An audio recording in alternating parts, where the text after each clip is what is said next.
Let's have some fun with drop shadows on our PNGs. Here I have our PNG, our DaVinci logo, and I'm going to Effects Library, and in the OpenFX panel I'm going to search for drop shadow, drop it on my PNG, and then I have my shadow strength, my shadow angle, and my shadow distance, my shadow blur. Of course, you can keyframe everything just like you want and have fun with it. So let's have a quick look. Looks great. Hope you have fun too. Thanks for watching, and see you next time. Goodbye. Okay, friends, let's have a little bit of fun with the Fusion generator. Go to the effects library, and there you go to generators, and then to the Fusion generators. I use the texture background, and then I will choose one of these versions. I don't know if you see it very good. I put it on the second video track because I'm going to put something beneath it. What I want to do now is I want to animate the whole thing, and you will see in a minute why this is cool. You can animate every little property of these texture backgrounds. I put a keyframe here, then go to the end of the whole thing, and then I will move the this thingy here, then have a look at it. Yeah, that's nice. And I put a image beneath it just to demonstrate what you can do with this here. When you go to the gradient tab, you can choose the two color option, and now you see the effect. So just play around with that, have fun. Thanks for watching and have a great day ahead. Goodbye.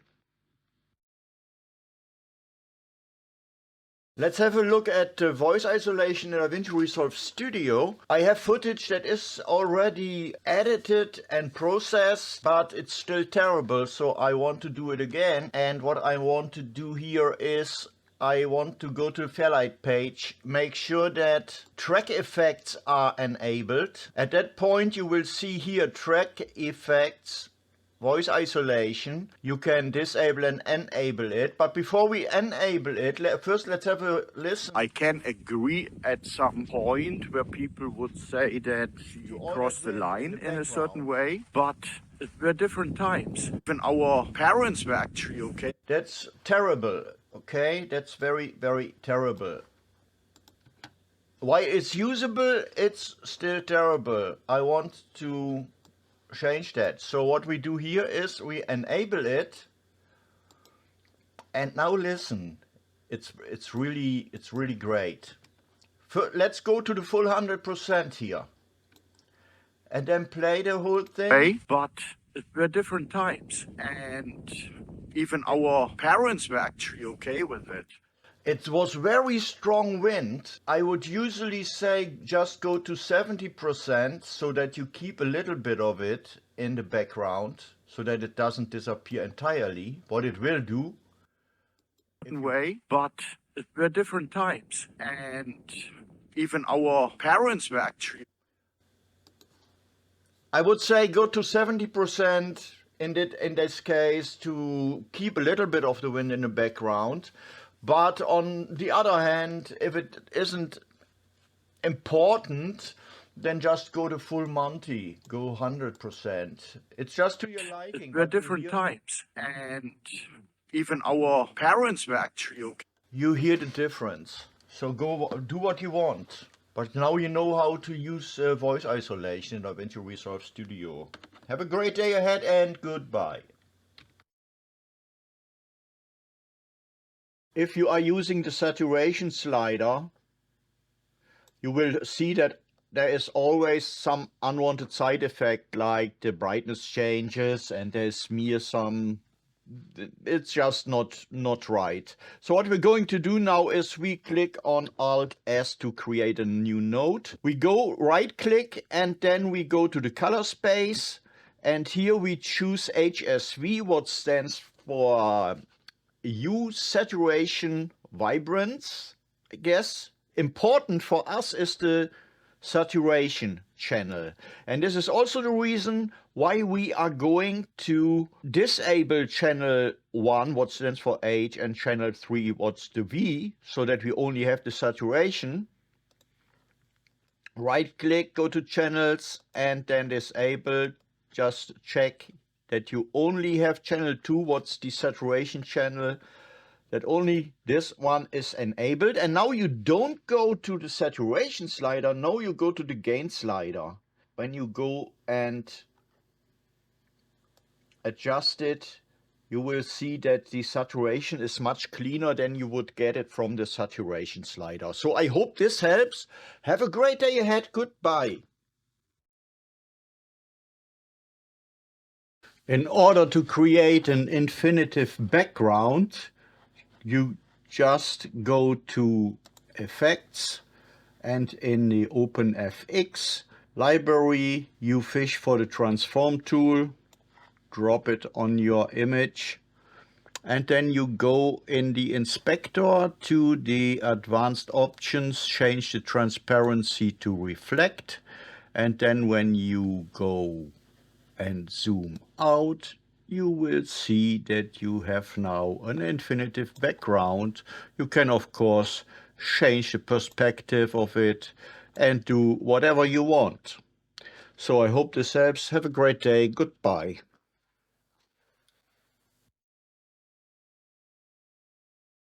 Okay guys, let's have some fun with the 4-color gradient generator. Go to the Effects tab, then go to the generators, and here grab the 4-color gradient. And in order to demonstrate this in a loop, I will loop that here. We can choose every color for every corner individually. I keep them as they are for now. What I want to do is I want to keyframe them over the timeline. So here we go and click on the keyframes, and then we shift the center X and Y values, and maybe if you want to do something where you want to play spiritualistic music or something, and you need that for a background where you will have text emerge, wise words, something like that, then you can shift that here and have fun with that. Oh, you can go whichever way you want. Have a great day, guys. Goodbye. Let's have a look how easy it is to use the Vignette Effect. Go to the Effects library in the OpenFX panel, search for the Vignette, drop it on your footage, and then you have your vignette here in the effects of your clip. You can use the basic settings, sides and anamorphism, softness, what have you. You can also change the color, want a white one, no problem at all. We'll look, we're going for the black one here for our example, because we're going to dive a little bit deeper. We go from the basic operation mode to the advanced operation mode, and then we have a look at the blend option, what's full power here. Then we have also the different composite types like overlay and add, soft light, whatever. Going for normal, softness, transparency, and you also can, as always, keyframe everything if you want to change that over time. You also have different border types, and that is especially interesting, or you can see it better if I'm going here with the softness a little bit different. Diamond shape, rectangle, you get the idea. So have fun with it and have a great day. Goodbye. Hello friends, let's have a closer look on the speed change. Let's have a look at that clip here. Everything. We go to the clip and then in the video panel you see here the speed change. It looks a little bit weird because it looks deactivated. Makes some sense because actually it's always active. You always have a certain speed in your clip, so it wouldn't make sense to have the possibility to deactivate that. From that standpoint, it makes totally sense that it looks that way. What you can do here, you can reverse the clip with one click. A friend of mine has. And what you also can do freeze frames. If you click here, for example, from that point on, you click on the snowflake and you will have a freeze frame from that point on. It's not very strategical, the best choice to do it this way, because I can imagine that you want to have a freeze frame here, but you want the sound to remain playing. So what you do in that case, you right click on the clip, unlink them, click somewhere outside of the clip, and then click just on the video so that the sound is not selected. And from that point, you make a freeze frame. And then when you play now, you will see that a friend of mine has. There is that freeze frame, but the sound remains. So I hope this helps in some way and lets you experiment with the speed change property. Have fun with it and have a great day. Goodbye. Okay, friends, let's make a boost effect, a double vision boost effect. Select your footage. Hit Alt on your keyboard and then drag it up to have an identical copy. Above it, select that copy, should automatically be selected. Then go to the trim edit mode and then just a tiny bit move that thing in a different direction. And then go to the composite mode in the inspector. Go to screen and there you have it. A double vision effect. Can play with the opacity if needed. So, looks quite boozy. Yeah, have a good drink and have a good day. Goodbye. Hi friends, let's have a look at the camera shake effect. I don't have any footage at hand that's not already shaky, so I just take this still image and then I will add the camera shake to it. I go to the effects library, then in the OpenFX section, I'm going to search for the camera shake, drop it on the footage. Then I have in my inspector, not expector, I have my camera shake. So let's play it on loop here. And then I can easily change the motion scale, the speed scale, add even some motion blur to it, pen amplitude. You can do anything here just to make it fit for your needs, make it more natural. It will take some time to get it really natural, and it will already look more natural if this wasn't a still image, but I guess you dig it. So thanks for watching, have a great day ahead, keep experimenting and have fun. Hi friends, let's say you want to use that image as a billboard somewhere in your footage. What you want to do is you want to corner pin it. And how do we do that? We go to the effects library and in the OpenFX we search for the transform tool, drop that on our footage, and we make sure that in the OpenFX in the inspector we go to the control mode, change it to interactive canvas. You will have this handles here if you don't see them. OpenFX overlay here in the properties. And now you can easily change the perspective. Yeah, have fun with that. Thanks for watching. Have a great day. Goodbye. If you want, for whatever reason, a mirror effect on footage like this, just go to the effects library and also in the OpenFX, search for mirrors, drop it on the footage. If you don't see the handle, make sure you have here in the viewer OpenFX overlay enabled. Go to your inspector where you can see that you can add up to 6 mirrors, and here you can now change your mirror. You can change individual to rosette. Oh, that's very psychedelic. And kaleidoscope. Just have fun with it. Experiment. Have a great day ahead and goodbye.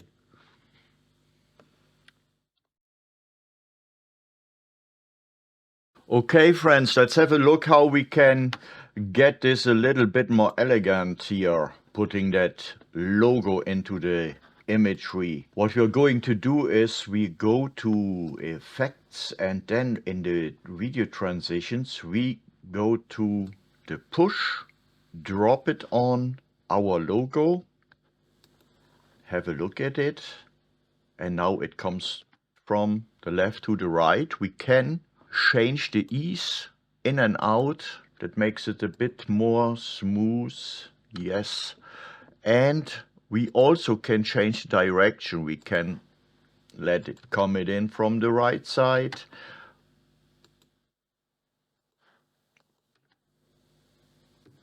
From the down, push up, down. You can change the directions how you want. So let's see what's feather doing. Yeah, it makes a little bit even smoother. Yeah, have fun with that. Hi friends, let's have a look what we can do with the paper edge effect. First let's turn off the lovely ladies. Then we go to the effects library, and in the effects library we go to effects, paper edge, drop it on our logo here, and we see we can play around with the border. Of course you can keyframe everything here, change the edge contrast, play around with the roughness, get our ladies back. I think you can best experiment yourself with that. Have a fine day and goodbye.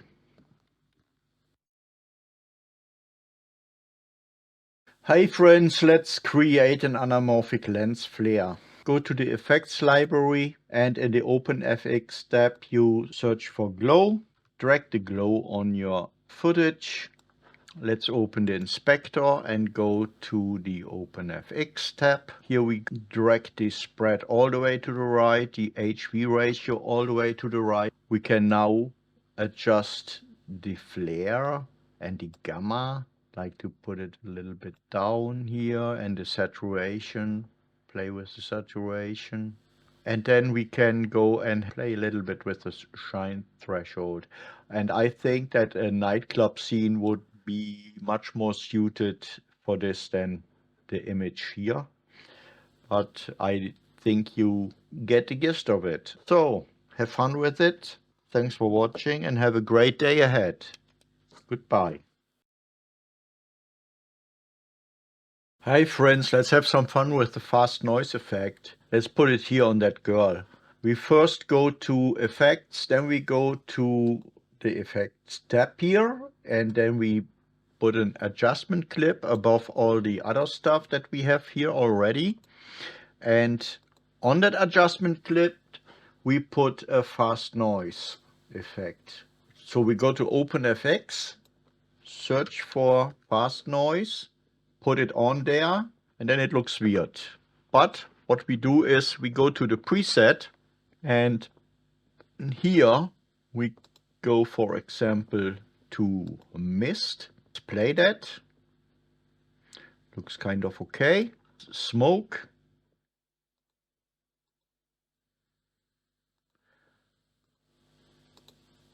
I think the water surface is very cute. And if you take another image, it will make more sense.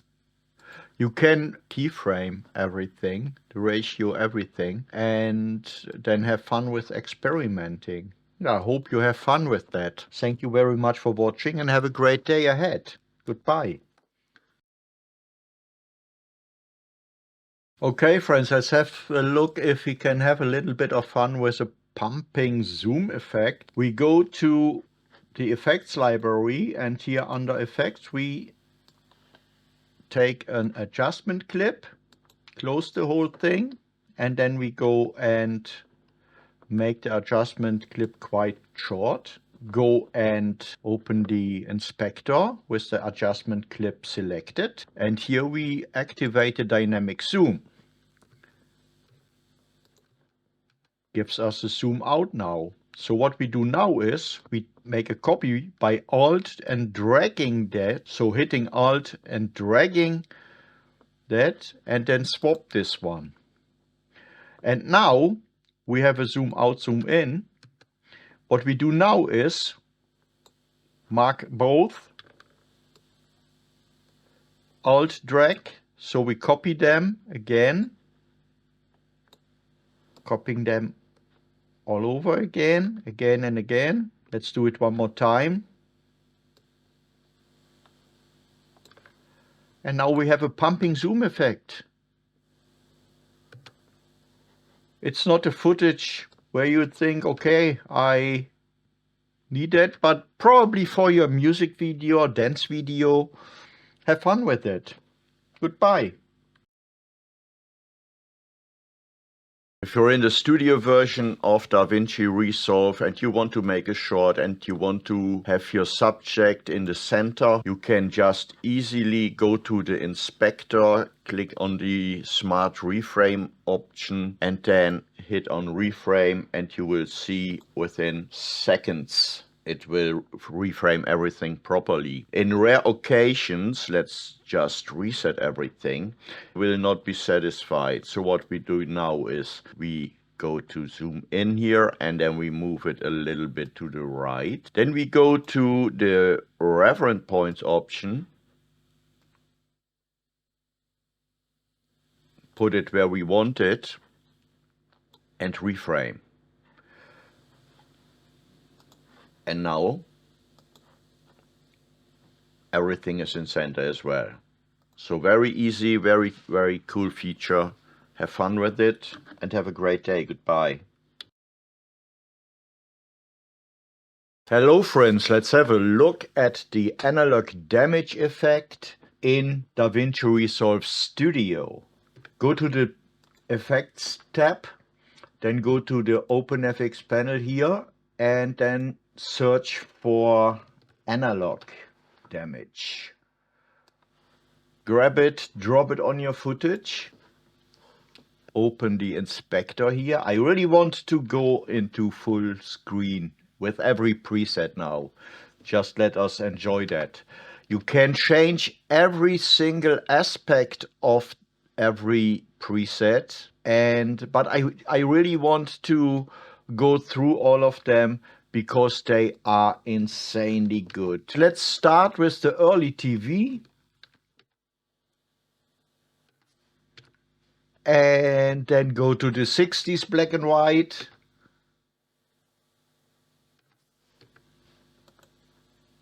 To the 70s.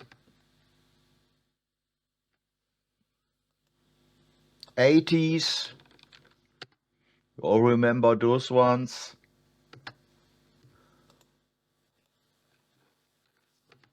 90s. And clean VHS. And old VHS. Security camera.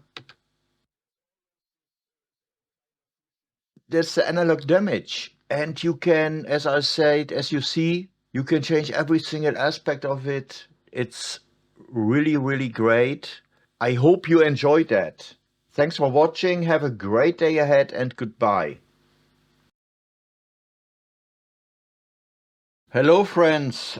This will take a little bit longer because I want to go with you through all the fusion effects in DaVinci Resolve. There will probably be some that are only available in the studio version, but just go along with it. If the video is too long, I will make some chapters so that you can switch easily between the different effects. Let's go to the effect panel. And then we go here to the effects library, and here we have our header fusion effects. And let's start with the binoculars. Open the inspector, and here we can see that we have the blur strength, makes sense, aberration distance. So if you set it at 0, there's no aberration at all, then it will also make no sense to have the aberration strength. So you have to use them both in combination, vignetting and everything. And this is true for every effect that you will find here within the fusion effects.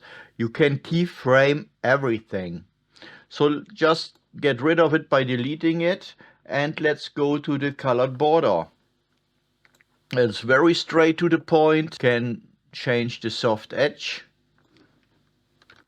Let's have a look at full screen. Beautiful.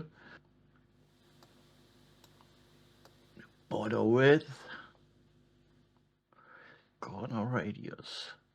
It's very self-explanatory. So let's go to the next one, a drone overlay. That's cool. Let's see that in full screen. There's some noise there. I really like that one. The only thing actually is that you can change here some color values, brightness. Oh yeah, that's interesting. Glow size. Yeah. I definitely like that one. And that's very interesting to keyframe in a setting depending on what your footage is. Of course, with that still image here, there's nothing where we can let that drone overlay let focus in and so forth, but you get the gist of it. Okay, let's get rid of that. Go to DVE. Whatever this may be, I don't know. DVE. Okay.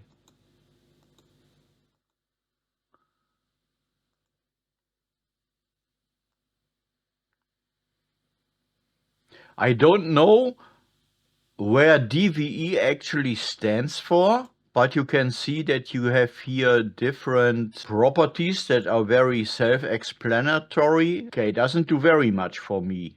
Graphic shape overlay.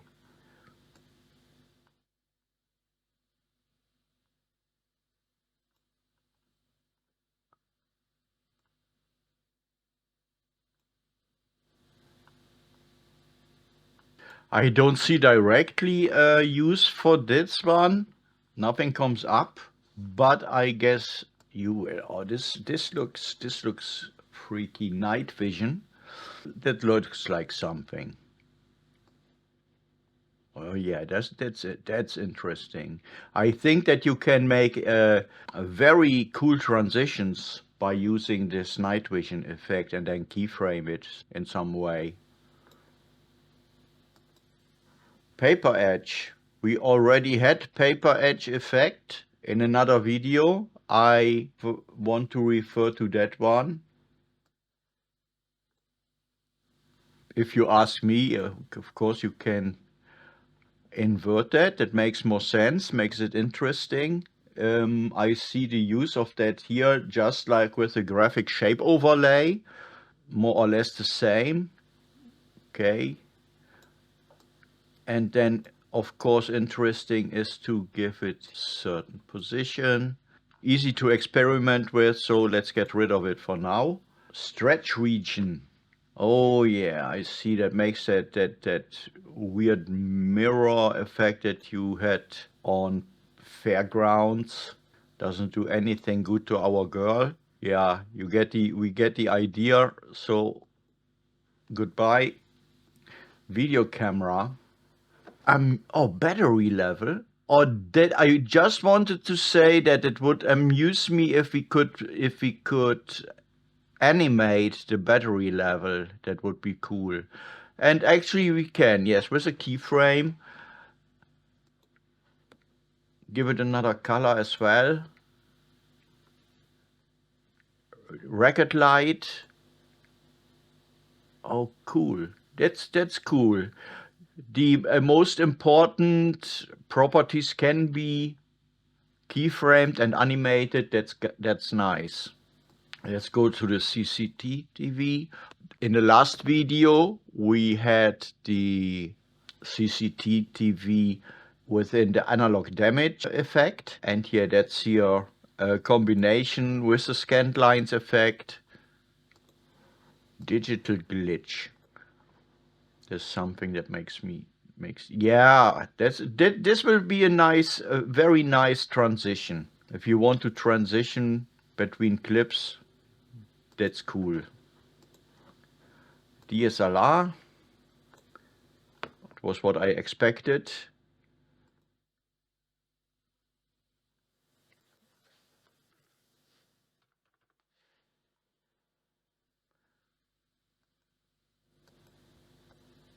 Okay, that's great. You can animate everything here just like in the other one. Next, graphic cross overlay. Same thing as with the graphic shape overlay. There is no use in my mind that will come up so at once where I think, oh yeah, that's cool. I think it's cool if you have an idea for that. I don't have one. Highlight stretch. That's interesting name. Oh yeah. I think that's also can be very nice of an effect for transitions. You can animate that, put it maybe on a adjustment clip and then use it for transitions. Noise distortion.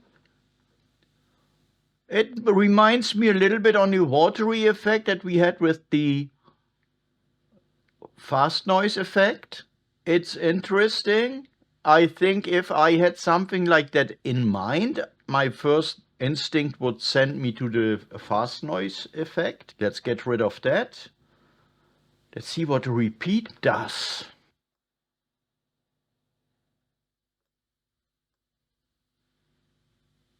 Yeah, I think we get the gist of it. What that does can also be very interesting if you do something with transitions, if you want to use it for transition, some kind of. It's a nice effect. I wouldn't have a use for it right from the get-go. I think it all depends on what you are doing. Slice.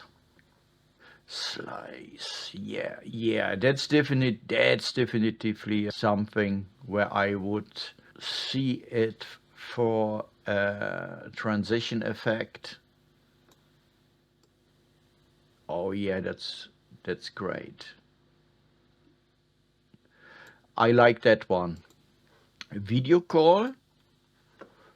Yeah, that's cool. That's actually very cool, very useful. That takes a lot of work out of your hand if you want to simulate a video call. I'm honestly a bit surprised I didn't thought of that, because I would have looked for all the separate items and then put them together myself. Oh, it's great that it's here. And last, watermark. Okay, if you need for whatever reason a watermark. Okay, you can put a logo in it. Let's try that. Logo. Drag logo here. Use logo. Yeah, there we have it. Logo saturation. Change the size, the angle.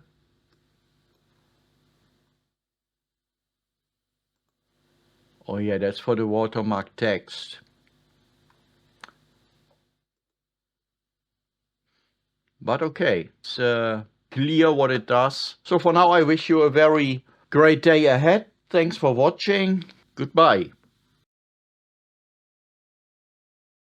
Hello friends, let's have a look how we can ease transitions a bit and make them more smooth. So for this we go to Effects, then we go to the video transitions, and because not every transition has this property, I know that the motion transitions have that property though. I will go with one or all of them. So I put a transition here. I will stretch it a bit so that this effect can be better visible for you.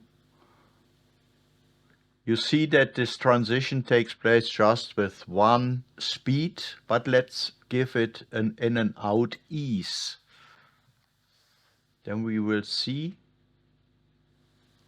that it's in between a little bit faster than in the in and out points.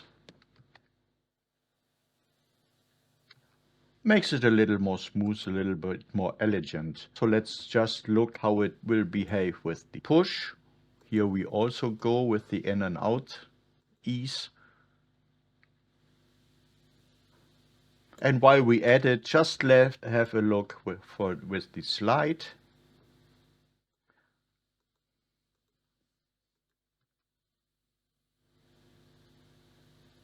And with the split.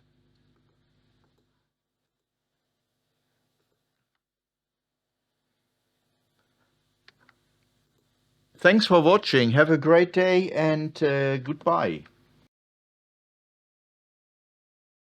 Okay friends, let's have a look how we can customize our curves on the timeline itself. We are here in our slide transition. And let's add our in and out ease. And without going to customize, we're going here on the timeline itself and click on this little icon here, on this keyframe icon. If you can't see it, you are zoomed too much out. So you have to zoom in order to see it. Once you click on it, this bar will open and it will show more details on the slide transition in this case. You can click then here on that wave icon, and here you see the curvature of your transition. And in order to change this curvature, you can easily click here on the in or on the out point, or on both separately, and then change the behavior of the curve. So if we do this, it should make the transition in the middle a bit faster than in the in and out. So let's have a look at it. You see that here at that point, it's going faster. Let's see if we can make weird stuff. I'm always in for some weird experiments.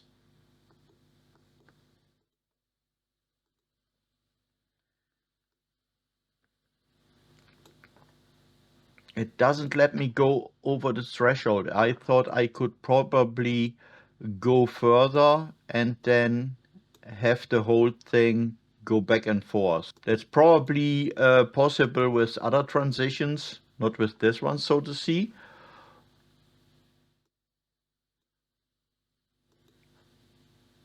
Okay, make it even more. That's here. It should now be faster in the beginning and slower at the end. Yes. We push it a little bit more in this direction. Should have the reverse effect. Maybe I should get it a little bit back here. Yeah, and of course you can mess up everything. And in case that you messed up, you just hit this reset button here, right to ease. And then you are at none again. And as soon as you change something inside of this box, it will display custom again. So I hope you have fun with this. Have a great day ahead and goodbye. Hello friends, if you created a transition or edited a transition to your liking and you like it so much that you want to save it as a preset, you can do so by just right-clicking on the transition, then go to Create, transition preset, call it my transition, for example. Oh, transition. And then OK. And the next time you are fishing for transitions, you can go here in your video transitions, scroll down, and then you will see that there are now is a category user defined, and here is your transition that you can then drop on it. You can then edit it even more and save it again under a different name, and then you have a even more enhanced transition. I hope you have fun with that. Thanks for watching again, and goodbye. Hi friends, let's create a color grade transition like this one. What we are going to do is we go to our color graded clip, and by hitting Ctrl and B, we're splitting it in half.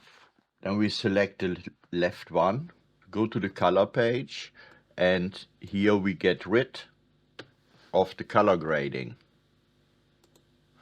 Back to our edit page, we now have a graded and an ungraded version. Then we go to the effects panel, and in the video transitions we take, for example, this push transition. And what I like to do is in the push transition, change the transition type to something more like edge wipe, and then have a look what it does. I like to change the angle.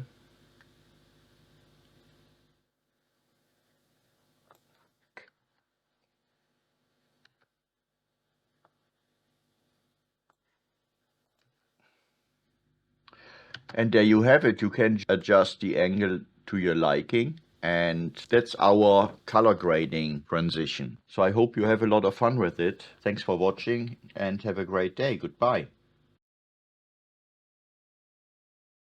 Hello friends, let's create a black and white to color swipe transition. It's actually the same thing as we had in the last video, but this is kind of a social experiment, and if you guess what it is, then just type bro in the comment section. So, okay, let's get started. We have our clip or image. In the middle of it, we hit Ctrl B to split it. Then we go to the left side and then to the color page. And in the color page, we desaturate it.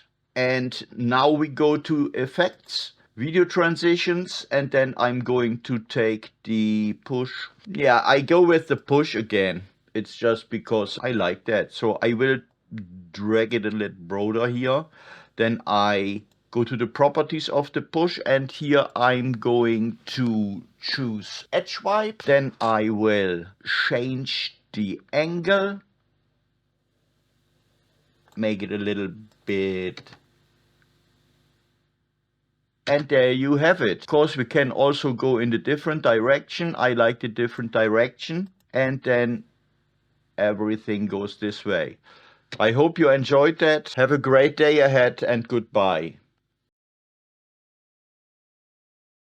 If you want to make a video where you showcase some imagery like this and you don't want a solid color background, then you probably prefer something like the blanking fill. You go to the Effects tab, then in the Open FX library, you go to the Resolve FX Stylize category, and here you find blanking fill. Personally, I prefer to zoom it to the timeline. That means that it keeps the aspect ratio. Then you can, from the original image, soften the edges, what's quite a nice effect. You can also, let's reset that, you can also blur the background a little bit more. Of course, you can use this in combination with the others. I personally also like to fade it a bit more, and if you are thinking what I'm thinking, then you want to put a drop shadow under it. You can't just put a drop shadow on the same image now, because it wouldn't do anything. So what we do is we copy the whole thing, with Alt and drag to the second video track. And with the copy selected, we get rid of the black and fill and everything else. Now we go to the effects library, open FX, and then here we go and drop on the new copy the drop shadow, where we then can adjust it to our liking. I hope you liked that. Thank you very much for watching. Have a great day and goodbye. Hello friends, if you want to change the transition duration in DaVinci Resolve, you can easily go here on the words DaVinci Resolve in the upper left corner, click on it, then click on Preferences, and here you choose the User tab, and in the User tab you go to Editing, and in the General Settings section you then can change the standard transition duration. You can choose between seconds or frames. If you want to have them take 1.5 seconds, for example, you just change that and you are ready to go. I don't want that, so I cancel, but you can do that. I hope that helps. Have a great day ahead and goodbye. Hi friends, let's create a solid color transition. Go to the effects library and under generators, go to solid color and drag it between your clips. Make it a bit shorter. And double click it to open it in the inspector. And here choose a color that is to your liking. I like this one. Say OK. And now I'm going to video transitions and actually can pick whatever I like. I think I'm going for a triangle shape here. I put it on here and click on it to open it in the inspector. And here I will line it out with the center so that it starts beforehand. And then I alt click and drag it to the right to copy it.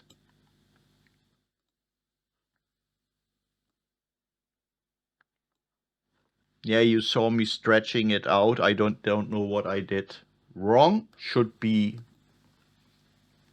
easily copied. So, and now let's have a look in full screen.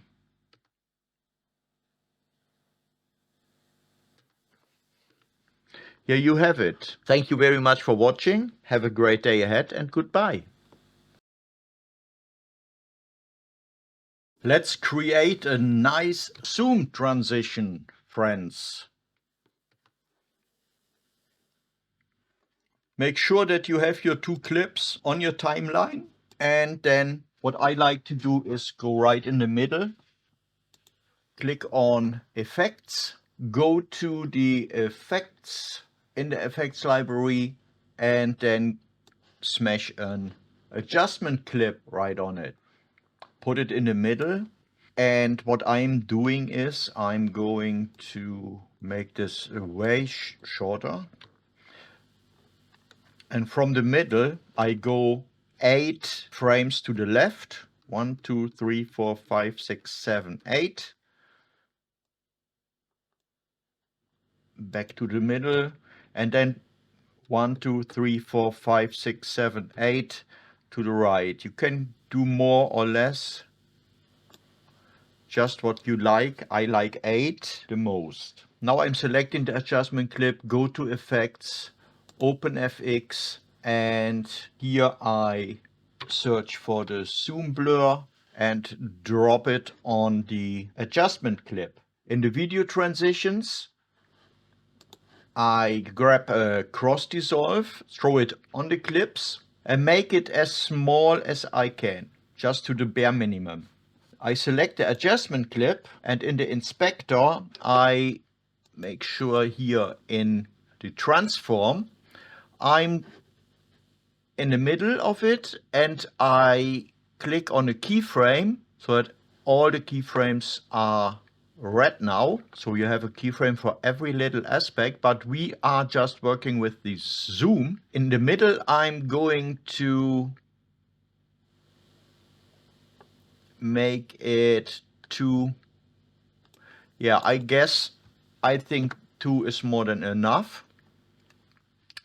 Then I'm going to the beginning of the adjustment clip, and here I double click on the zoom. Then it makes automatically a new keyframe, so it's back to basic. And then I'm going to the end of the adjustment clip and do the same thing. Double click on zoom, so it makes me a keyframe for that as well. Now let's have a first look. It's quite okay, but let's make it a little bit easier. Let's retime the curve. Click on the waveform here. And here you have now the keyframes. Click on the first one, and then I make a little bit of a curve here, and then I'm choosing the second one and use this curve, so it will then make it more easy when we look at our transition. So the next step is that we go on our adjustment clip, and then in effects we take care of our zoom blur. And in our zoom blur we go with the zoom amount, we make it higher. I always make sure that I'm right in the middle here, because we set keyframes again. We set here a keyframe for our middle position, and then I'm going all the way up to 1000 up, because I think that's the best thing.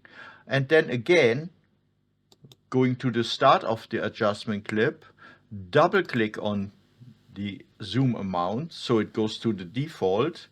And at the end of the adjustment clip, I'm doing the same thing so that I have a keyframe for that as well. And now let's look at in the full glory in full screen. And that's our zoom transition. Have fun experimenting with it and have a great day. Goodbye. Hello friends, if you have the studio version of DaVinci Resolve, you are in luck because you have the depth map. And in this video we go into some of the basic functions of the depth map before we go into some more fun stuff in later tutorials. So let's start. I prepared something here, an image with this lovely lady. It's just a still image. Then I have a forest below it, and I have for color gradient. You will see in a moment why I chose those backgrounds. Forest will be disabled for now. Okay, let's go ahead. We click on the effects library, open FX, and here we find, oh what a coincidence, it's a depth map. If you can't find it, just search for it and you will find it. Given you have the studio version, of course.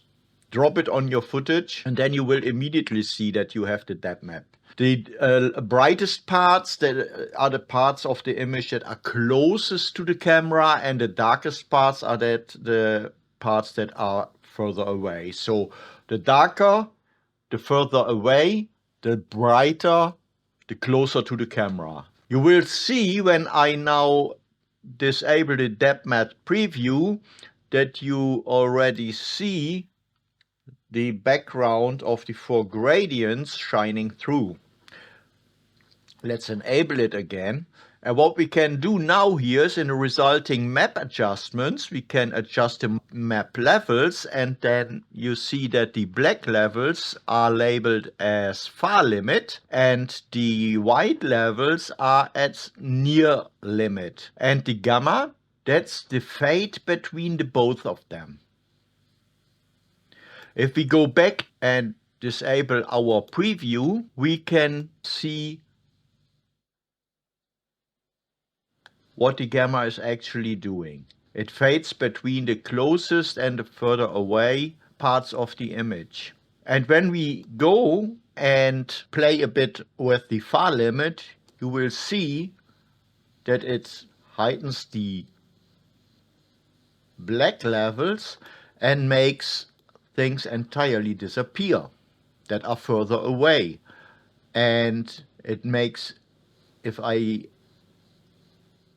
go to the near limits, go to the right, I make them less transparent, and when I'm going now, you see that it makes the foreground subject less transparent. Again, you can adjust it, the contrast, so to say, between the far and the near limit with the gamma. We can go a step further and go to the isolation. I activate the depth map preview again, and then you see that it's a way harsher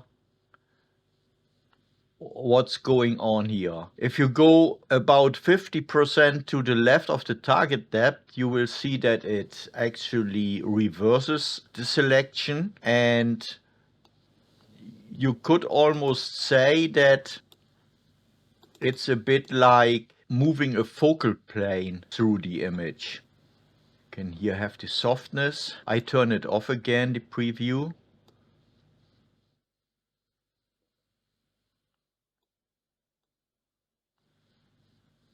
And as isolation says, yes, you see you can isolate your subject a little bit better. And this is why I want to go to another background. So let's click on the other background, hit D to activate it, and then we go again back to our main image, to effects, and go back into the inspector to the depth map properties, where we can go into the post-processing. Just hitting post-process does already a very good job.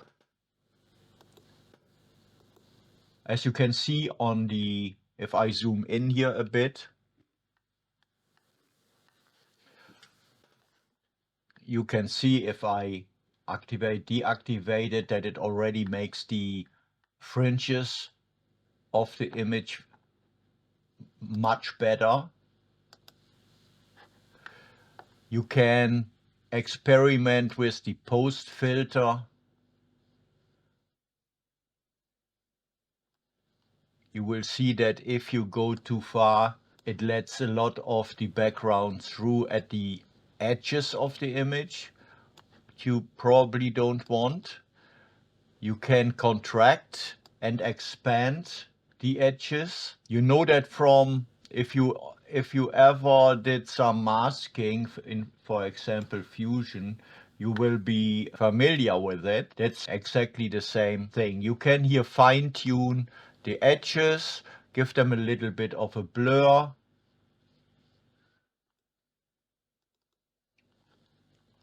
I think in this image it does a really good job. I should go a little bit to the left. So you get the idea. Now you have an overview of how the basic functions of the depth map are. And in the next videos, we can have a little bit more fun with it. Thanks for watching so far, and have fun with the next videos in that playlist. Okay, friends, let's have some depth map fun in the color page and color grade with the depth map. First, we go to the effects. Then we type in depth, and here is our depth map. We press Shift and drag it on the line until it's yellow, and then release it, and it snaps right into the right place. What I like to do here is I see the depth map really just as a mask. I really handle the far limit and the near limit pure as black and white channels, so that I really make white what's white and what should be transparent, and black what shouldn't. Then I turn that off, and I'm doing the color grading in a separate node. So I hit Alt plus S, and in order to feed the depth map to the node where I want to do the grading, I connect this blue box with the blue input of the new node, and now only the masked parts of the image will be affected when I color grade in this node. So for example, I can go and turn down the saturation, so I am black and white here in that colorful environment. And I can also go back to the depth mat, just hit invert, and then I have that like in that Pleasantville movie where I'm colorful and the rest isn't. I can of course go here where I see that things don't turn out as planned. I can go and hit post-processing. It will automatically make the fringes a little bit better.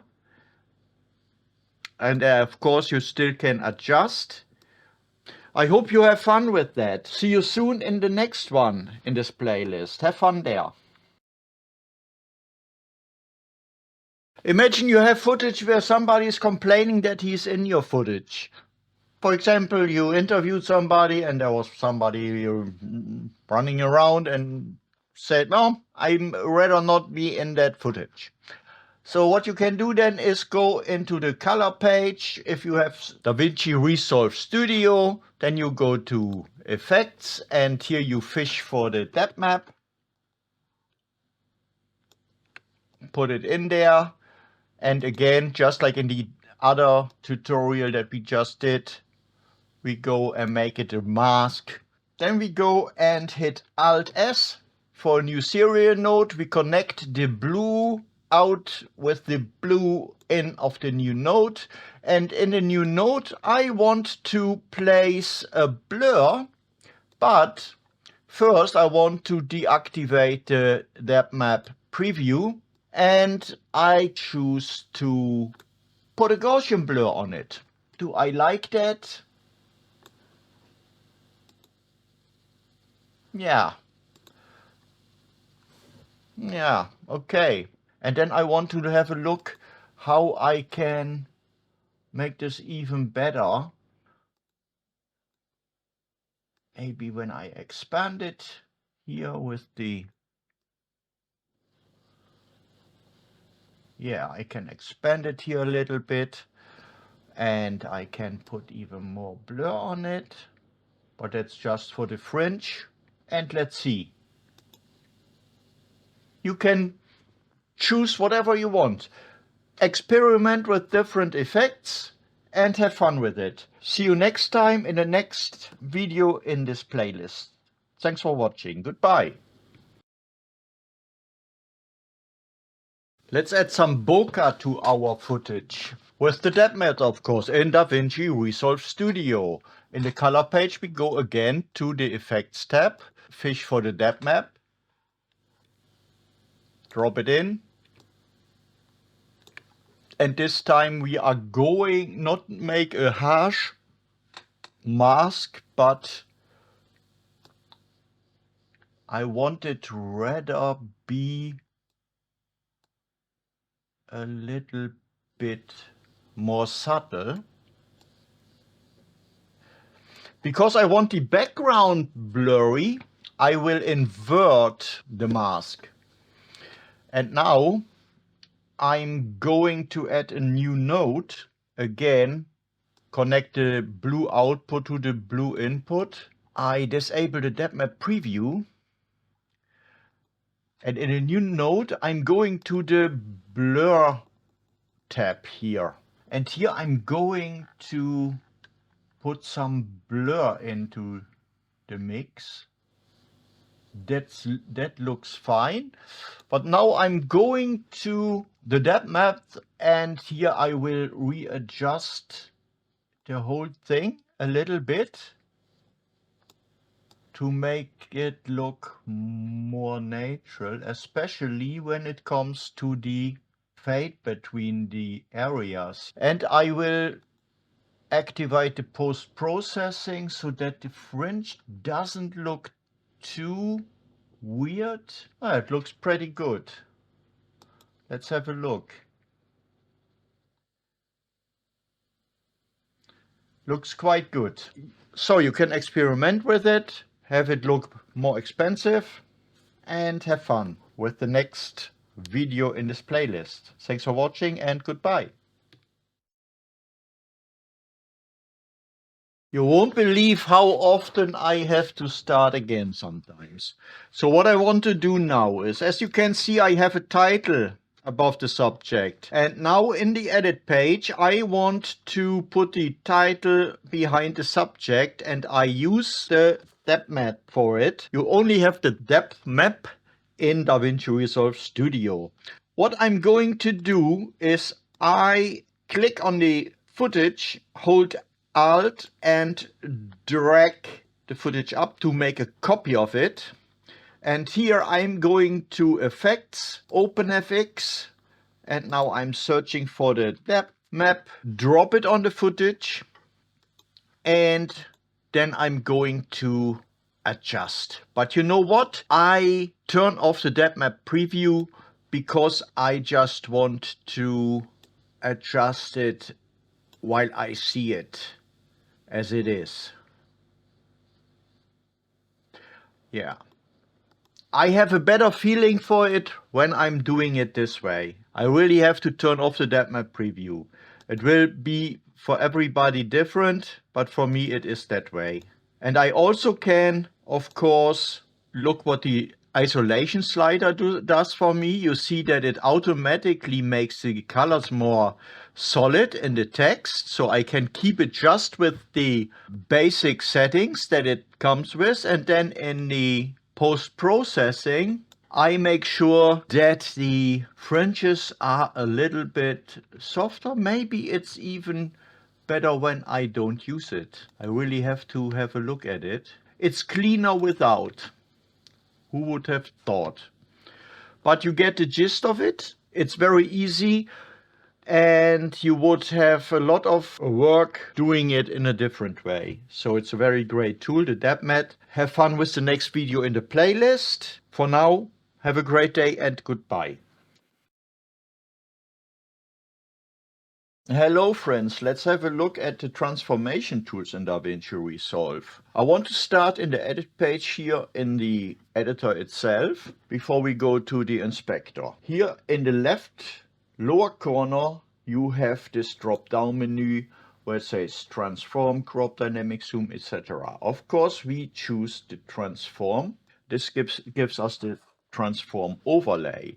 If we now want to resize our footage, we can easily do so by grabbing one of the corners and drag them inwards to shrink it or outwards to extend it. Let's reset it by hitting Ctrl Z. If we want to stretch the image, regardless the aspect ratios, we grab the upper, lower, left or right side, little balls, and then we can stretch it to our liking without maintaining the aspect ratio. So let's hit Ctrl Z again. We can easily move it around just by clicking somewhere within the footage and then dragging it around. With this handle in the middle, we can rotate our image. This is the center, and the smaller bubble is our handle. As soon as you click on it, you will see this circle. I come back to the circle in a second. So you see we can easily rotate it. And if we move the mouse down and make the circle smaller, you will see that the rotation goes way faster. If we move it up, the circle becomes larger and we can now move way slower. So it's an easy way to make very subtle changes to our rotation. Ctrl Z to reset that.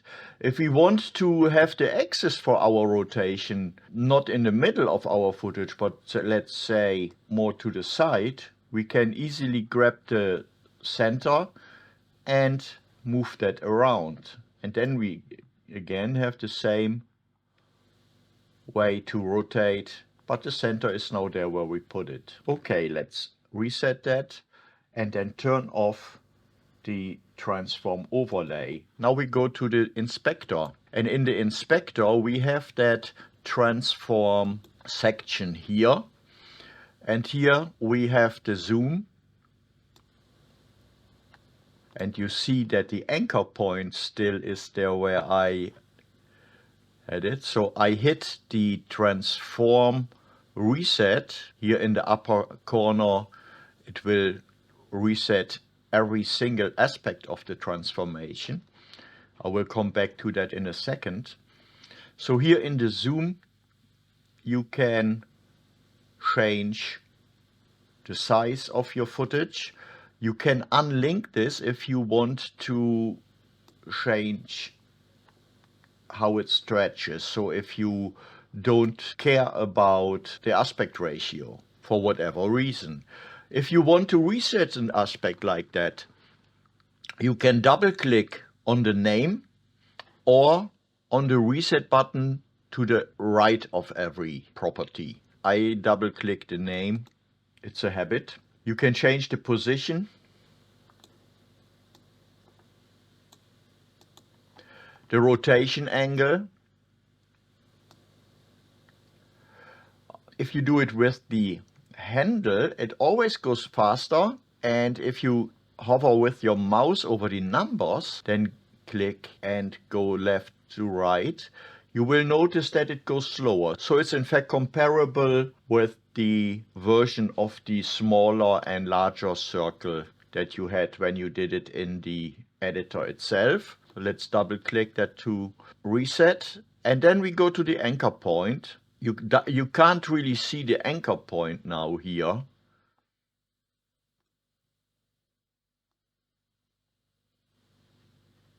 So you always have an educated guess when you change that. Let's reset that. And here in the transform tool in the inspector, you can also easily change the pitch and the jaw. And you can flip horizontally and vertically. And that's everything that you need to know about transformation. I hope this little video helped you a little bit on your way through DaVinci Resolve, and I wish you a lot of fun with the next video in this playlist. Thanks for watching and goodbye. Hello friends, let's go and have some fun with the magic mask in the color page of DaVinci Resolve Studio. First we select our clip and then we go to the color page. In the color page we have here our magic mask. You see it here. And in our magic mask tool we have the object mode and the person mode. And since a dog is an object, yes, I know we don't like to call our dogs objects, but they are. We go with the object mode. It's important to have a frame where there is little to no obstruction of the object that we want to track. I think we can start with this one for this example. We make sure that we have the eyedropper tool with the plus sign selected, and I like to draw a line crisscross over the entire object just to make sure. Maybe I have OCD, I don't know, but I like it that way, just to make sure that I really have that object selected. We toggle on our mask overlay, and when the mask overlay shows our object selected, then we see that we have made a really good job here. I also see that we have here a little bit selected of an area that we don't want necessarily have selected.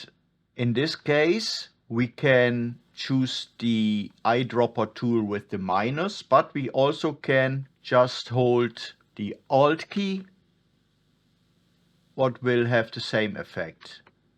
And in this case we go over the area that we want to exclude, And there we have it.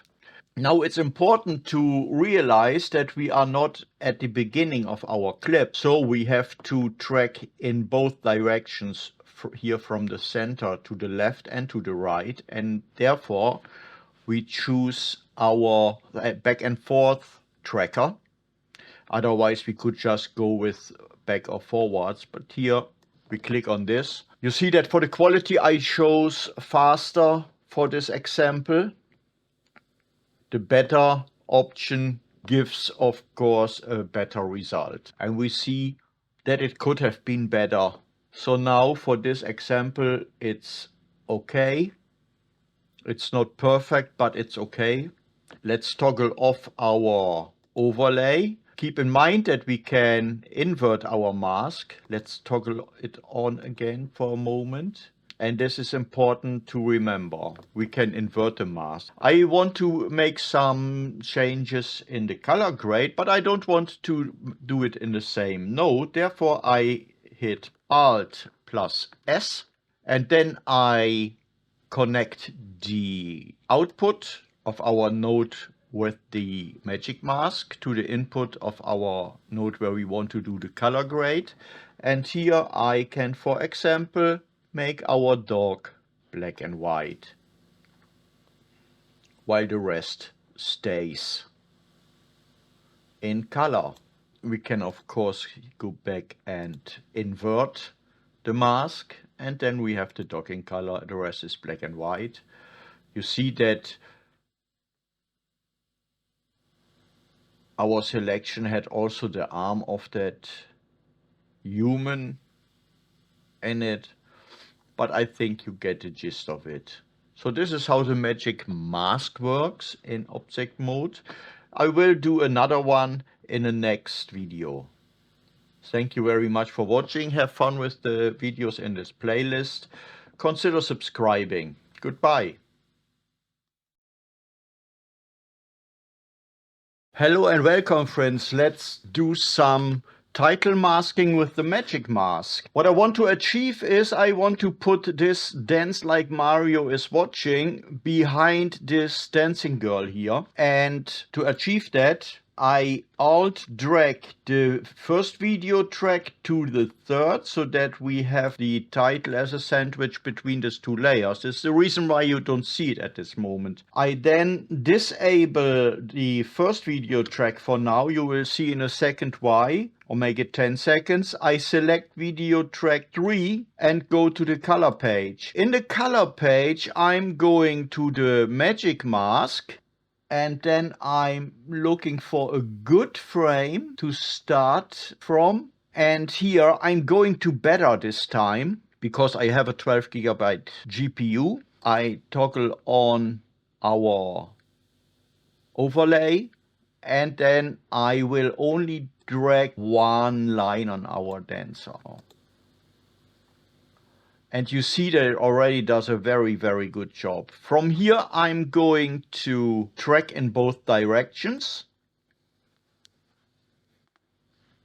And you see that it really does a great job.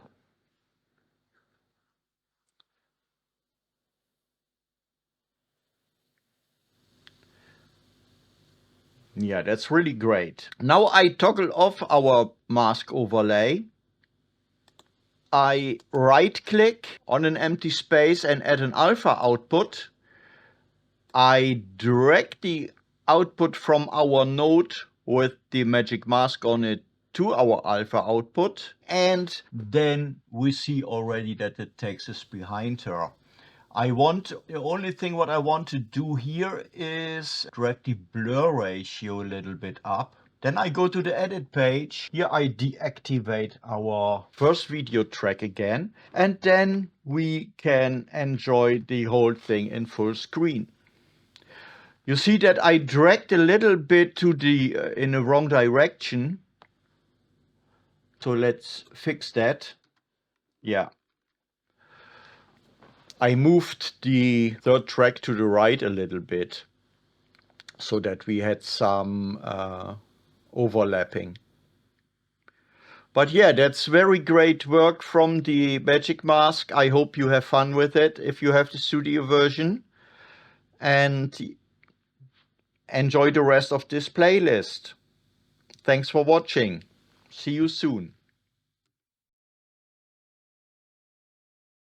Hi friends, let's put an easy timer on our footage. I'm looping here this running woman, and okay, let's go to the start of the clip. Click on effects, and in effects we go to the titles. We take the text plus, stretch it to the length of our clip, and here we right click in the text field and choose timecode. Before I explain what the timecode actually is, we're going to give it a nicer color. Let's make it yellow. Go to shading. Let's give it a black drop shadow and enable the red outline and make the red outline black. Then go back to the text part and change the, I like that Calibri, and let's make it a little bit bigger. And then we go to the layout tab and let's position it a little in the lower left corner. We will come back on that. So back in the text part, we go down. So first let's have a look. The time code is built up in hours, minutes, seconds, and not milliseconds, but frames per second. Because it's a 24 frames per second timeline, you will see that after 32 it goes to 0.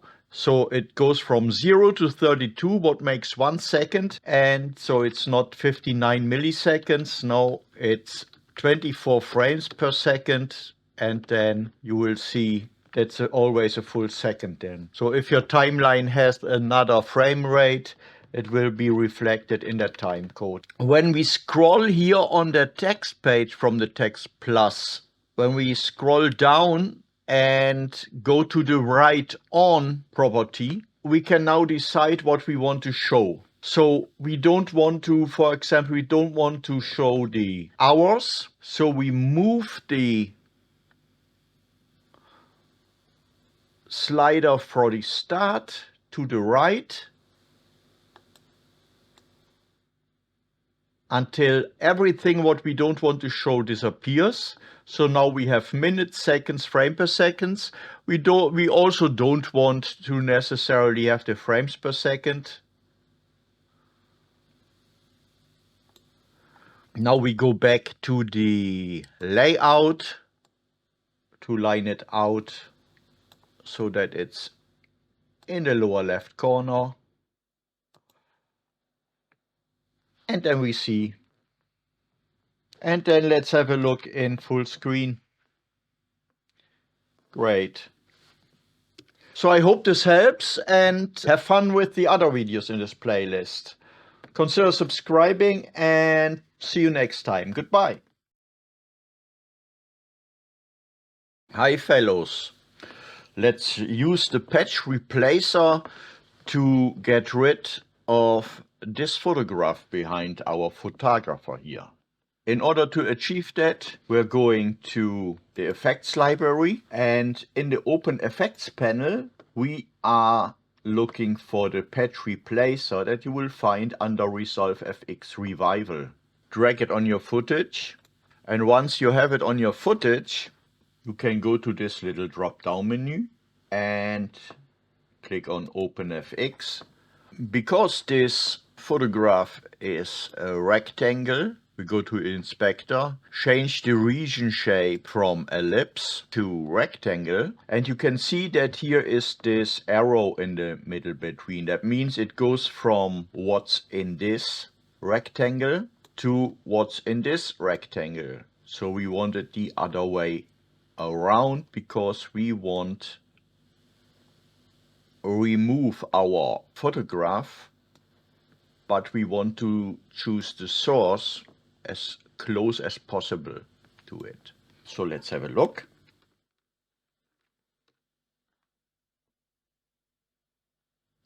That works pretty well. If you need, you can change, of course, the region shape, the fill method. The standard is always blend clone. You can also fast mask, blend mask, and you can also change the blur edge depending on your needs. So I hope this helps. Have a great day ahead and have fun with the other videos in this playlist. Goodbye.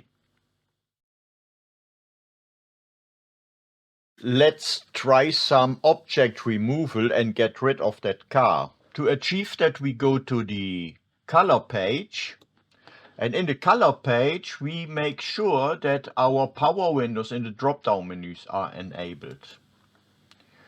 Then we go to our windows. I choose the pen tool here, and then I do a rough selection of our car. And then I'm going right beside it to the tracker and hit the back and forth tracker and hope that it will do a very good job. Yeah, it looks like it did a very good job in tracking. In the effects panel here, I'm now searching for object removal, drop it on our node, and then nothing changes. And this is because we have to analyze the scene. So we hit analyze scene.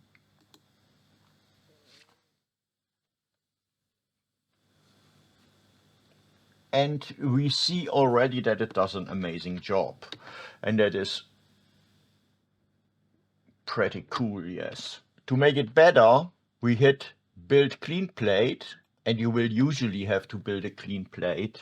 Because it's always these tutorials that you see, they look amazing, they work great, and then you try it with your own footage and you get all frustrated because it's always your footage that's different from everything else, and I understand your frustration. Especially in the object removal, you will have to do a lot of trial and error. So you have a scene mode, what's standard in Boundary.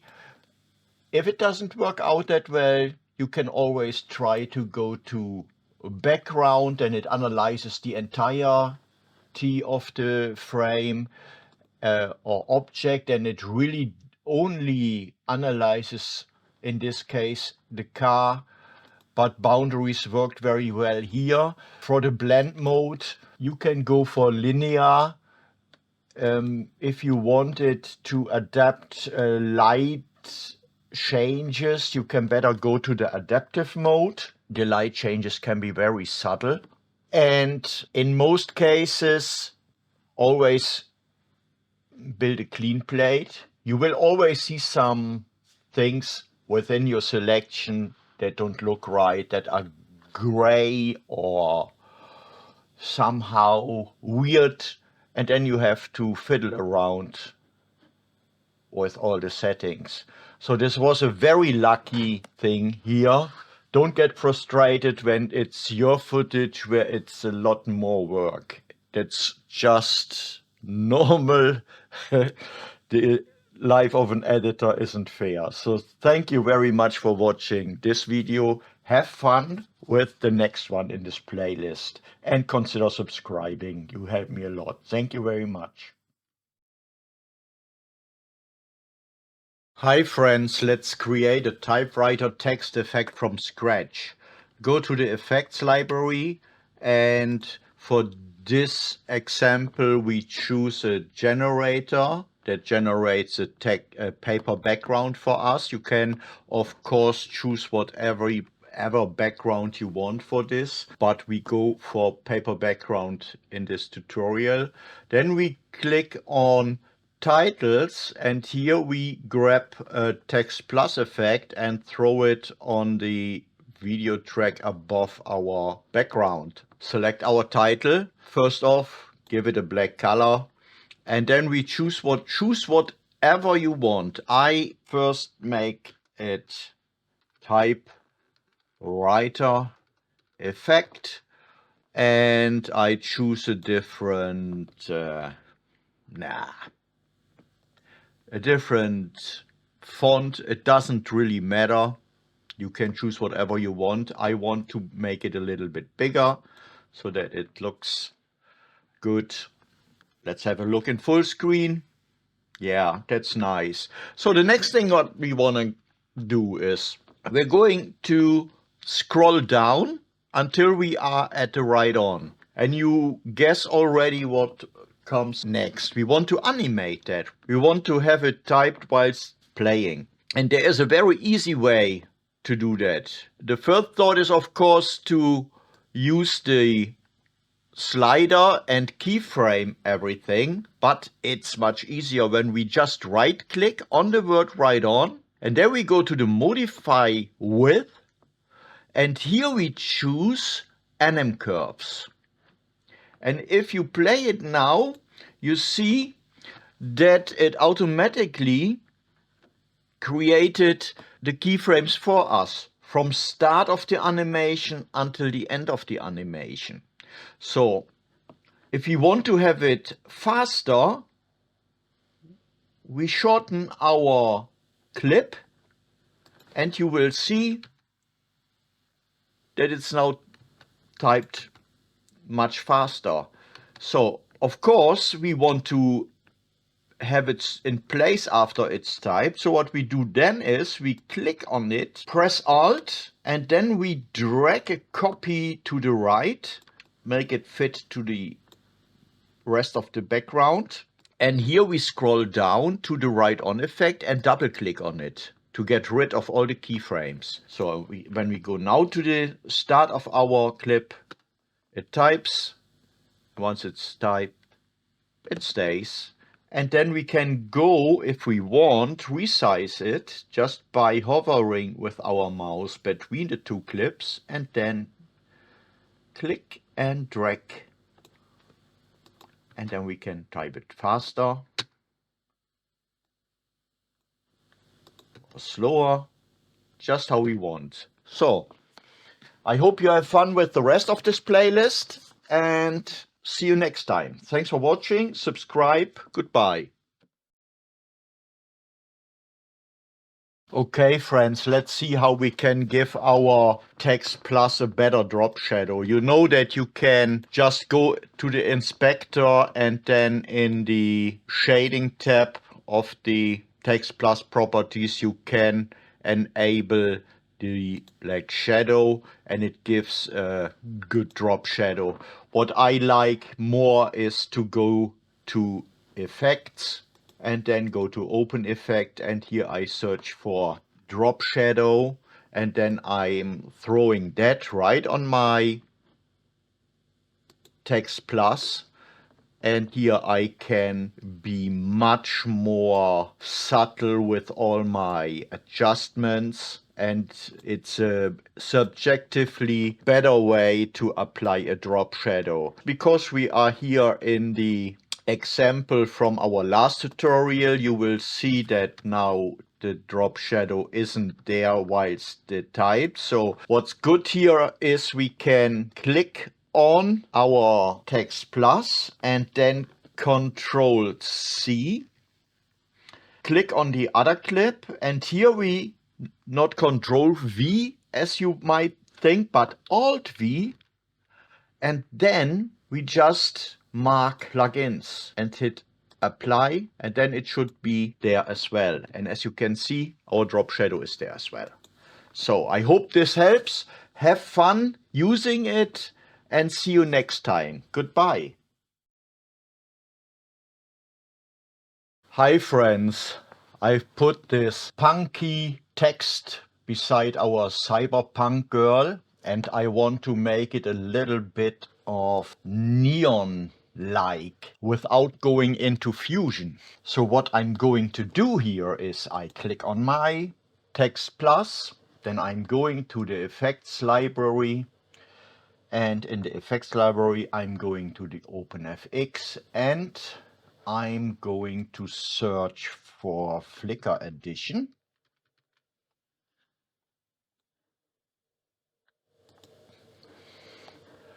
and then I'm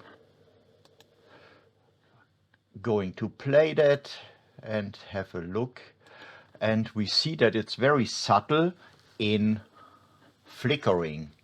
So what I'm going to do is flicker type, I change to flicker gain, and then I have another look and it looks already better.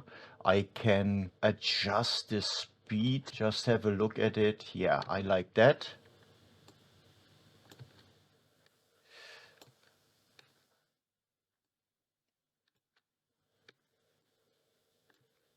I'm just going with this.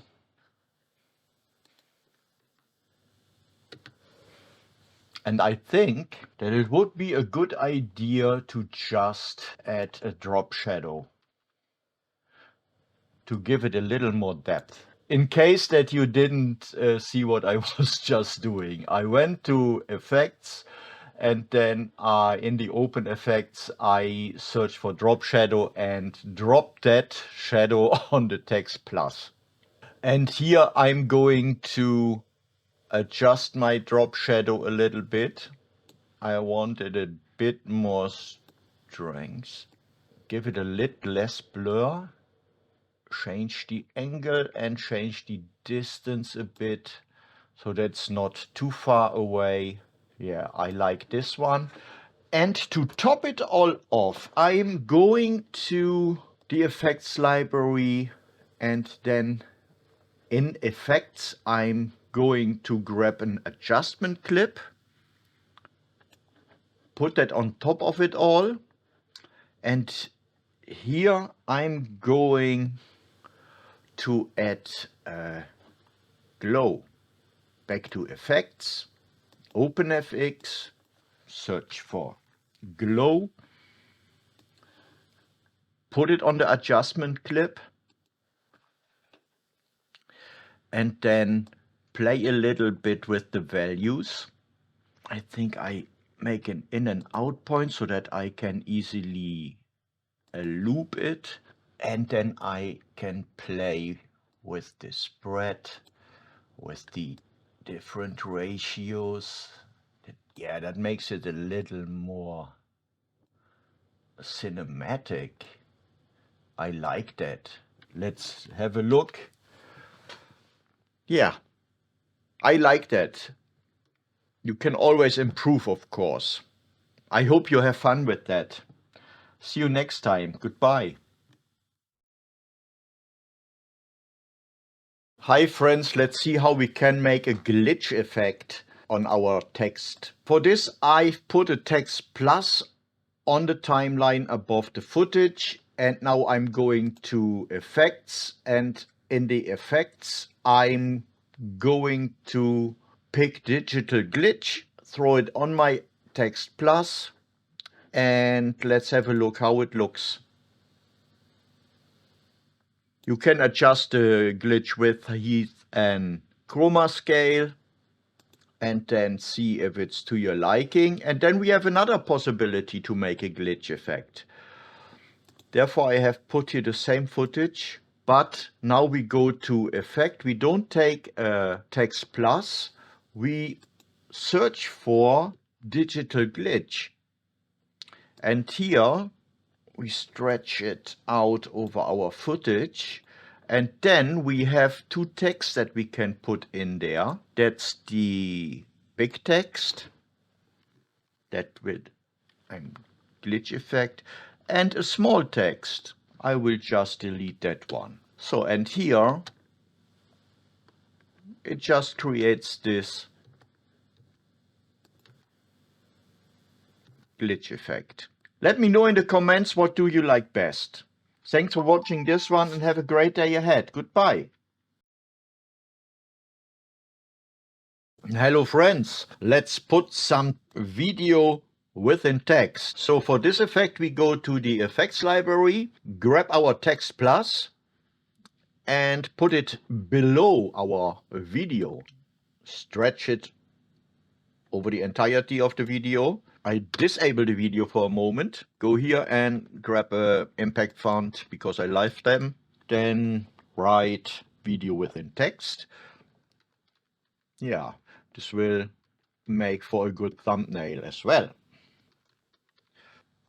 Let's increase the size, go back to our video, activate it, go in the inspector and scroll down, and in the composite we go from composite mode normal to foreground, and we don't see a difference yet.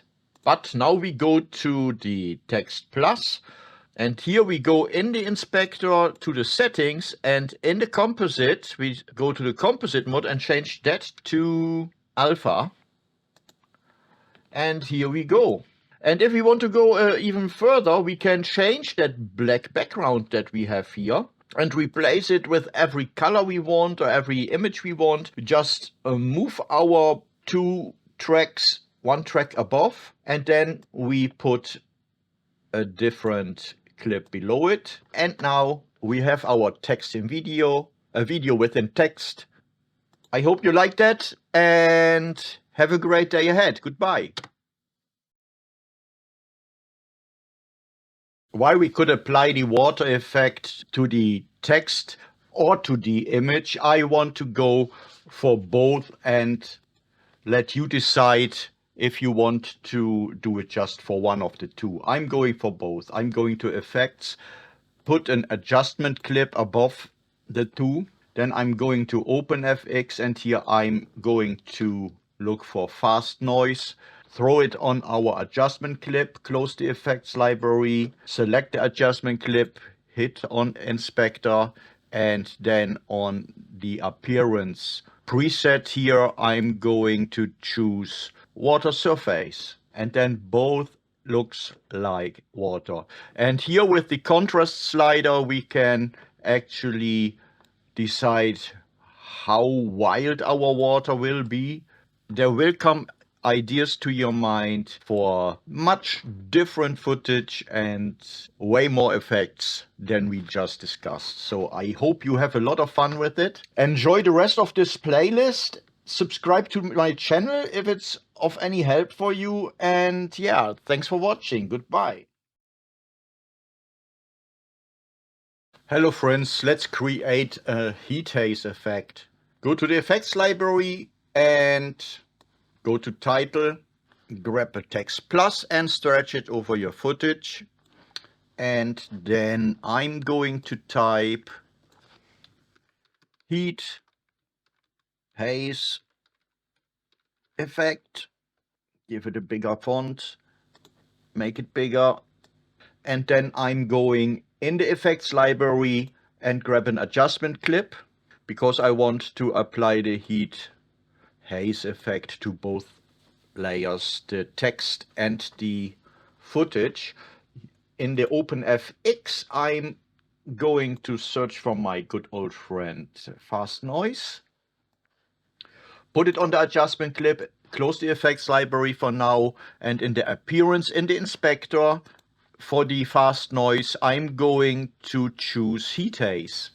It's a little bit on the hefty side, so I will play a little bit with the scale and the ratio, and here we go. And in order to give it even a bigger impact, we can drag our adjustment layer up one level to video track 4, then place another fire between the adjustment layer and the text plus, choose this new fire, and then in the composite category we go to composite mode, select foreground, then hit on the text plus, go into settings to the composite mode, and here we choose alpha.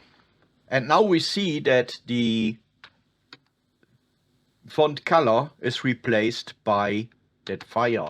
This fire isn't really great because it's too dark, so I replace it because I know there is a bit more of a bright side to the right, so I try this. You get the gist of it. I hope you loved playing around with that. If you know anybody who has any advantage of these tutorials, please share them. Otherwise, have fun with the rest of this playlist. Thank you very much for watching. Have a great day ahead and goodbye. Hey friends, let's create a retro text effect. Just go to your effects library, grab a text plus, put it above your footage and make it yellow. And I'm writing retro text effect. Make it a little bit bigger and put it to the right side, just because. And then I'm going to throw a mosaic blur on it. So I go to the effects library, go to OpenFX, look for the mosaic blur, close the effects library, go to the settings in the effects in the inspector, and then I can play with the settings here. And because we don't want to blur, we can go to advanced controls and check hold cells only. And then it will make our effect, our text a little bit more clean and retro. We can still choose different fonts. Can just change them. We will have to change also the pixel frequency, but this is the way we create the retro effect on our titles. So I hope this helps. Have a great day ahead. Have fun with the rest of this playlist and goodbye. Hello friends, let's create a text fly-through effect. Let's get right to it. I have already put my footage on the timeline in the second video track. You see why in a second. I'm going to effects and then I drag a text plus effect. I could also go with the normal text, but I love my text plus. I put that under the footage. And now I set my composite mode of the footage to multiply, so my text shines through. Then I'm going on my text, go to title, type in summer, all in caps, make it bolder, make it bigger. And now I decide where I want my fly through effect to start. I think here will be a good point. Here I only select the text, hit Control and B, and then maybe it's a good idea to do 2 seconds. Here I make a cut in the video and in the text. I go on the second half of the video clip and put the composite mode back to normal. You will see in a second why. This makes this part of the text obsolete, so we can delete it. You can also leave it, doesn't matter actually. Then I'm going to this part of the text, go to the settings, and here I'm going to scroll down and activate dynamic zoom. Then I go to the drop down menu in the editor, and here I choose for the dynamic zoom. What I'm doing here is I'm going and take the red box and make it small so that it fits into one of our letters here. And the green box goes to the full size of the frame, what gives us this effect. And in order to make it a little bit more dynamic, we go and change the dynamic zoom ease to ease in. So let's have a look at the entire thing in full screen.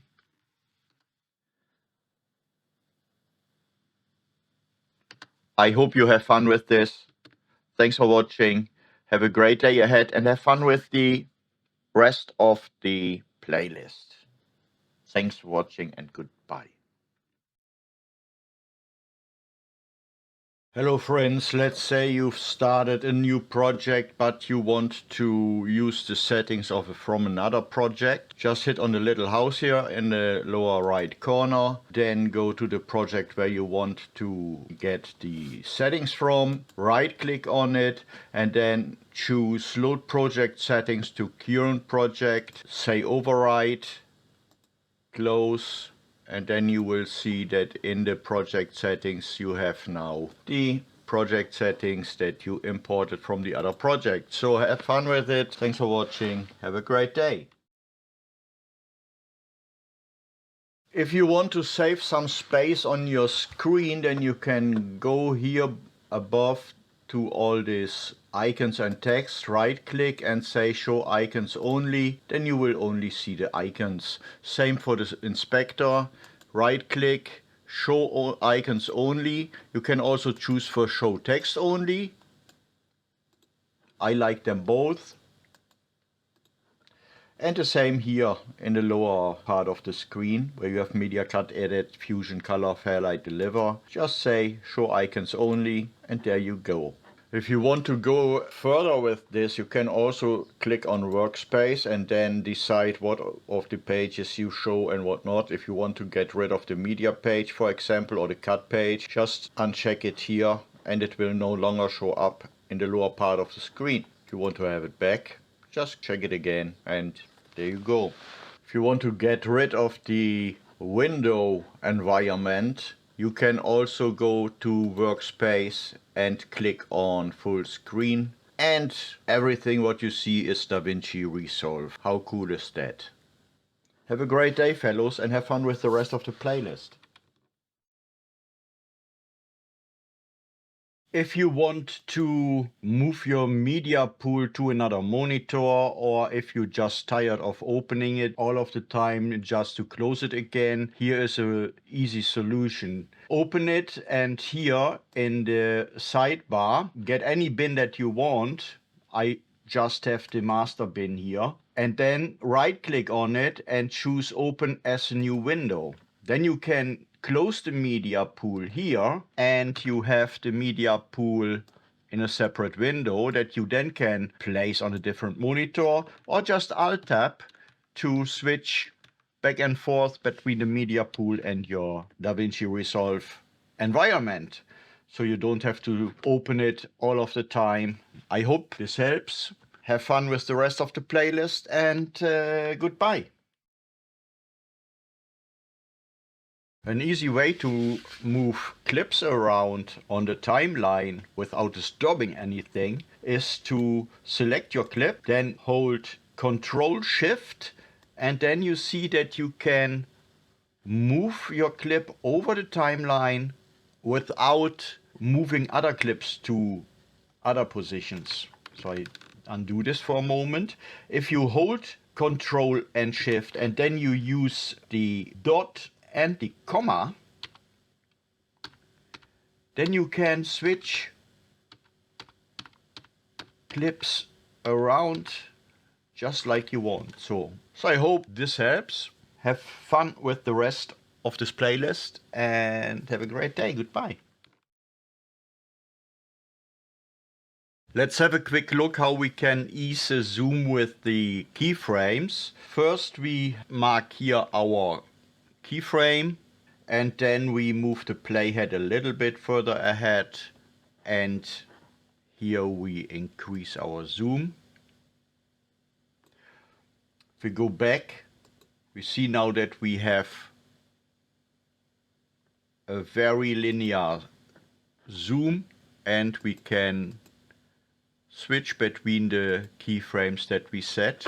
What we can do now is on the first keyframe, right click on the keyframe and then you have the option to ease out. You go to the next keyframe, right click on it, click on ease in and then you see that you have a much more pleasing zoom. Thanks for watching. Have fun with the rest of this playlist. Consider subscribing. See you next time. Goodbye. Hello friends, let's morph some stuff and let's get right into it. I prepared the timeline by dropping my footage on it. Here is the footage of the two guitars that we will merge into each other, or morph, or however you want to name it. We go to a best point to cut. You see here I pick up the guitar. You see that there is something going on with the shadows on the right side. It's not perfect, but okay, we are going with this. And then we go to the part where we bring the Gibson knockoff into place. And then we have it. Not yet. We now go to Effects, click on Video Transitions, Smooth Cut, and we drop it between the clips. Then we have to adjust them to our liking. This is the whole thing. You can also do this with your toys, with your partner, on your own risk. I noticed that it's best if the subjects are about the same size. Yeah, have fun with it. Have a great day ahead and goodbye. Hi friends, here a little quick tip how you can change attributes of clips and footage before they even get onto the timeline. Go to the inspector and then choose whatever clip or piece of footage you want, and then you can change the attributes here before they even got dragged on the timeline. Can also just batch change the attributes. So let's say you want for this 5 clips and images a rotation angle for whatever reason, then you have it. Drop them all on the timeline and you see they have all adapted this change. I hope you have fun with the rest of this playlist. Hit the subscribe button if you haven't already and you have some advantage of these little videos. And yeah, thanks for watching. Have a great day ahead and goodbye. Hello friends. Let's go over some tips and tricks for beginners when it comes to the use of the timeline. First, let's have a look at our master settings. Click on the clock here in the lower right corner and go to the project setting, and I always make sure that I set my timeline resolution to my liking and the frame rate. I usually go with 24 frames per second since I most of the time are editing feature films. And now let's have a look how we create a timeline.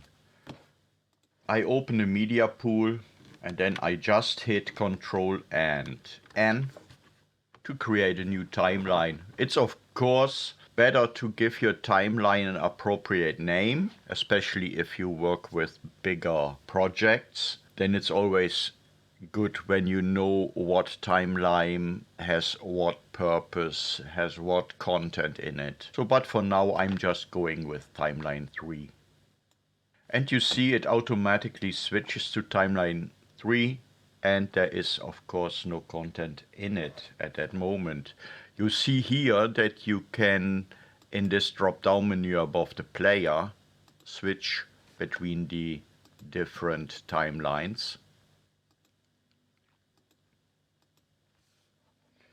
You easily rename the timeline by double clicking on the name, and then you can just go and change the name. What I'm not doing now. So let's close the media pool for a moment. But it's actually better to put some footage on it. Let's have this. Let's reset the attributes. For this footage here I had attributes changed for another tutorial. So I quickly changed them, reset them all. So let's put some footage on the timeline.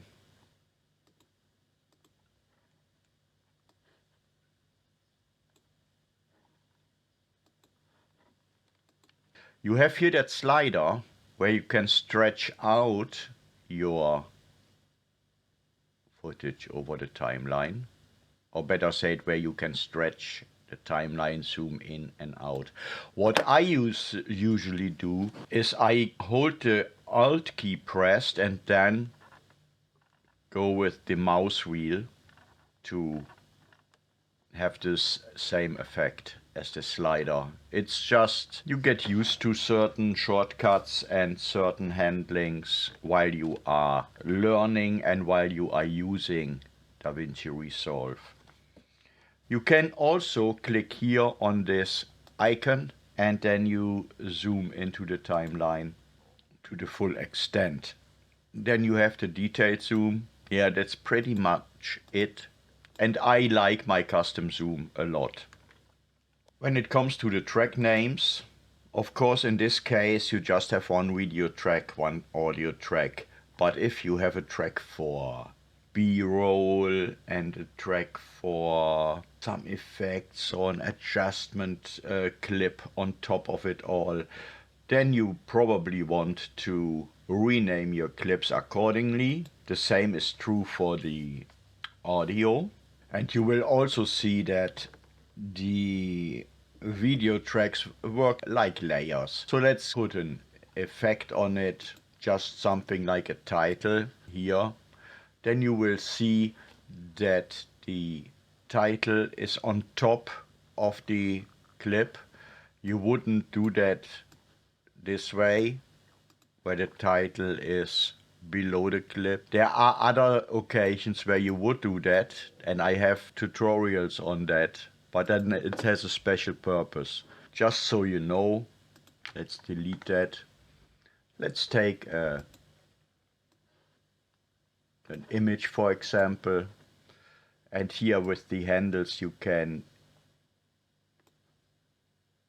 change the opacity to blend them in and out. And you see what's on top of one clip will block the view on the underlying clip. You saw that automatically a track was added when I put that footage on it. You can easily go here, right click in the area of a clip and then click on add track, and then you see that another track is added. Same thing where if you want to delete it, right click on it, delete track, and then you are back. What's also important is the following. Let's say you have edited a track and you don't want under no circumstances have any changes applied to them. What you then do is you hit the lock track icon, this little slot here. Same for the audio. And then you will see that it's grayed out. So that signals us we can't do any changes no matter what we do. These are now carved in stone. Let's unlock them. This is, you have a mute button here for the audio track and a solo. The mute, of course, makes sure that you can't hear the audio track and also not hear it in a render if you render your video out. And the solo track will solo it. Let's say you have a diversity on audio tracks, a voiceover, music, and so forth, and you only want to hear one, you want to focus on one, then you can hit the solo button and you just hear one. Our auto track selector is a very interesting one. They are checked by default, and what they do is, let me grab this footage and put it here. Let's say we want to cut. If no track is explicitly selected and you hit Ctrl B or you use the cut tool, I always hit Ctrl B to cut. You see that now every clip is cut. And that's not necessarily what we want. Sometimes we just don't want that. We want just to some clips never be cut. For example, audio clip where you have music and you want to have it in one piece and not in 30 little pieces. So what you can do is you can hit auto track selector, and if you now put your playhead here and hit Control B, you will see that it has not been cut. You will see still the audio has been cut because I had the auto track selector still on, still active here. Let's undo it. You can also explicitly cut a track even though the auto track selector is activated.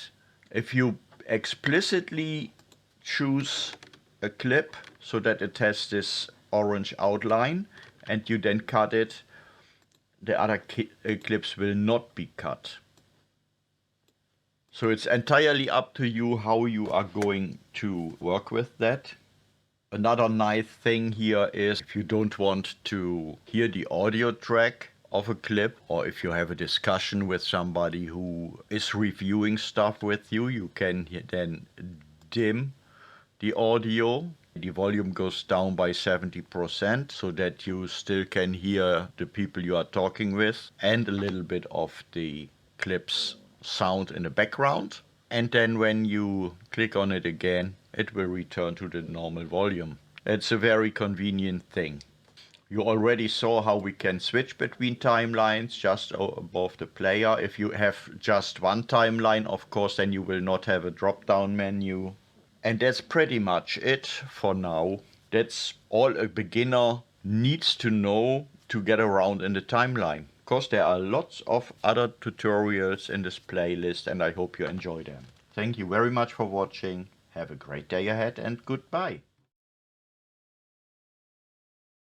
Okay, that's a short one, friends. If you want to use two different fonts in one text box, you only can achieve this with the normal text, not with the text plus. So go to Effects, drop your normal text on your timeline. Then type your text.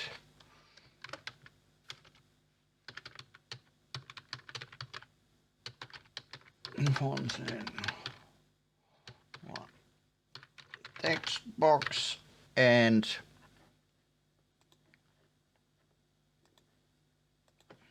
mark the part that you want, where you want to change the fonts. Select it, choose whatever you like, and there you have it. Thanks for watching, have a great day ahead and goodbye.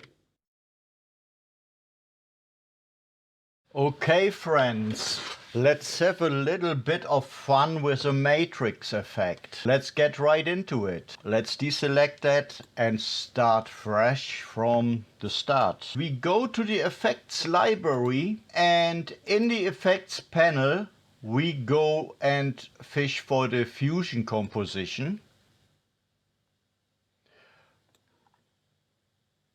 I put it right here and I make it a little bit longer.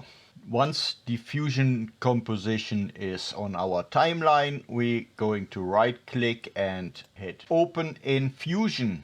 In Fusion, you will see here our media out. Go and open our effects library now in Fusion. Then we go to Templates, Fusion, Particles, and here we go and fish for matrix.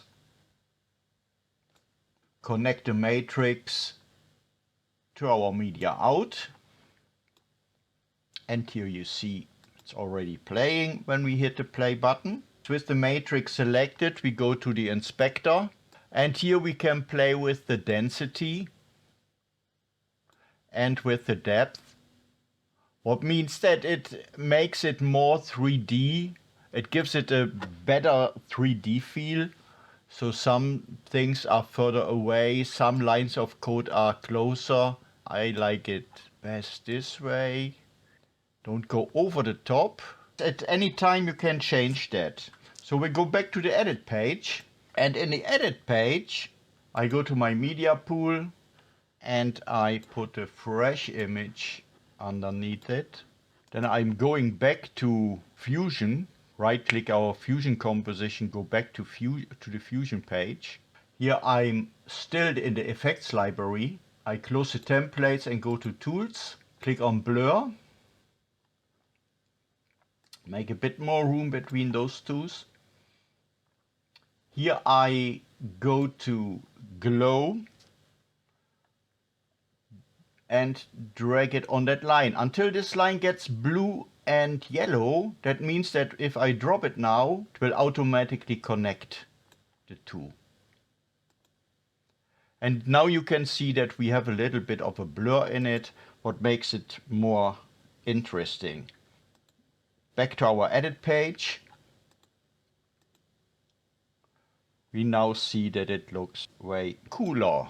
What we do now is I'm going to click on the fusion composition, and in the inspector I change the composition mode to foreground. I drag the composition from video track 2 to 3, and what I want to do now is I want to put a text in between it.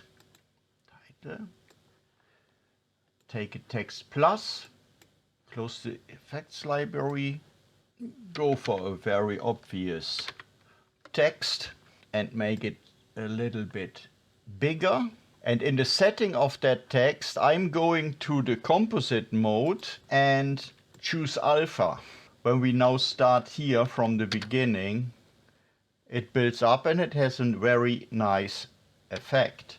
What we can do to make it even better is we click on our fusion composition, right click, open fusion page, and then what we do is we'll go and throw a background between the glow and the media out.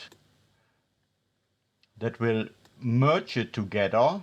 If this is black, don't panic, just right click and choose for swap inputs, and it's back. So if you go now back to our edit page, you will have this effect. We can also go back to the fusion page and change the background color.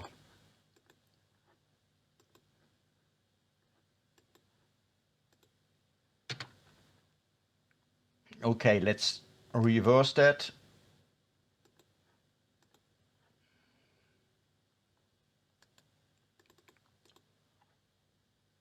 And now I want to get rid of the text. I will resize fusion composition. And while the fusion composition has that foreground composite mode, and remember we gave it a black background, we now go to the image beneath it, and the composition mode of the image, we choose LUM for luminosity. And in the color page, with the image selected, make sure that's what we select, we change the contrast so that we pronounce more the lighter details of the image and give it a more three-dimensional character. So if we now watch the whole thing in full screen, you can choose for your blue or red pill and have a lot of fun with it. Thank you very much for watching. Have a great day ahead. Have fun with the rest of this playlist, and goodbye. Hello friends, let's have a look how we can get rid of gaps between our footage. There are different ways. Let's go through all of them.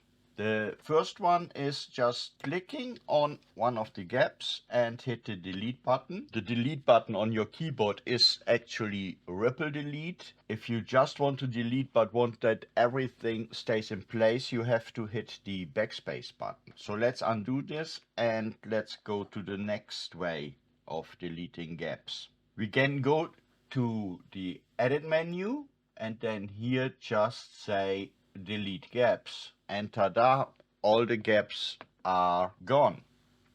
Let's undo that again. Then we have the possibility to make a customized shortcut for that. For this we click on the DaVinci Resolve title here in the upper left corner.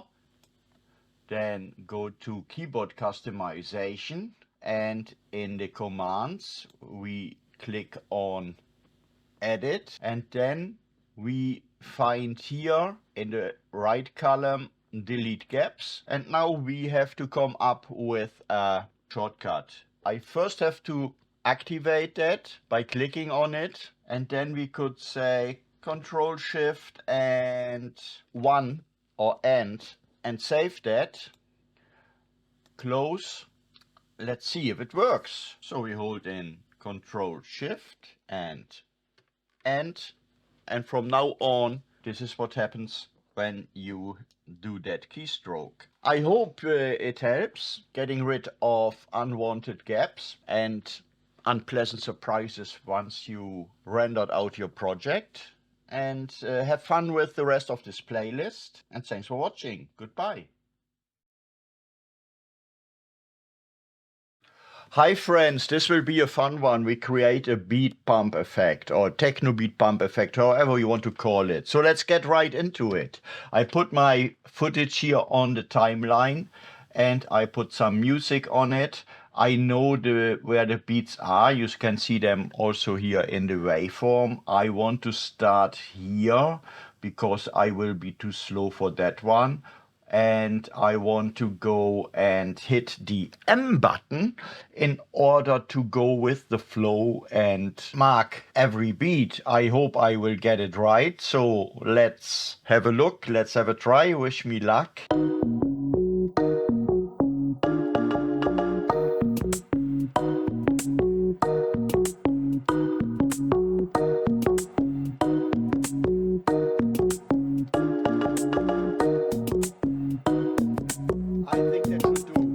I think that should do. What we're going to do is we close the inspector first and foremost, and we have effects library. We go to effects and get an adjustment clip. We put it right here on video track 2. I will shorten it so that it starts with the first beat and ends with the second beat, that it has exactly the length that we want to. I click on the adjustment clip, go in the inspector, and then I'm going to enable dynamic zoom. And what I'm doing then is I go here in the editor, and here I choose the dynamic zoom. So I have the handles, the green one where's the starting point and the red one. So I make it a little bit more pumping.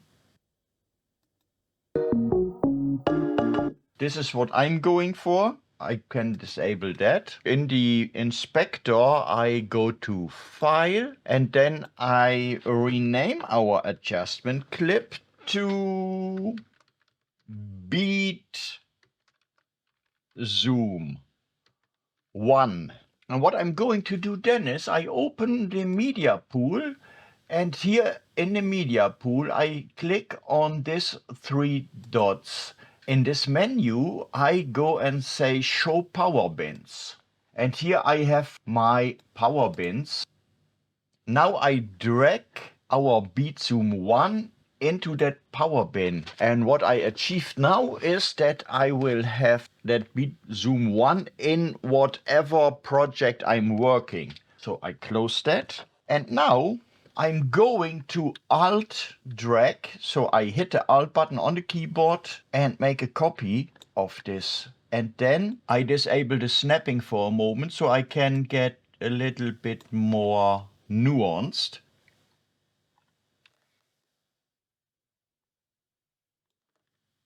I will speed this up so you see me now work very, very fast. Now I'm going to home.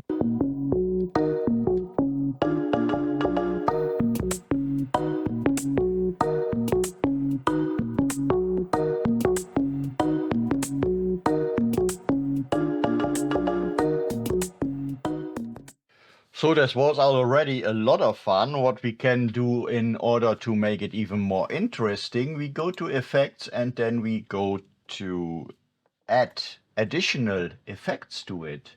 So let's see what we have here in the blur department, for example. We could choose a zoom blur. Let's have a look what this does. That's right, that's great. Let's undo that. Maybe a prism blur. Yeah, the prism blur is likely very cool as well. Yeah, what we am going to do is, and you will see me work very fast again. First thing is I'm going to the inspector, and here with file I call this one 2, and you guess it, I'm going to the media pool, and in our power bins I drag now our beat zoom. So we have 2 versions to our disposal. So now I'm going to quickly replace all the beat 1 with the beat 2, and then I'm back in a second.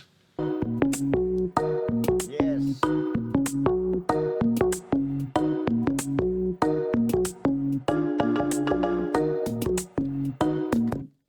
Okay, you get the gist of it. I hope you have fun using it for your dance and music videos or for whatever application you might come up with. I hope also you subscribe to this channel if you have any value of it, and see you next time. Have fun with the rest of this playlist. Goodbye. Hello friends, let's have a look at how you can save a lot of time whilst editing and trimming your footage on your timeline. Let's get right into it. If you want to, let's say, have this clip end somewhere here, there's an easy way to cut off there and have this other clip slide in automatically. You just need to hold Control Shift and then angle bracket,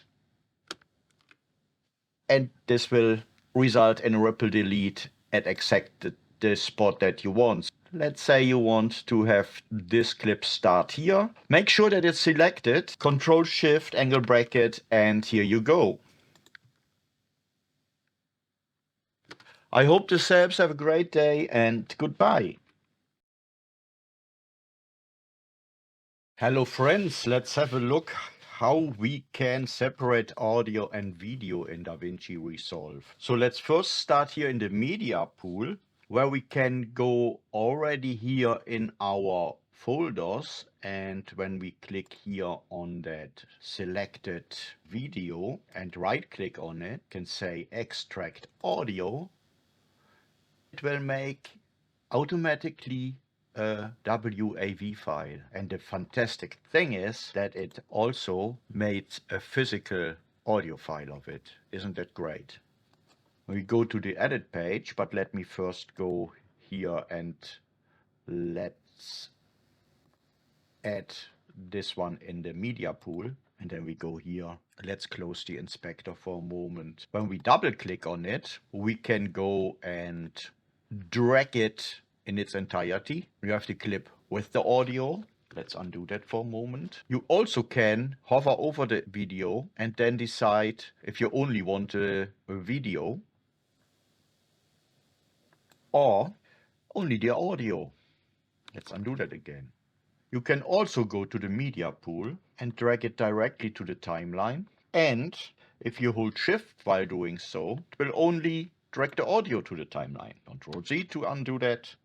If it's already on the timeline, you can press Alt and then select either of those and then just hit the backspace to delete one of them.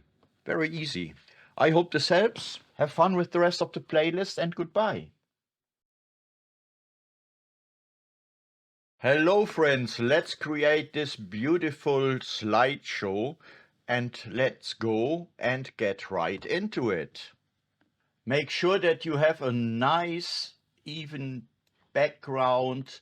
I chose a marmor kind of background. I will zoom in to 1.3 and then I'm going to make a cut, then stretch this a little bit. Now I'm going to effects, and here I choose a video transition. I'm going for the push, stretching that a little bit. And now I'm going here with my playhead between the clips and in the middle of the push transition. I go to the inspector, click here. If your inspector isn't open, just here in the upper right corner, click on the inspector. I want to go and play a little bit with the border, but first I'm going to mark the feathering. And I also want to zoom in a bit. You see, we have here that separation where you definitely see that there is something going on. And we want to avoid that as far as possible, or want to mask it at least a little bit. Let's see. So in this case, that's okay with 35. Then I want to add some motion blur, and I want to go to 1.3 was a good one. And of course, for the ease, we choose in and out. And let's have a brief look. It looks good to me for now. I also want to see if there's anything different if we are going up or down. So if we don't have to push left or right, but up or down. And you can already see if we go here in the middle of our transition that it's very evident. So in this case, I go click on this second part of the background. And here I will go to the video tab in the inspector. And then, if I flip this vertically or horizontally or both, if I choose the vertical, I'm good. Yeah, that's pretty much okay. You will always see that if you have something like that, that it's a little bit tricky. We go to close the inspector for now, and then we put our first image on it. Or what I actually want to do is I put all the images on it. I don't really have a reason not to do so.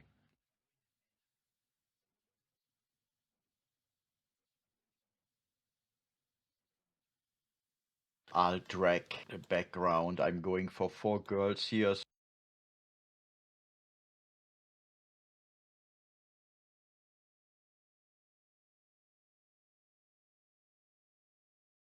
So before I resize these photos, I'm going to Effects and click on Open Effects.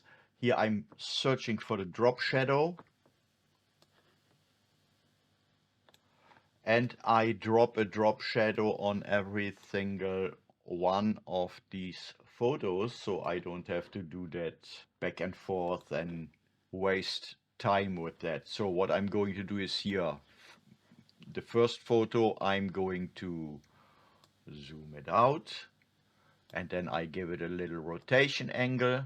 Here in the drop shadow, I make the drop shadow a little bit harsher.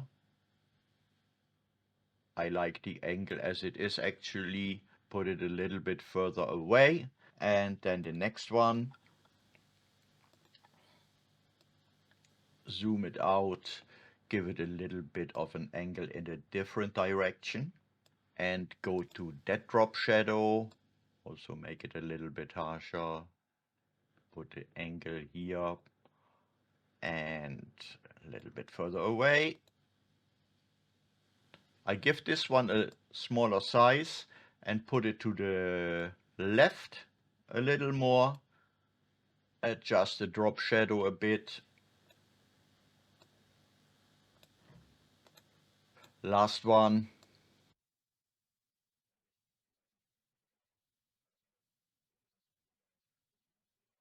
I'm going on the first image, right click on it, open it in the Fusion page, and in the Fusion page I'm going to click on Effects to open the effect library. Here I'm going to Templates, Edit, Effects, click on Colored Border, and I have that white border. I close the Effects library. I have that white border. You can change everything what you want. I keep it as it is. Make sure you have the clips on. Saves you time.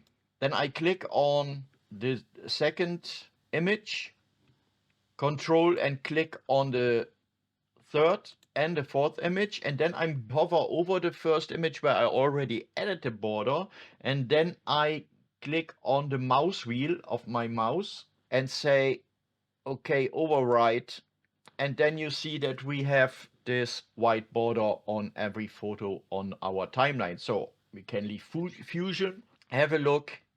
Everything has now a white border.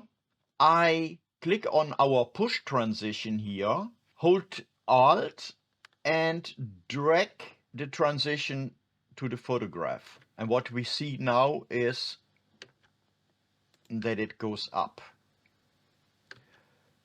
And that's okay.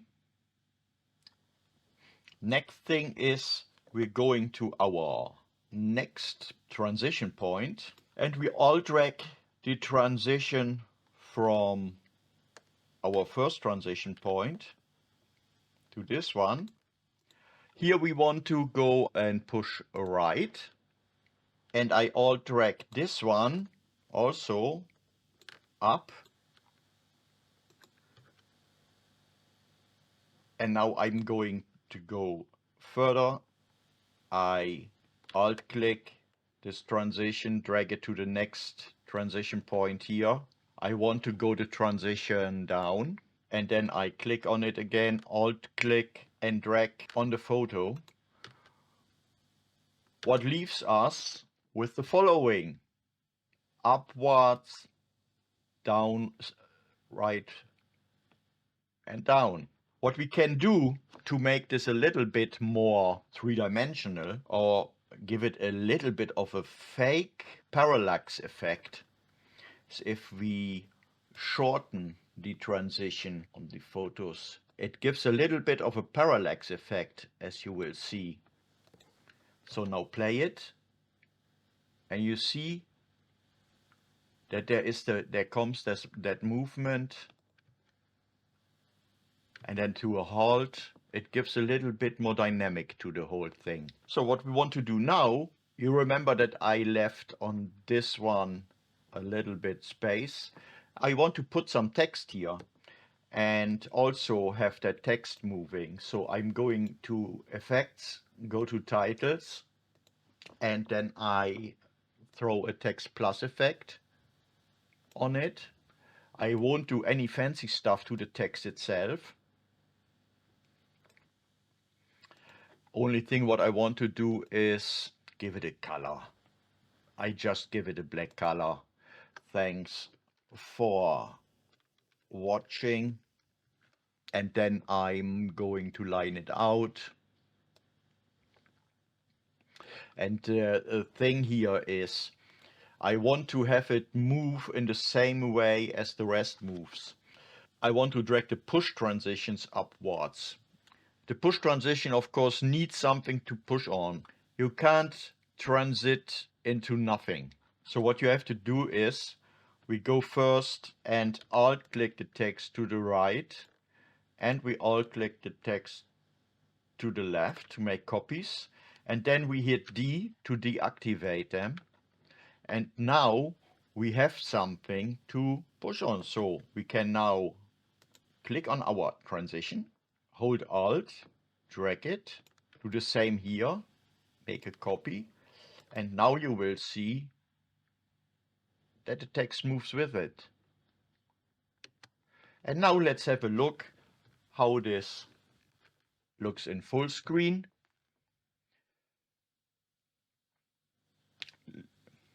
Looks good. I thank you for watching. I hope you have a very great day ahead. Have fun with this. Of course, you don't need to use photographs. You can also use video clips for this. You can do everything what's in your imagination. There are no boundaries. Have fun with the rest of the playlist. Consider subscribing, and goodbye.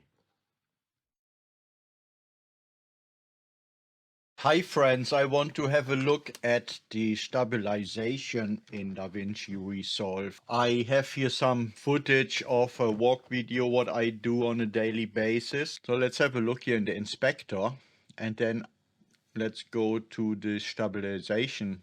Click activate it, and then first I want to deactivate the zoom. I just want to see what it actually does, and I already experimented with it, and I found that the perspective is in this kind of footage the way to go. Also, similarity delivered very good results, and yeah, translation, I really didn't see any benefit in that. But just let's have a look with standard settings, the crop ratio and the smoothness and the strength. So let's stabilize this. It goes very quickly. Can be that I just have a fast system. So let's have a look. And when we now activate the zoom, it will zoom in so that the black parts will be outside of the visible frame. It actually does a very good job. Let's reset that and have a look at what it does when we change the crop ratio. Set the crop ratio to 1.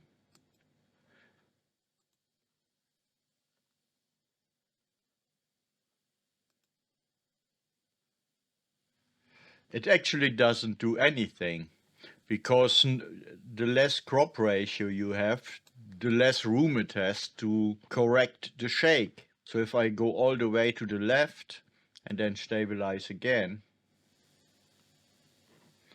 then we will see that it is much stronger now when I turn on the zoom. We'll see that the result is even better than it was before. And then we can have a look at the smoothness. I want to have it like that.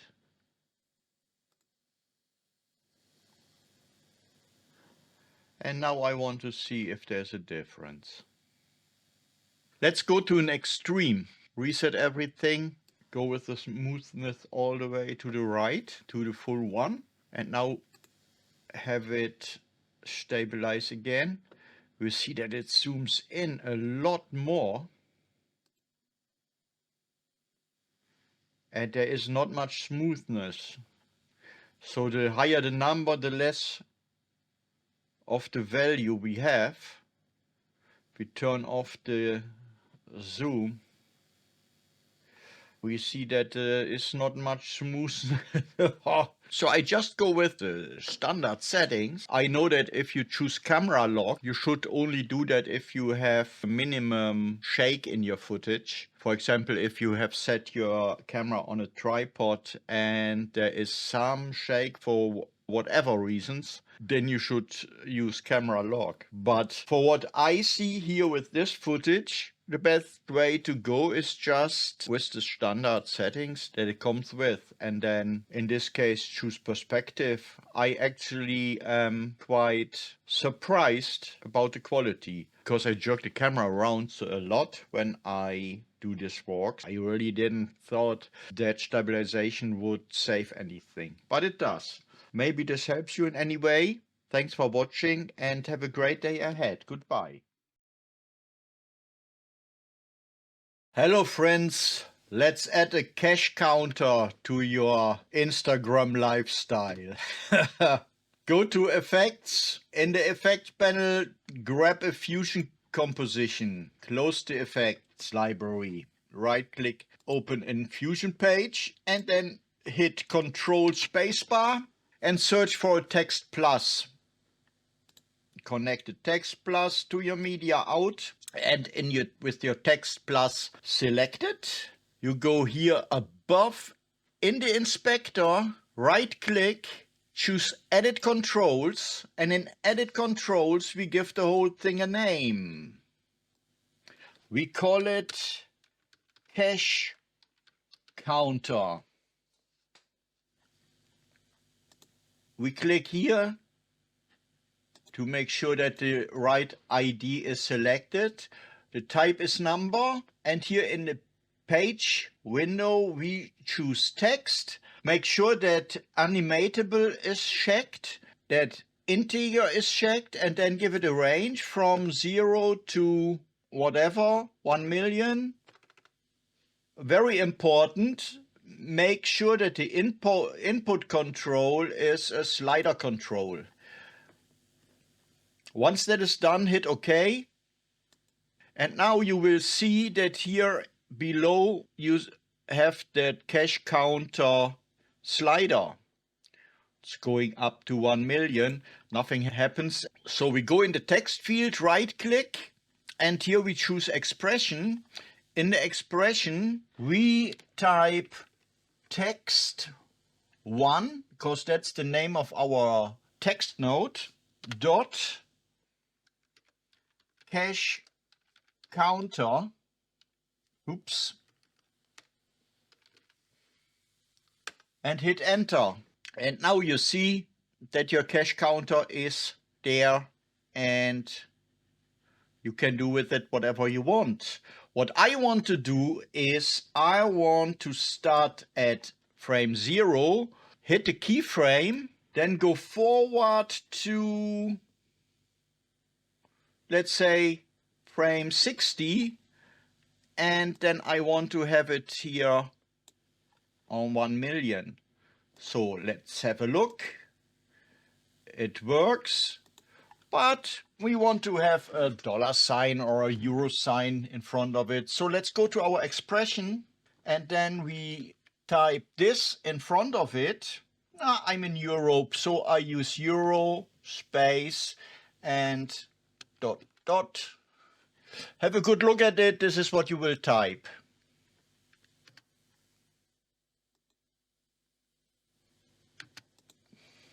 Okay, that's it. Nearly. What you can do is, and this is all a bonus now, we can give it a bigger size. We can choose a different font. Let's see. Yeah, I think, yeah, just let go with this. Make it yellow. Go to the shading. Give it a red outline. Yeah, just go with it. And then click on it. Hit Control Shift again. Search for Dropshadow. Adjust it to your liking. It's totally up to you how you do that, what you do. You can even go so far and put a glow on it. Control Shift, type in glow. Yes, I go with a normal glow. And then I glow to my liking. Okay. And then we go back to the edit page, go to the start, go to full screen, and there you have it. You can show off your boat. I hope you have fun with that. Have a great day ahead. Goodbye and enjoy the rest of the playlist. See you soon. Hello friends, let's create an easy subscribe button for your videos. In the edit page here I have some footage. I go to effects and in the effects library I choose a fusion composition, drag it on the timeline, close the effects library, right click on the fusion composition and then open it in the fusion page. Once I'm in the fusion page I drag a rectangle and a background in my workspace, connect the rectangle to the background and the background to the media out. Then I'm going to choose a red color for my background node and then I'm going to play with the sides, but first with the corner radius of the rectangle. I think this is a good one. Then I make it a bit less high and a little bit smaller. Then I'm going to put a text node here. Just drag the output of the text node to the output of the background node to create that merge node. And in the text node I write subscribe. I'm going with that. Maybe a little exclamation point behind it. This leads me to readjusting the rectangle. Make it a little smaller. I want to animate the whole thing. So what I'm going to do is I drag a transform node between the merge and the media out. Drag it here and as soon as the line becomes blue and yellow, you can drop it and it will be connected. Then I'm going with my playhead to the beginning of our animation. And here I set the animation, the sides to 0. Keyframe it, then I'm going to the end of the animation, click again on the keyframe to create another one. Then I'm going to about 3640, somewhere here.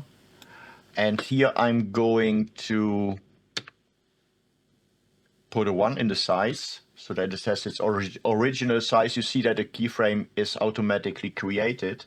If we go now with the playhead to about 80, you see that it's already declining. So I set the size here to 1 as well, and then I'm going to play it.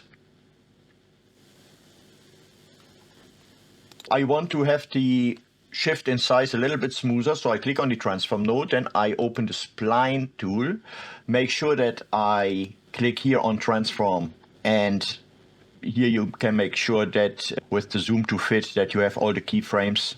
Then I mark the keyframes by dragging, and then I just hit S on the keyboard to make it smooth. I close the spline editor, and then I go back to the beginning of our animation, hit play, and here we go. Very smooth. So back to our edit page. So here in the editor we can go to the inspector and move our subscribe button around, change size and so forth. We can also do this with the transform handles here from the drop down menu. Just put it wherever we want. We can resize it. And as a bonus, go to the media pool, go to your power bins, click on your fusion composition, go to the inspector, click on file, call it subscribe button, easy, drag it in your power bin, and now you have it for every project that you are working on. Thanks for watching, have a great day ahead and have fun with the rest of this playlist. Goodbye. Hello friends, let's create a title for this clip and have it pop by putting a blur into it. So first off, we're going to Effects and then click on Titles. Grab a text or a text plus, doesn't matter. I call the whole thing the city.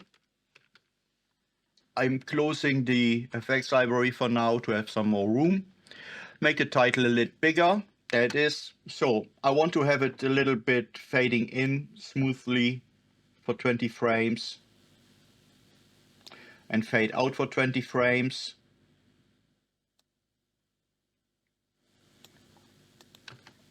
Makes it already better, but what I'm doing now is I want to have the city blurred for the duration of the title. So I drag it up one video layer, and in between the title and the video clip I will drag an adjustment clip. Go to the effects library, click on effects, grab an adjustment clip and put it between these two clips. So there's not much going on, of course. What I'm going to do now is I'm going back to the effects library, go to OpenFX, and here I grab a Gaussian blur. What makes the city blurry? It's actually what we want, but we want to have it a little bit more nuanced. So we go in the inspector, having our adjustment clip selected.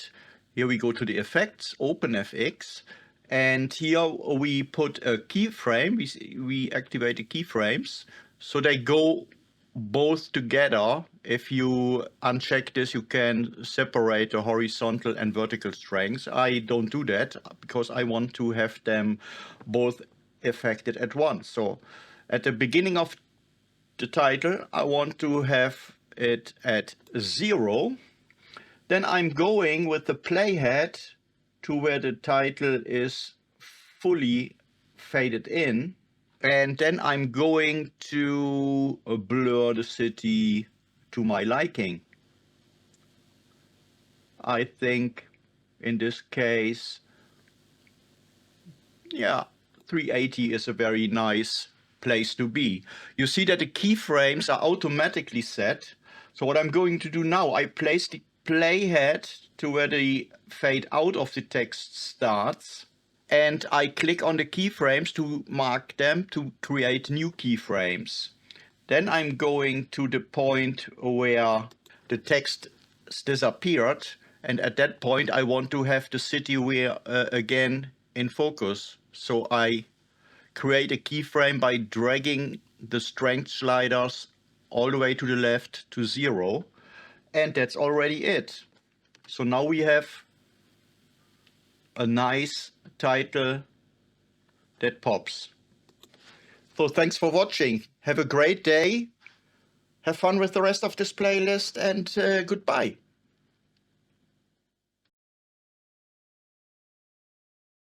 Hi friends, if you want to have objects hover around like this text or symbols, icons, whatever, follow these easy steps. So let's get right started. We start from scratch here with a clip. We click on effects. For this example, I choose a text, very quick, stretch it, make it $3 signs, make them yellow, make them big. Give them some attributes, position them a little bit here, and then get right into it. So select your text, right click, open in Fusion page, make sure that template is selected, hit Ctrl Shift, and then search for the camera shake, and here look for this camera shake and add it. Make sure it's connected, and then play it, and then you can ease the speed and the overall strength, and just play a little bit with the properties so that they are to your liking. And now we go back to the edit page already, and here you see the result. I hope you like that, have fun with it, use it for images, experiment, have fun watching the rest of this playlist, and goodbye. So friends, I want to talk to you briefly about the use of multiple timelines, and this in the context of a possible film project. If you are in the edit page here, you could just here click in the media pool and then Control N, and let's call that first timeline scene 1, and then Control N, create another one, scene 2. Let's be bold and Control N, scene 3, and then Control N, another timeline, and let's call that final movie. Just bear with me. So we double click on this one. Let me close the inspector and put our, let's say, the speech scene. We do several modifications to that. I'm not doing that now, but let's say we work on that scene. It's now in timeline scene 1, as you can see. So we go to scene 2, and there we go, and let's place this boat footage. Let's say we do some effects, work a lot on it, so that you have a very wild timeline with all the cuts and what have you. And then we go to scene 3, and let's throw on the dancing and another dancing scene. And they are in scene 3. What we now can do is we go to our timeline final movie, and here we can drop our timelines, our scenes, as we created them, into that final timeline, final movie. And then we can work on the separate timelines as if we would work on separate projects. You ask yourself probably if this would be the way that I actually work on a movie, and I have to say that it would depend on the material. So I work a lot with Blackmagic RAW files. They are very large, and I actually go and have a more complex workflow when I'm going and work on a feature film, for example. But for a short film, yeah, however you feel comfortable, I think this is a great way to go. So go ahead and experiment with that. And have fun with the rest of this playlist. Thank you very much for watching. Thank you very much for all your support. And goodbye. Hello friends, let's create a quick web transition just like this one. And let's get right into it. I prepared here two still images just because. You can of course use your video clips. I just go with this one here. In the effects library, I am going to the video transitions, and here I choose our good old push transition. I readjust it so that it's about 20 frames long. And the next step is in the effects library, click on effects, drag an adjustment clip on top of your push transition and adjust it so that it has exactly the same length. The last step here in the effects library is go to the open effects, and here I grab a directional blur and drop that one on our adjustment clip. Now I can close the effects library and open our inspector. With our adjustment clip selected, we now can adjust our directional blur. So our playhead is in the middle, right in the middle between our clips. And to explain things, I'm going with the blur strength all the way up.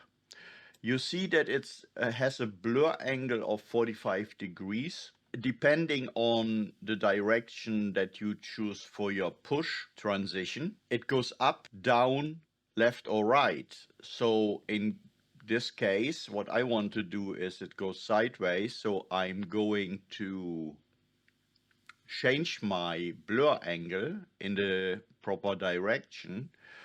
You can go, when it goes left to right, you can go to 0 or 180. It doesn't make any difference. It's the same thing. And if you go up or down, you could go to 90 degrees. Something around that. So I go for the 0 option. And my next step is to adjust the blur strength just to my liking. Somewhere between the 700 and 800, I think is best. I'm going for 720. And then I click here on the keyframe to create one. Then I'm going to the beginning of our transition. And here I drag the blur strength all the way down to 0. Then I'm going to the end of our transition and also drag the blur strength all the way down to 0. You will see that in both cases it created two new keyframes.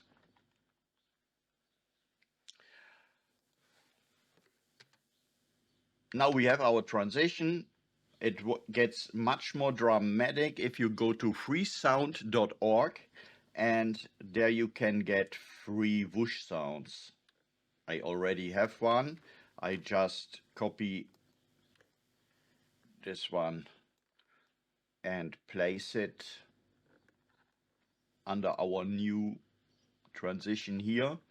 And then we go have a look how it looks and sounds in full screen. That's it. That's great. I hope you have a lot of fun with this. Thank you very much for watching, for your support. Consider subscribing and enjoy the rest of the playlist. Have a great day ahead and goodbye. Hello friends, let's create this band wipe text effect. And let's get right into it. What I did here to prepare, I dropped a text, the beach, on the timeline, and the only thing I did to the text itself was adding a drop shadow. What I want to do now is I want to add a video transition on the text itself rather than on the video. And therefore I go to the effects library, go to the video transitions, and in the wipe department I choose the band wipe, and I put one at the beginning and at the end of our text. close the effects library. I will go and drag this a little bit out to make it more slow and smooth and more attractive. Then I'm going to click on the first one, and then in the ease option here I choose for ease out, and for the second one I choose for ease in. This sounds a little bit counterintuitive because we want to have ease in and ease out effect with this, and what we have to understand is that here at the beginning, if you choose out, it means this transition starts faster than it ends. The same is true in this case. It starts smoother and goes faster at the end. So the only thing I do here is actually going to the bend wipe and play a little bit around with the feather. You can also go and add borders. And when you go and take the feather away, you will see that there are these broad borders. But you can play here with the border and feather it. Experiment with the preset, the horizontal. I choose the horizontal, and this is pretty much it. I hope you have fun with this and see you next time. Goodbye.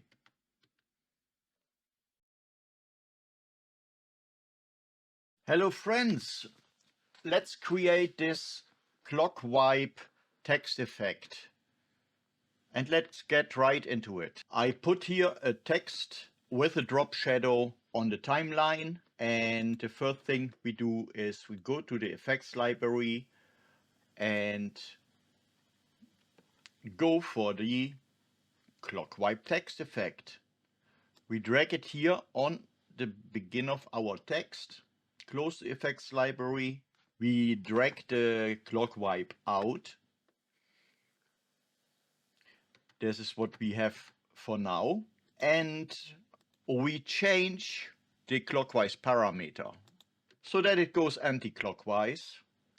Then the first word is shown first and then the second. We want to go to the border and click the feather.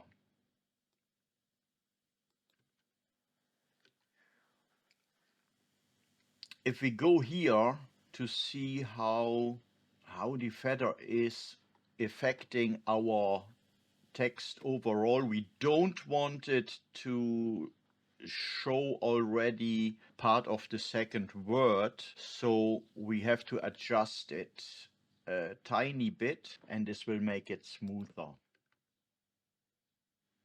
So what we do now is we go here to the ease, and we want an in and out ease, but for the first clock wipe we have here at the beginning, we take out, and for the second we will take in. I explain in a second why that is. So we mark our clockwise, alt click on the keyboard, and then drag with the mouse clockwise to the end of our text, and here we go to in. I explained in the last video that it starts faster and ends slower, and that's true. But you can also, if you have problems imagining this, you can see it as follows. If there would be a different text following that, you would have in and out, and then this here at the end would be the in, and then here would be the out. If we would have two clips, that would be the out, would go into the clip that follows. So we have to think into the direction from left to right. It's in to out, and here it's imaginary from nothing to out, in, out. So I hope this helps a little bit to grasp why we choose that seemingly contradicting directions. So let's have a look at full screen. I hope you have fun with this. Enjoy the rest of the playlist. Have a great day ahead, and goodbye. Hi friends, let's create this radial wipe text effect and let us get right into it. As usual, I prepared a text.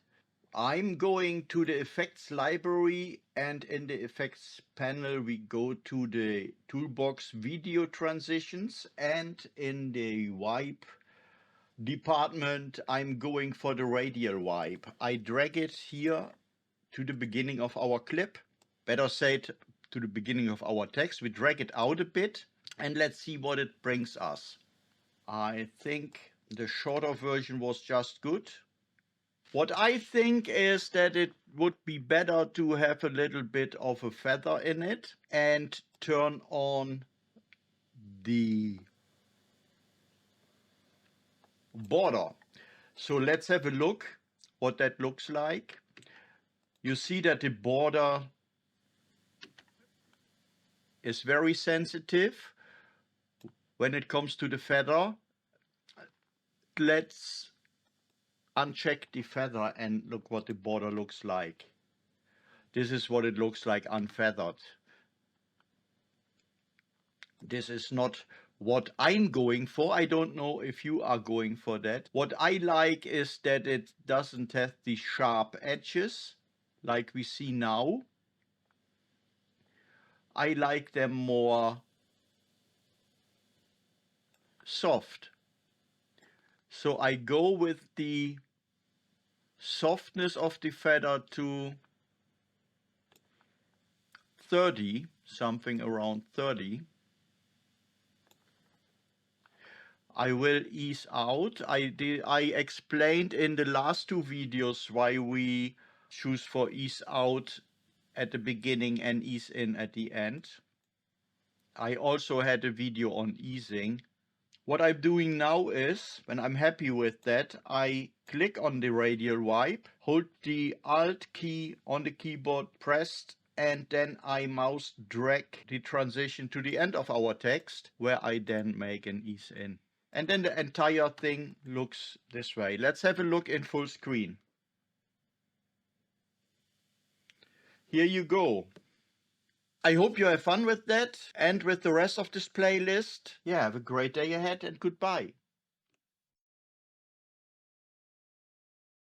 Hello friends, let's create this Venetian blind wipe text effect and let's get right into it.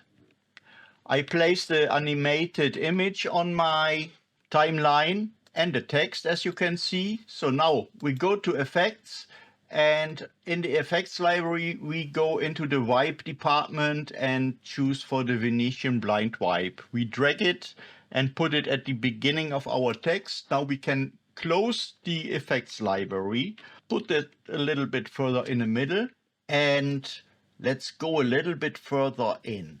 Make sure that you select the transition and open the inspector. If it isn't open here, upper right corner, inspector, then it should look like this. For this text, I found that the repeat pattern of 16 brought me the best result.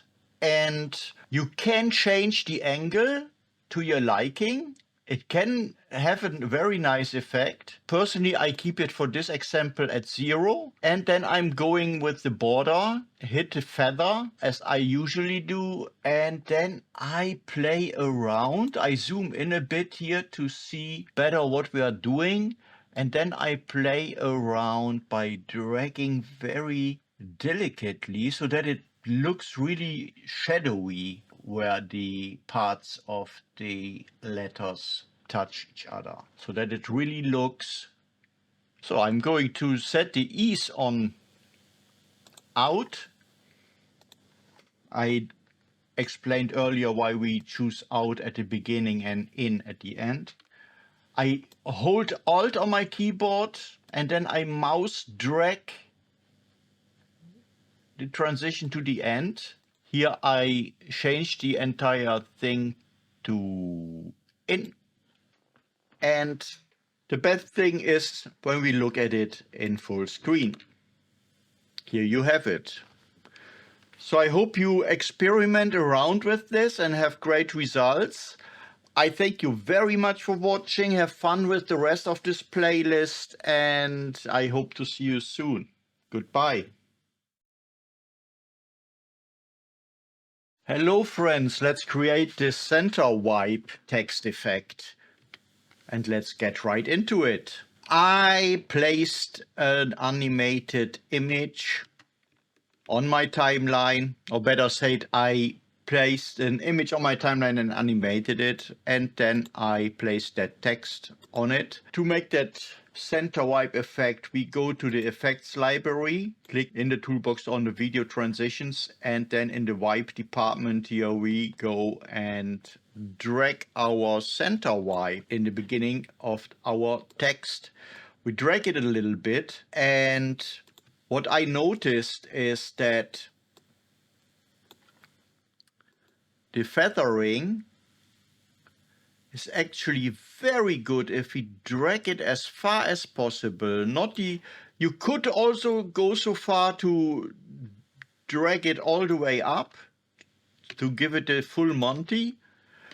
I go until somewhere in the middle, because I think that is very beautiful. If you choose to reverse, I just warn you, that will bring unwanted results.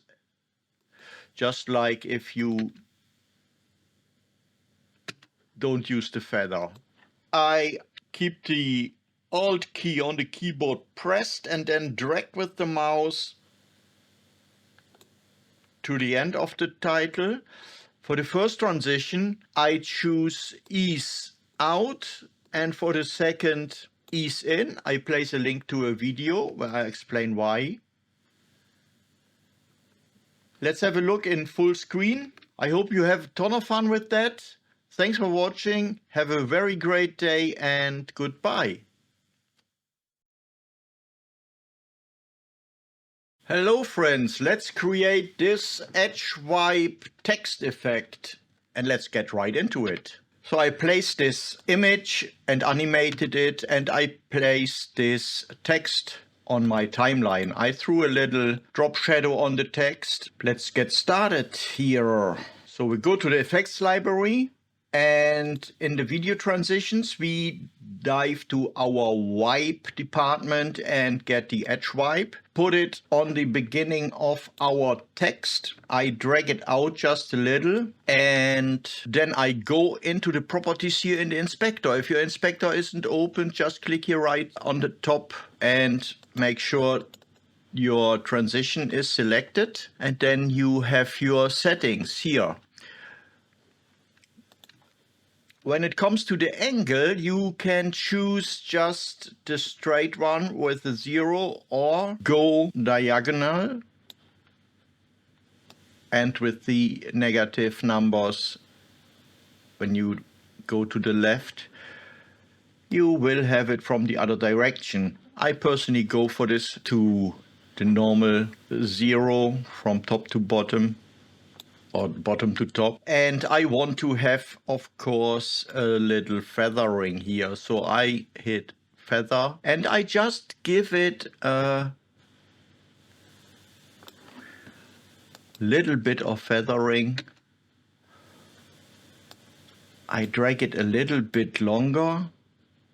It's a better feel to it. And I choose to ease it in by choosing out. I explained in another video why this is. Then I Alt drag, or hit Alt on the keyboard and drag with my mouse to the end. Here I reverse it, make from out in the E section, and there you have it. Let's have a look at it at the full screen. I hope you have fun with that. Have a great day ahead and goodbye. Have fun with the rest of the playlist, and thank you very much for watching. Hello friends, let's create this Spiral Wipe Text Effect, and let's get right into it. So as always, I put some footage on my timeline and some text, and then I'm going to the effects library, and in the toolbox in the video transitions I go to the wipe department and I drag the spiral wipe onto my text. Close the effects library, make sure that my spiral wipe is selected and that the inspector is open. If the inspector isn't open, just hit in the upper right corner on inspector and it should be open. And if your spiral wipe is selected, you should see it right here in the inspector. So let's see what happens. We want to have it a little bit longer. I think that gives it the right feel. And what I want is I want the border real thick. Of course, we don't want it that way. So we choose feather, because this is what we do when we use these effects on text. And I think that it's great.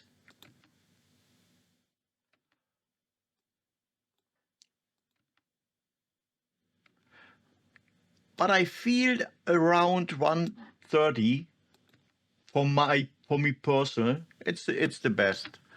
So next step is Alt and then drag a copy of the spiral wipe to the end. The first one, again, the ease, I set to out, and the second ease I set to in. As always, I will link a video to why this is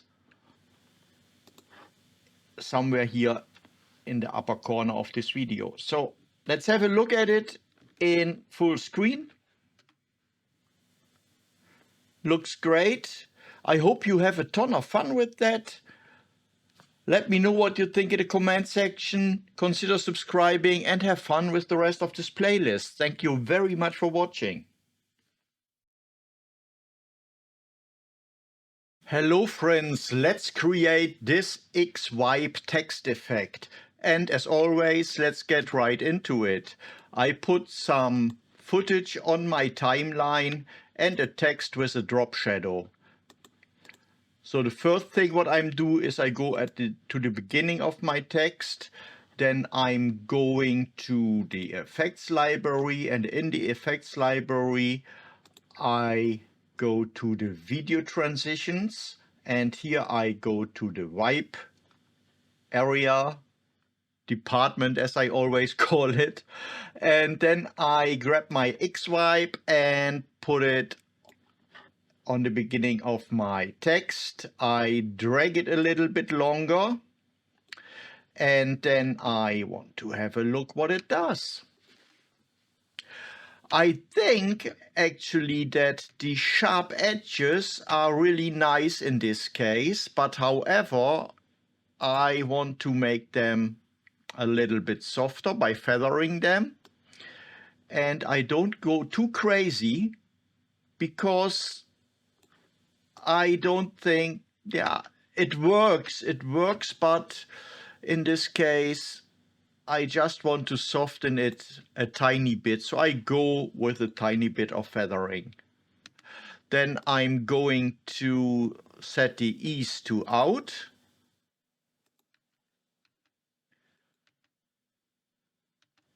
I'm going to hit Alt on the keyboard and drag this transition to the end of my text, where I then click on ease and change it to in.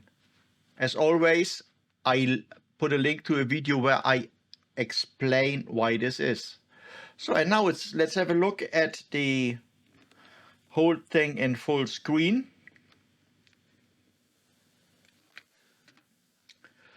And I think, yeah, beautiful. I hope you have a lot of fun with this, and please let me know what you think in the comment section. Consider subscribing and have a great day ahead. Goodbye.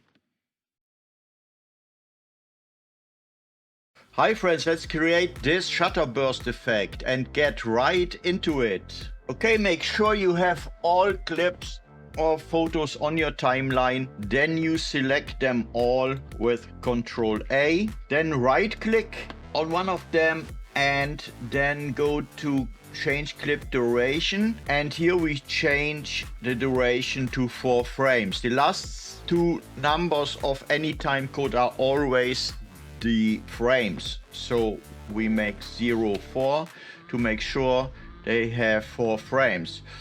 Of course, we don't want to have these gaps between them, so we click on one of the gaps, go to edit, delete gaps, and here we go. Now we can zoom in, and then we go to the effects library. In the video transitions, we grab in the motion department for slide and drag it on between the first two clips or images. We can close the effects library. Then we drag the slide transition halfway. Click on it to open it in Inspector. If your Inspector isn't open, just click here in the upper right corner on Inspector.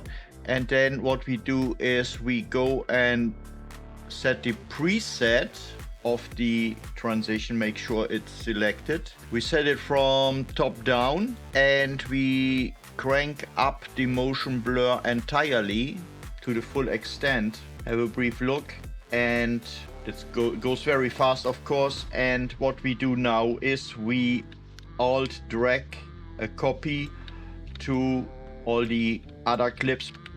Okay, let's go to the beginning. Have a look at how it looks in full screen.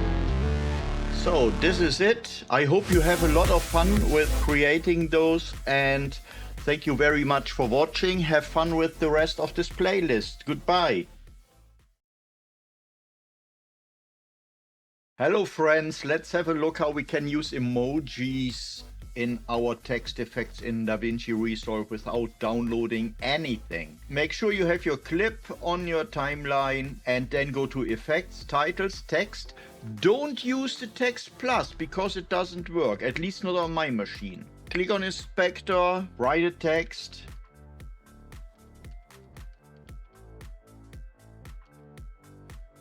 And now you can hit on the Windows machine the Windows button in combination with the period, and then you have it. Let's put some emojis here. That's already it. Again, of course, here in the settings, let's bring that down here. And then if you want to do something shed-like, you can here change a background.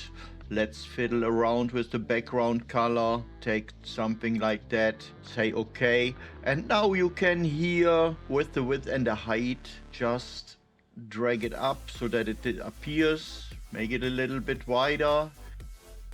Play with the corner radius to your liking, and you get the idea. I hope you have a lot of fun with it. Remember to use the text, not the text plus. Enjoy the rest of the playlist. Have a good night. Goodbye. Hello friends, in this little video I want to go over the transition basics for beginners. So let's get right into it. I have here two clips on the timeline where I want to place a transition between. So what you do is Effects, and you go to the video transitions. In this case, I just take a blur dissolve. You can always drag the transitions to make it longer, or you can make it shorter. And you always can change the properties of any transition. And that's basically it. What you also then can do, once you have changed your properties to your liking, you can go and right click on the transition and then choose Create Transition Preset. Then you can give it a name, your new preset. For example, hit OK, and when you then go to the effects library and in the video transition, you will find user area where your transitions are saved. So, and this is pretty much the basics of all transitions. Have fun following the rest of this playlist. Thank you very much for watching, and goodbye. Hi friends, let's create this little glitch transition by using the camera shake. Okay, to make it easy, I have here two images on the timeline, and for this transition I go between them. Go into the effects, and in the video transitions I'm going to search for the camera shake. Grab it, drop it between the clips. But I want the shake strength a little bit lower, so I'm going around 0.1. And then I play a little bit with the length of it until I have something that I feel is right. Okay, then we want to go to the motion blur.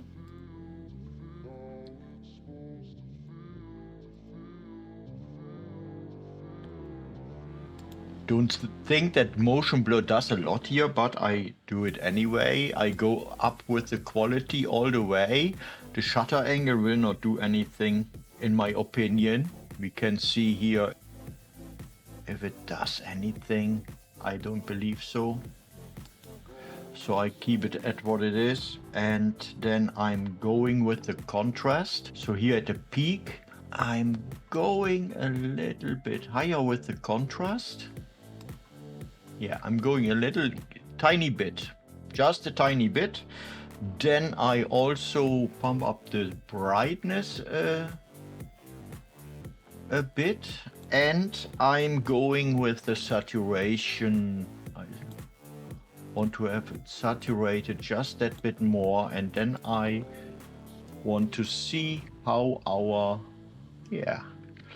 it's a nice glitchy transition. So you of course can experiment with the settings. They also can be keyframed. I hope you like it. Have fun with the rest of the playlist, and goodbye. Hey friends, let's have a look at the foreground wipe transition.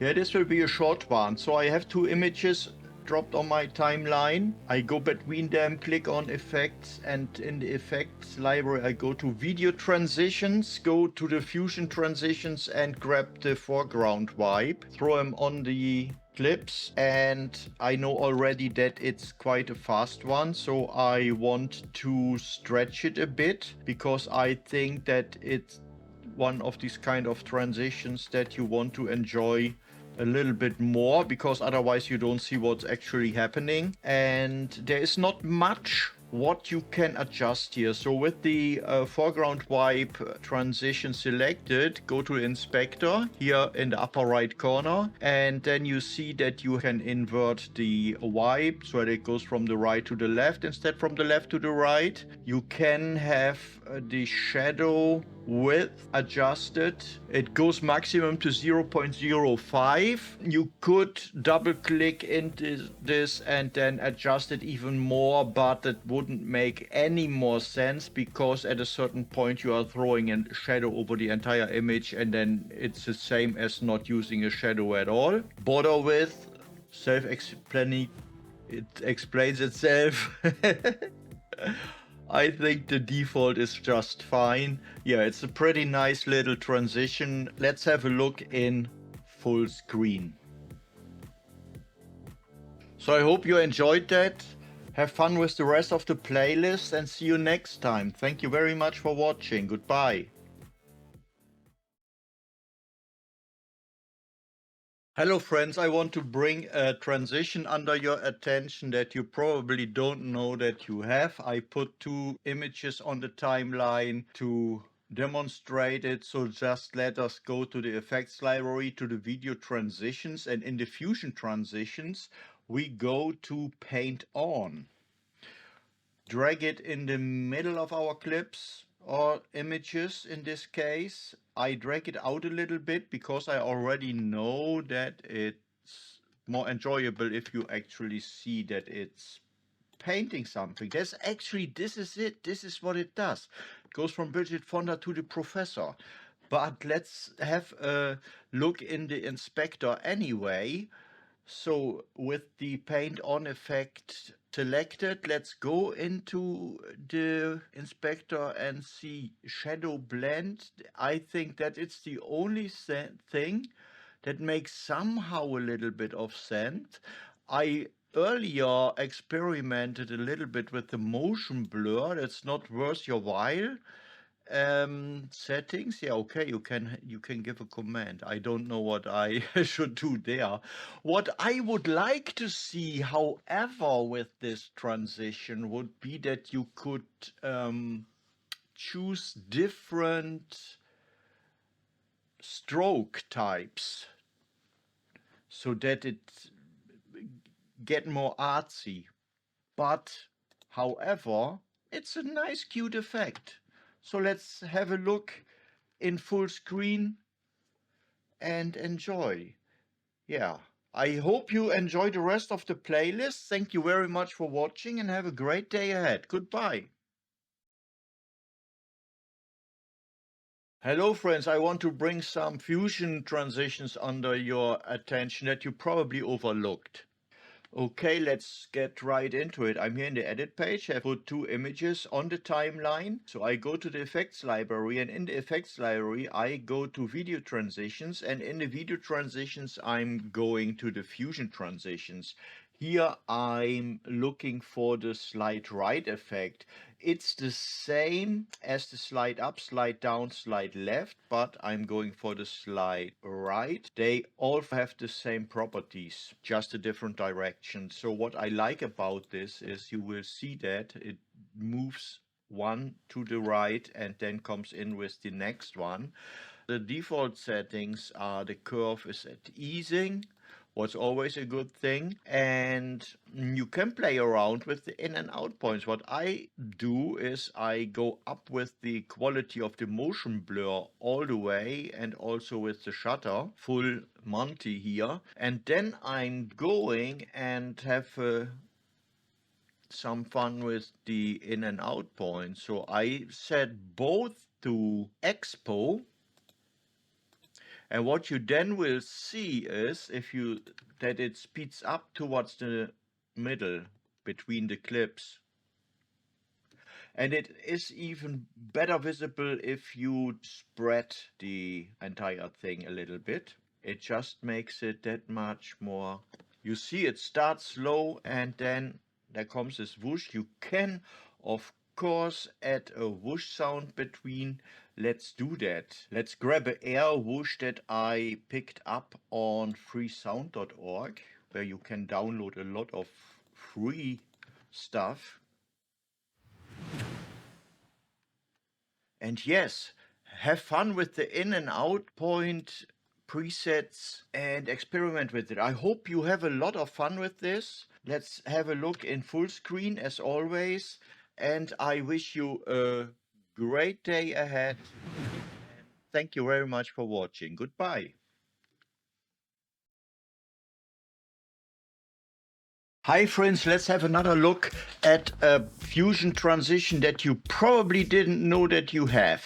With our two clips or images on the timeline, we go to the effects library, and in the effects library we go for video transitions and then fusion transitions, and in the fusion transitions we grab the noise dissolve, drag it on our timeline and close the effects library.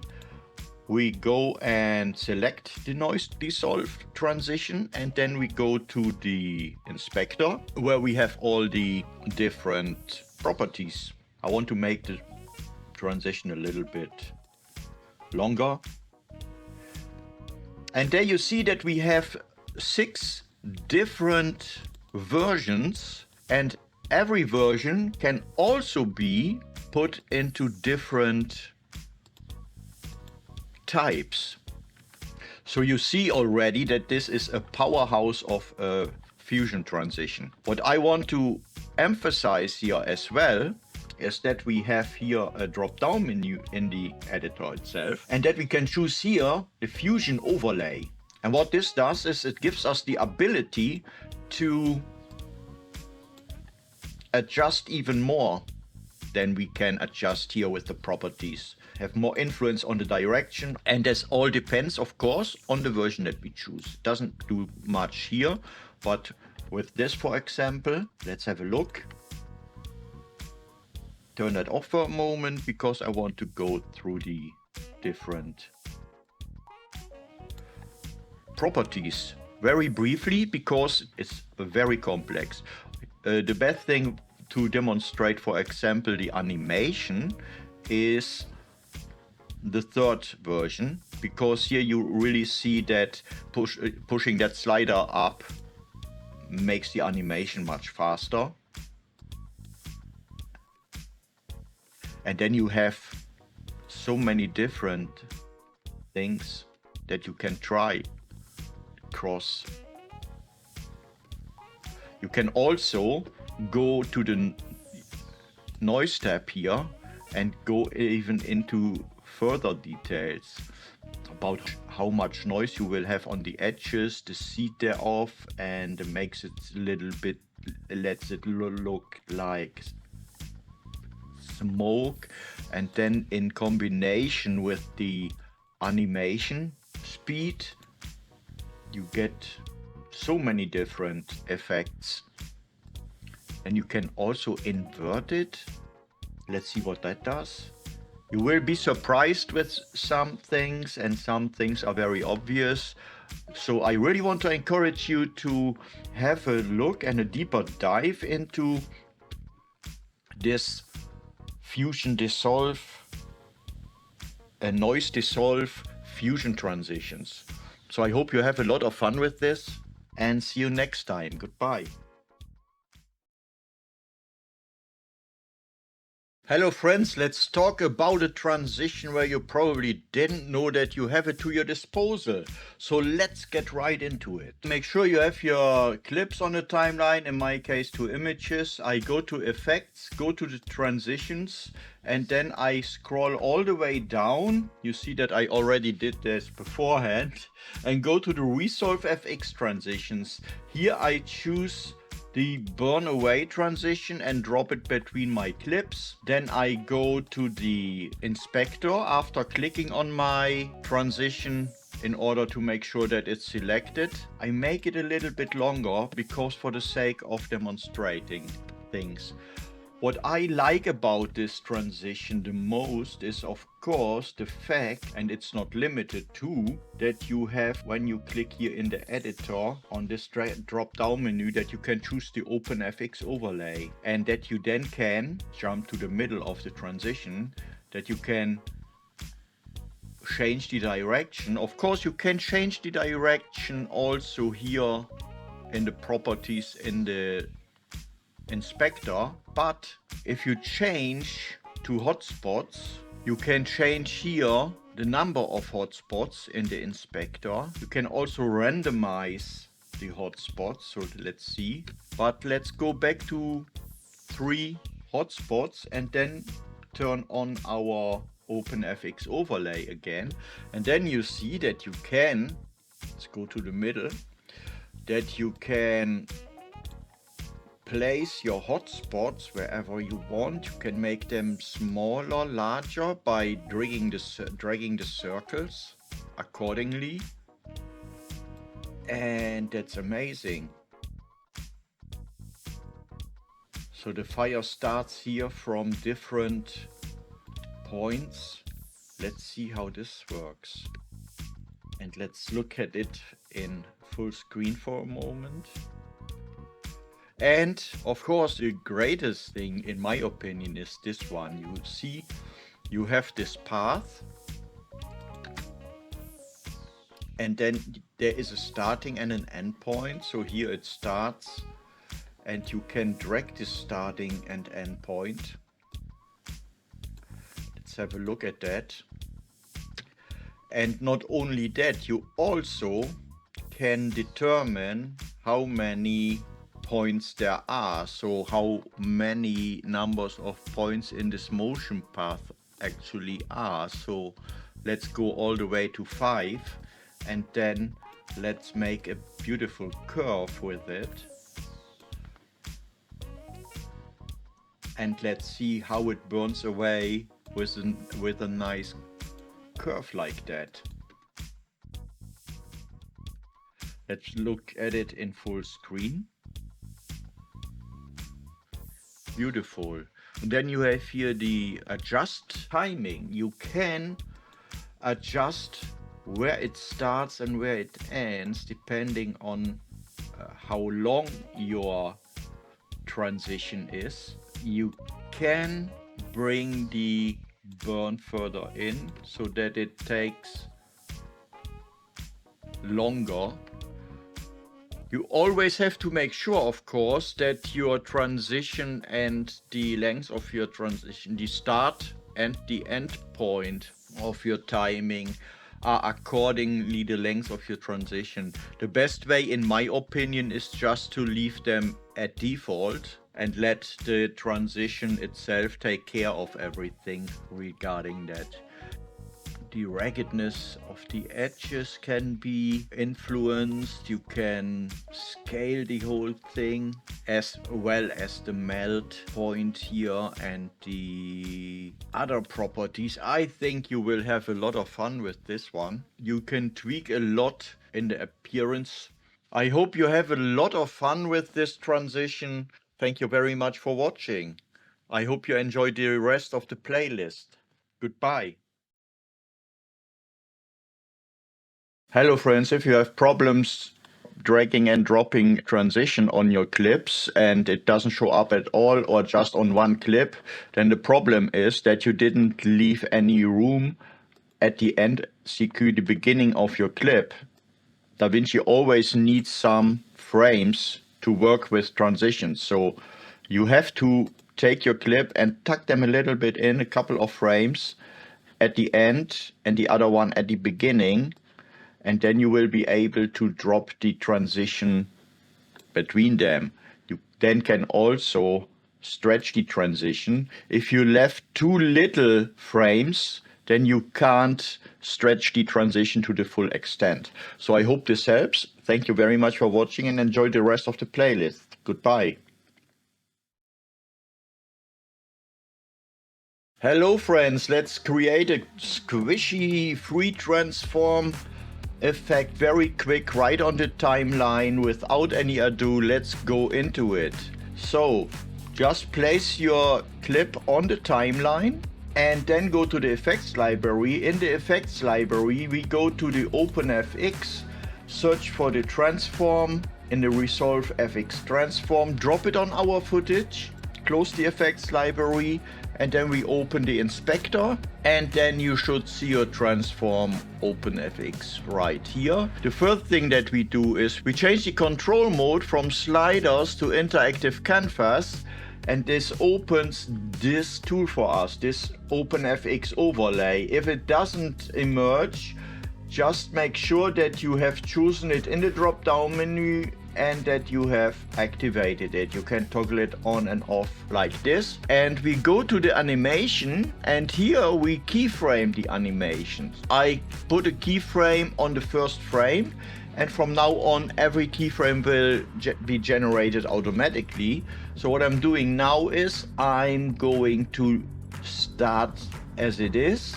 Then I go a little bit into the clip and then I drag the corners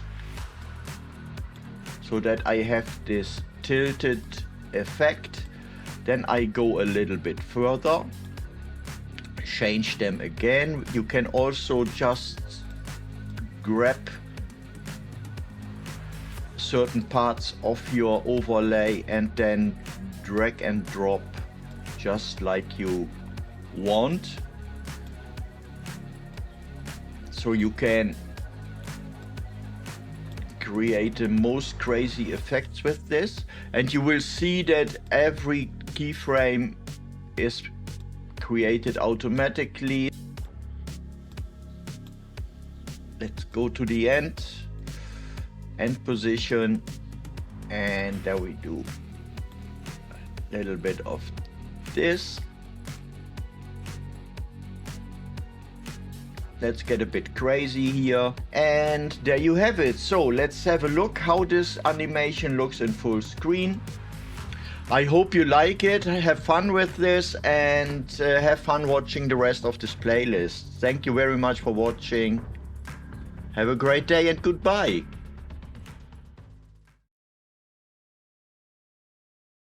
Hello friends, in this video I want to explain how you do this easy text marker effect in DaVinci Resolve. So let's dive into it.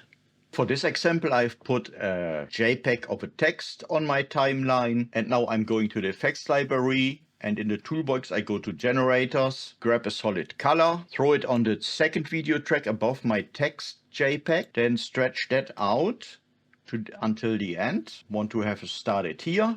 Then I'm going to make sure that my solid color is selected. I click on the inspector, open it, and here I'm going to choose a nice bright yellow color. In the settings, I'm going to the composite part, and here I lower the opacity to my liking. Once I have done that, I go to the drop down menu in the lower left corner of the viewer and click here on transform so that my transform handles are available. And what I do then is I'm going to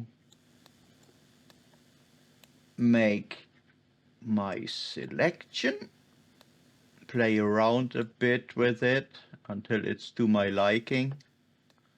Let's see. Yes. Turn that off.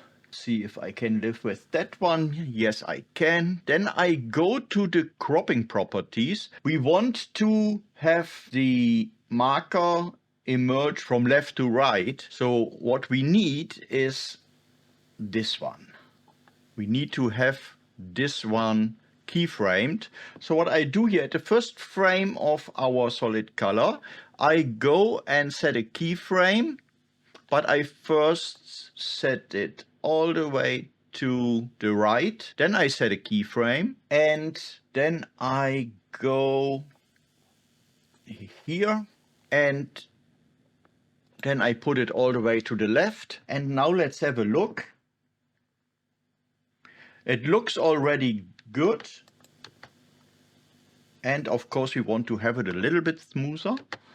So what we do is we go and change the retime curve. Click here on this curve, and in the drop down menu you can choose the crop right property. That's the one that we have altered. And what we can do here is we drag our marker over these two keyframes. So these are the keyframes that we have set, and then we click on the second of those to make a nice S-curve. And now let's have a look. Makes it more smooth.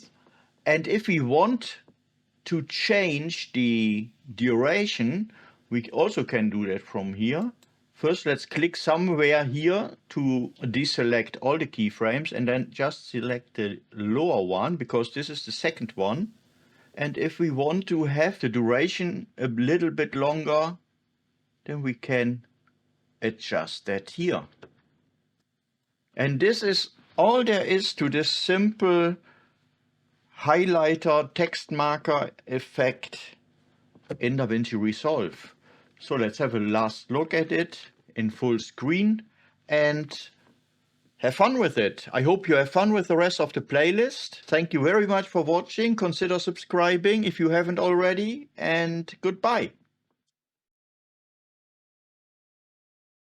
Hello friends, in this video I want to talk about an asset that is to your disposal in the effects library, and that is quite a bit underestimated and undervalued.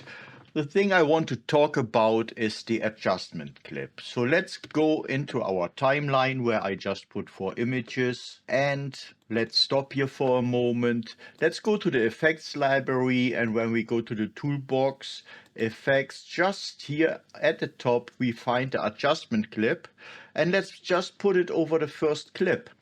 Select it and then go to the inspector. First let's activate the dynamic zoom. So without applying it to the underlying clip, we just apply it to the adjustment clip. Let's put another one here. Go to the open effects. Let's grab a vignette. Let's play a bit with the softness. Just like so.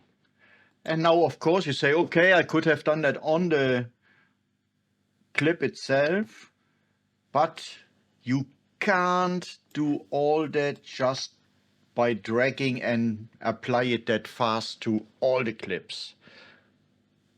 With the adjustment clip you can. And it's not only that. You can even go further and you can select the adjustment clip, go to your color page, make sure that you have the adjustment clip selected, and then for example, just let's play a bit. Just let's play a bit with saturation, for example. Now it's applied to all the clips. You can do color grading in it. With one click, one stretch, you can apply it to every clip. You can also go and, for example, just let it apply it to 2 clips, then keep Alt pressed and let's drag a copy, and then just with the new one selected, let's make that one again white. So you know where I'm going with that. Let me reset that. I don't like the colors. But you know what I want to say. You can do such a lot of things with it. You can also, and that's a nice thing, give it a name. Adjustment clip, money heist. Give it that name, and then you can go make your changes in that clip. You can throw it into your media pool, or even better, you can just add it to your power bins, and then you have access to it in all your projects. Just as easy as that. So you really should dive into the world of the adjustment clips and make your life a little bit easier by using them. So that's it. Have a great day ahead. I hope you have fun using DaVinci Resolve, and I hope I can be of a little bit of help for you. Thank you very much for watching. Have a great day and goodbye. Hello friends, today I want to create an ink splash effect / transition with you. Let's start by heading over to pexels.com and then get a free ink splash and download it. In DaVinci Resolve, I place a video clip on video track 1, our splash on video track 2, and a second clip on video track 3. Then I'm going to select video track 3 and make sure that this video clip gets the composite mode foreground. Then I'm going to disable this track for a moment by hitting the D on the keyboard. Then I select my splash. I go to the effects library, and in the effects library I go to OpenFX, and here I drag a luma keyer on my splash. Close the effects library, and then in the inspector I make sure that I'm on the effects page, luma keyer, and I also make sure that the first pick here is selected. Then I go and make sure that in the viewer, in the drop down menu, OpenFX overlay is selected and activated. And here I click on the dark part of the ink splash. In the video page of the ink splash in the inspector, I go to the composite mode and change that to alpha. Then I click on my upper video clip and activate it again, and now I have my ink splash. You can change the appearance of the ink splash, the size of this video clip by keyframing it over time. If you want to switch the clip so that it starts with the upper clip or the lower clip and then goes into the upper clip, then you just can choose to invert the alpha output. And that's pretty much it. I hope you have fun with this. Have a great day. Thanks for watching and goodbye. Hello friends, let's imagine that you followed so many tutorials that you now can earn money with editing for clients, and you don't want your client to run away with some of your previews, so you need a watermark. Let's dive into it, how you achieve that. On the edit page of DaVinci Resolve, you put your footage on your editor. You know that in the meantime, of course. Then you go to the effects library, and in the effects, you go and drag a watermark on your footage. And now you're done actually, but there's more. Open the inspector, and here you can not only change the text of your watermark, for example, my business, you can also decide to put your logo here where it says drag your logo here. So let's go to the media pool. Let's fish for the logo and then just drag it here. Click on use logo. And now you see that your logo appears. You can also change the logo saturation, go from black and white to color. Just let's take the full Monty here, and then you can extend the logo size, the logo angle if you like. Just keep it as it is. Let's have a look in full screen, and I hope you have fun with this. Have fun watching the rest of this playlist. Thank you very much for watching, subscribing, for all your support. Give it a like if you like it, and goodbye. Hello friends, the effect that I want to talk about today is more of a tool that helps you whilst editing, rather than it's an effect that actually changes your footage in any way. So let's dive into it. What I talk about is the grid, what with its helplines can help you arrange your footage in a certain way. Go to the effects library, and in the effects we are going to put an adjustment clip above all the other clips. And then we are going to search for a grid, and you will find that in the OpenFX. Drag it on your adjustment clip. And here the best example is the 3x3 grid. It helps you with the rule of third, if you are not familiar with the rule of third. What it actually says is that the main object of interest is at one of these crossings. What I want to talk about in this video is that it's very pleasing if you have an eye line. And what I mean by that is that you changed your footage in a way that the eye line in different scenes, especially actually when it's the same actor, actress, character, or however you want to name it, if the eye line is in every frame, but it has the same alignment. So for example, if I adjust it here, and then we go here. First, let's play it with. Yeah, you will see that it has a certain pleasing quality to it when the eyes are on the same line in the different scenes, cuts, whatever. So let's disable that for a moment and then watch it again.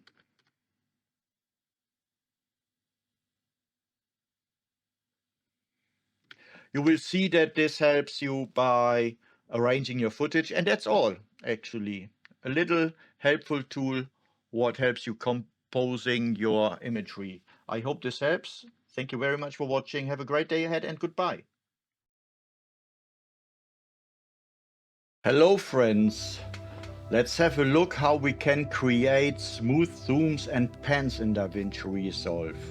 Let's get right into it. For this example, we work with 1080p footage. If you zoom in, it's better to have 4K footage because you lose resolution when you do this. So with the clip selected, I go in the inspector, and in the inspector, I activate the dynamic zoom. I leave it at linear for now. And I will also shorten our clips because they are quite long, what makes the zoom very slow. And you can see with the dynamic zoom activated, it gives you a smooth zoom. However, I want to go further and go in the viewer left lower corner and click on dynamic zoom. That gives me the dynamic zoom overlay where I then can arrange in which parts I want to zoom in or out. So now it's zooming out. We see the starting point here within the green frame, and the red frame symbolizes the end point of our zoom. So if we go closer, you will see that we start zoomed in and then zoom out more rapidly, more wider. We can also change that, and let's say we go further. This will give us a very, very tiny zoom, a very little range. But what we also can do, zooming in, then we start with a wider frame and then end with a closer frame.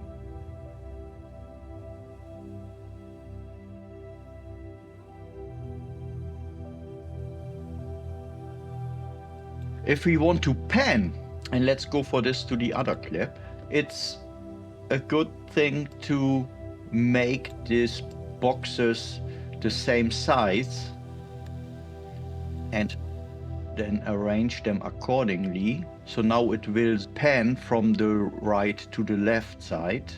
Let's have a look at that. Could have framed that better, so let's do that. Let's put it a little bit higher and try it again.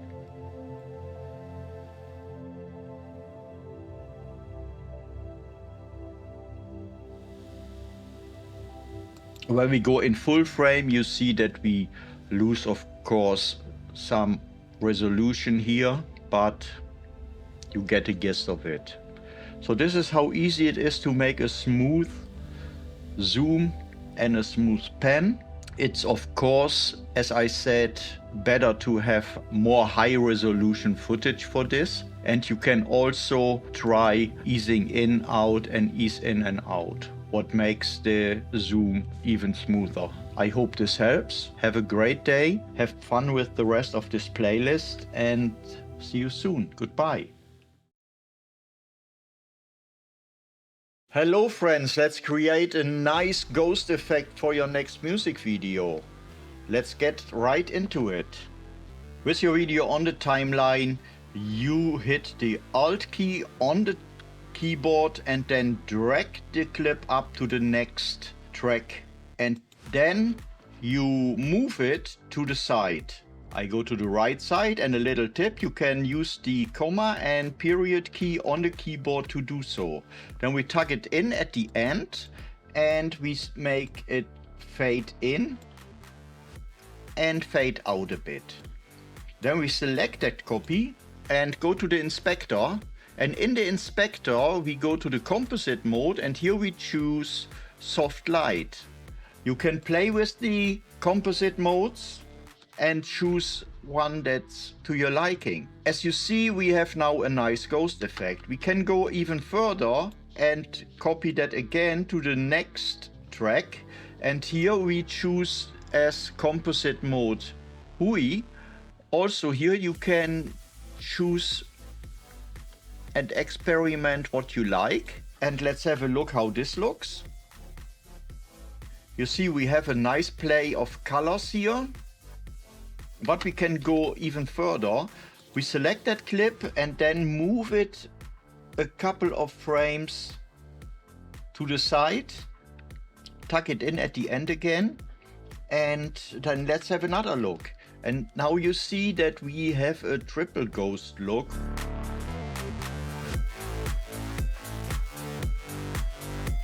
So I hope this helps. I hope you have a lot of fun with this playlist.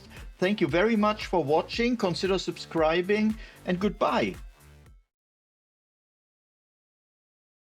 Hi guys, let's create this rewind effect for your next music video.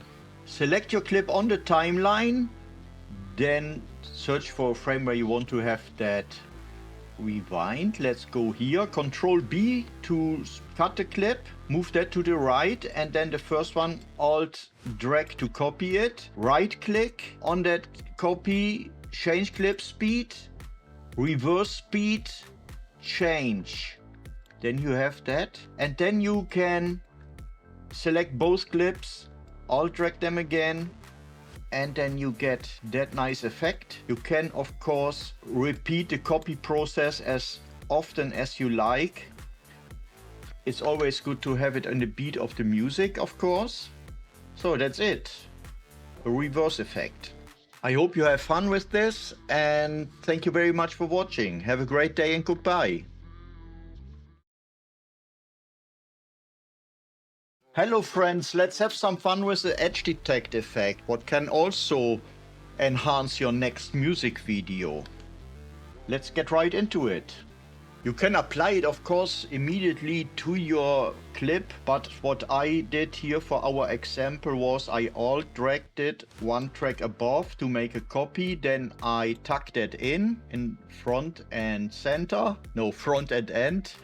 And then I made a nice fade. So, and then I go to the effects library, and in OpenFX I search the edge detect, drop it on this clip, and then in the inspector I just go and play with the edges, with the brightness, with the gamma, blur. Let's go with the original idea. Make it a little bit less white. You can have fun with it. It's so easy to use and so effective. Thank you very much for watching. Have fun with the rest of this playlist. Goodbye. Hi friends, today we want to have a little bit of fun with light rays in DaVinci Resolve. Let's get right into it. With our footage on the timeline, we go to the effects library. In the effects library we click on the OpenFX, and in the OpenFX we go to the Resolve FX Light category, and here we search for the light rays and drop it on our footage. We close the effects library and go to the inspector, and in the inspector we have a look at some of the properties that we want to keyframe. We have the source threshold, where we can decide what intensity our lights will have. What I personally find interesting and important is that you can change the direction and the angle of the light. In this case, the neon lights are behind those girls, so it doesn't make sense that we have that cut here in the upper left corner, so we should spread it more so that it looks more like it comes really from behind them. And I go with the intensity a little bit overboard. And then we have the blend mode here in the global blend. You have to click here if it's hidden, and here you can between 0 and 1, so between no effect at all until the full Monty, you can change that. I do for this example is I set a keyframe at the beginning with 0, then I go somewhere here, set another keyframe, then I go a couple of frames further, and here I set it all the way up to 1. Another couple of frames further I set another keyframe manually, then I go some frames further and then I drag it all the way down. The keyframe is set automatically, and then let's have a look. And there you have it. I hope you have a lot of fun with this. Have fun with the rest of the playlist. Thank you very much for watching and goodbye. Hi friends, let's accompany that light rays effect with the intense camera shake, shall we? So let's get right into it. So in order to achieve that, I'm going to the effects library, and then in the OpenFX I'm looking for the camera shake, and then I close the effects library. Before I go further with anything here, I go back to the light rays, go to the global blend, and here I browse through the keyframes, and then I set markers for every keyframe. This way is way easier to put the keyframes for the camera shake at the same spot. The third thing what I want to do is I want to play a little bit with the camera shake, so I go high with the motion scale and the speed scale. Yeah, I want to go really high. And that. Of course, we don't want to have that the whole time. So what we're going to do, go to the beginning of our clip, and now we go in the camera shake to the global blend, and we set a keyframe and put the blend all the way to 0. Then we go to the marker we've set, because we know there are the keyframes for the light rays, and then we set the first keyframe here manually, and then we go to the next keyframe, next marker, and there we put that blend for our camera shake all the way up. Then we go to the next marker and set a manual keyframe, and then we go to the next last marker and drag it all the way to the down, and that's it. So let's have a look in full screen. Looks cool. I hope you have a lot of fun. Thanks for watching. Have a great day. Goodbye. Hi friends, let's go crazy with Scanlines. Let's dive into it. With the footage in the timeline, I go to the effects library, and in the effects library I go to OpenFX and search for the Scanlines. I drop that effect on the footage, close the effects library, and then I go into Inspector. We can change the frequency of the lines, sharpness. We can adjust the angle of the lines. And we can also keyframe everything. What's also nice is that we can change the color. And playing with these offsets lets you make, for example, an aberration effect. You can really do a lot with that. It's very much overlooked. You can combine it, of course, with all the other effects that we talked about, and then you can keyframe it. Let's just keyframe all the appearance attributes here, and then we increase the lines, change the angle, and then we go a little bit further, change the lines again, let the angle shift, change the width, go further, change that again, make a line shift, and then let's have a look. Combine this with the other effects that we talked about in the latest videos and have fun with this. I hope you enjoyed this playlist. Have a great day ahead and goodbye. Hello friends, consider a kaleidoscope effect for your next music video, and let's dive right into it. With your footage on the timeline, you go to the effects library. There you click on OpenFX, and in the OpenFX you search for mirror.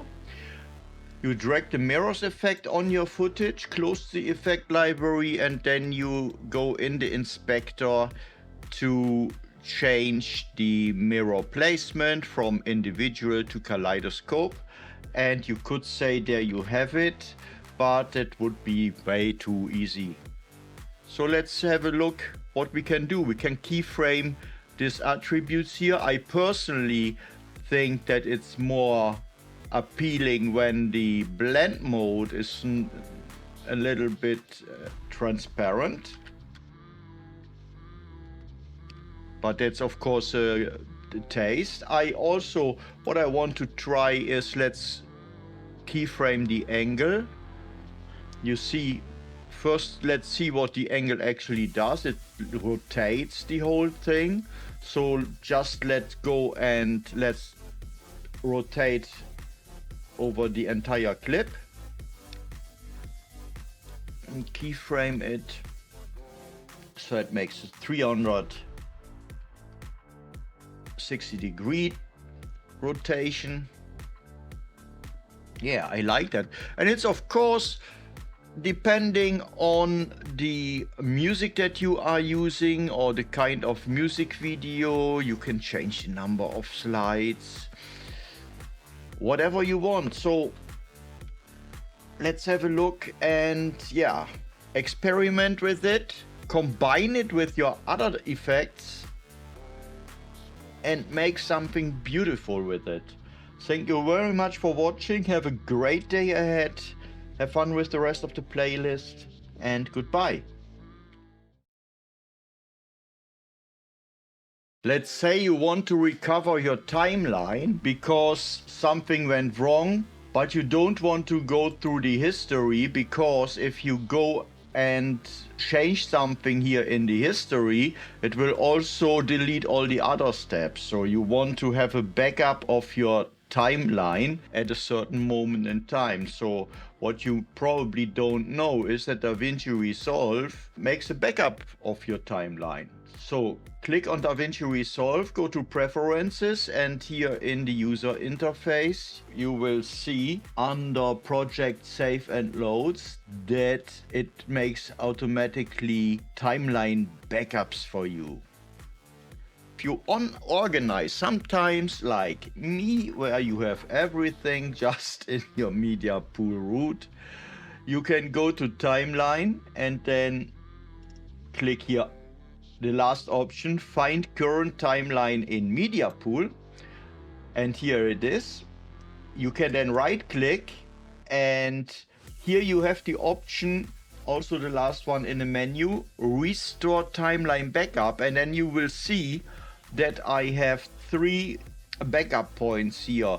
If I now choose one of these backup points, I don't do it now, but then it will create a separate timeline, so it doesn't overwrite the one that I'm working on. So in this case I only have one clip there, and that's not much of a hassle to restore, but just in general. I hope this helps. Have a great day ahead and goodbye. Hey friends, let's create a soft split screen and let's get right into it. So at first I place my 2 clips on the timeline, one on video track 1, the other one on video track 3. The reason therefore is that I will put a solid color clip between them. So what I do is I go to the effects library. In the effects library I choose the generators, and from the generators I drag a solid color on video track 2. Close the effect library. In the inspector I choose for the selected video clip on track 3 the composite mode and change it from normal to foreground. Then I click on the solid color, select it, and I will then go into the settings of the solid color and change the composite mode from normal to alpha. And in order for you to see what I do to make it more visible, I activate the transform tool here in the lower left corner where the drop down menu is, and with the solid color selected I will then change the rotation angle, the position, also the size. The reason for that is that we go now down to the cropping, and here in the cropping we soften the edges. You will see that it comes from all sides, so you want to play with the sides of the clip, or you want to alter the position a little bit. You can also, if you want to switch the clips, you can easily do so by hitting solid color, and then you change the composite mode from alpha to invert alpha. In this case it looks stupid, so we don't do that, but here you go. So I hope you have fun with this. Enjoy the rest of the playlist. Thank you very much for watching. Have a great day and goodbye.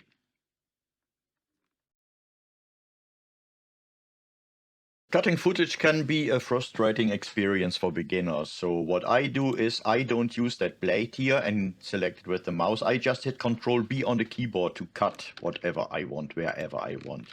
As you can see here is that it cuts everything. So I undo that. If I just want to cut specific clip, I click on that clip and then I cut where I want to have it cut. You see that here I had my clip selected and then only the selected clip was cut. Here I didn't select it and it cut them all. Let's say I have music here in an audio track and I don't want to have that cut at all. So if I have a lot of cuts in my footage, I don't want to have 200 cuts in my audio track. So what I do then is I deactivate the auto track selector here, and what that does, it will leave the audio track intact, or whatever track I chose. You can of course do that for every track. It will just leave that track alone. What's very, very nice. If you want to cut a track without affecting others, you can just select that track and then cut it. Or you can deactivate the other tracks that shouldn't be cut via the auto track selector. So I hope this helps and have a great day. Goodbye.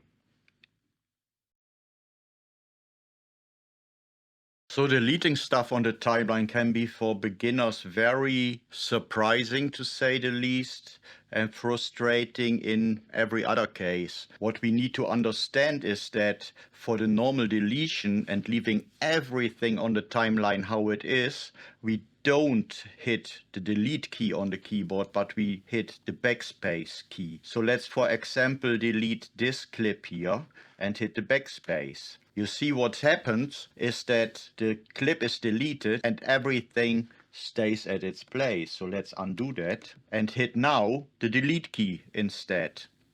What happens is that everything moves to the left, to the length of the clip that has been removed. Let's undo that again and let's go and delete this one. But now, in order to have a good measurement of what's happening here, let's place the playhead in front of that clip and now hit the delete key. You see what happens is that it moves everything to the left in order to close the gaps, but also it shrunk everything until the start of that clip. It can all be very frustrating at times and confusing.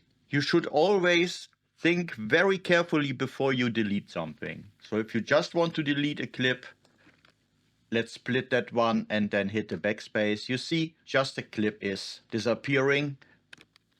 But as soon as you hit the normal delete, it makes a ripple delete and it moves everything into the length of that clip that you deleted to the left.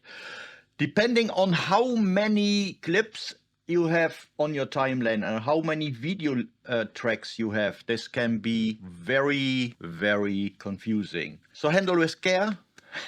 Thanks for watching. Have fun with the rest of this playlist, and goodbye. Hi friends, let's take a couple of seconds to create a video in video or image in image, however you want to call it, with a little drop shadow. So let's get right into it. That's really a very short and easy one. I assume that you already know how to place clips on your timeline. So you have one clip in video track 1 and the other in video track 2. Select the upper one in video track 2. You can hit the inspector, but for now I'm going here in the viewer in the lower left corner and activate the transform. If you don't have the transform here, just go in the drop down menu and select it there. Grab one of the corners, otherwise you will destroy the aspect ratio of the clip. Just make it smaller and then drag it somewhere where you like it. Let's go in the upper right corner. For the drop shadow, we go to the effects. In the OpenFX, we search for the drop shadow. Drop it on our clip. Close the effects library. And then in the inspector, we tweak our drop shadow a little bit. Make it a little bit stronger. Change the drop angle a little to our liking. And the distance, maybe a little bit more blur. And then we have a look at it in full screen. And that's it.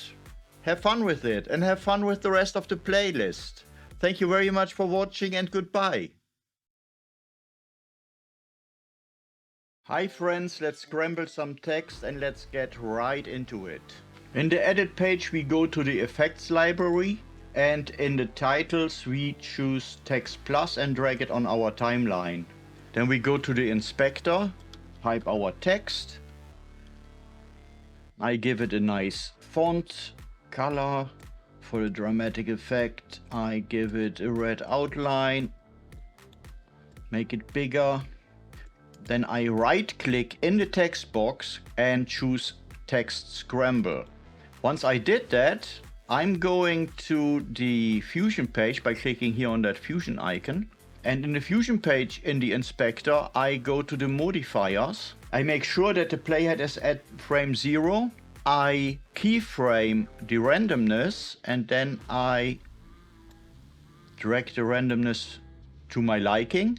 Then I make sure to go to the keyframe where I want to have the text readable again.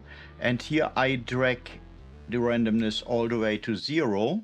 And that's it. So we can play it here, but I go back to the edit page and play it in full screen. And there you have it. I hope you have fun with this. Have a great day ahead and goodbye. If you want to write different text along your timeline, you don't need to copy your text plus and write it in every single text plus object. You just can drag it out and then set a keyframe for the first text. Then go to the mark where you want to have the next text. Write it there and there you see it sets automatically a keyframe for that text. And go to the next. Write the next text, you see it sets automatically the next keyframe, and then just let it play and you see it will change your text with every keyframe. So have a lot of fun with that. Watch the rest of the playlist. Thank you very much for watching and goodbye.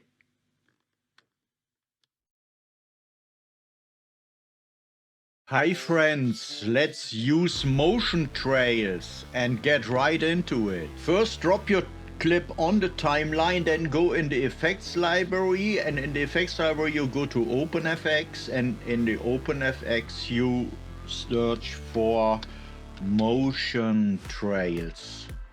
You drop that on the clip, close the effects library, go to the inspector, and here you go. We start at the beginning of the clip and keyframe it to 0, go a little bit further, and then we keyframe it again at 0, but then we go a couple of frames further and then we drag the trail length up to our liking. It's keyframed automatically. Then we go another couple of frames further, and here we go and drag it all the way down again. It's also automatically keyframed. And then we have a look at our result. So I hope you have a lot of fun with that. Thanks for watching. Have a great day and goodbye. Hello friends, let's create some dancing edges and let's get right into it. Drop your clip on the timeline and then duplicate it by keeping Alt pressed on the keyboard and drag it with the mouse to the next video track. Then with the new track selected, go to Effects Library and choose OpenFX. By OpenFX you go and search for the Edge Detect, throw the Edge Detect on the new clip, close the Effects Library, and with the second clip selected you go to the inspector, and in the inspector you change the mode from RGB edges to grayscale edges.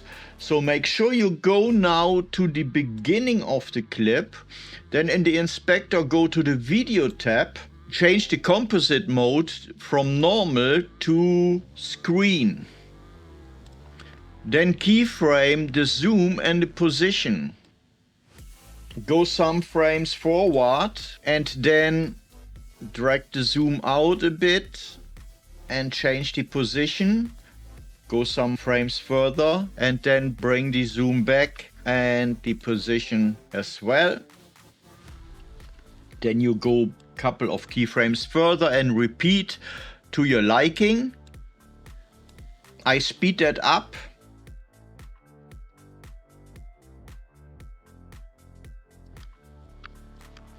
And there you have it. Let's have a look at it in full screen. I hope you have a lot of fun with this.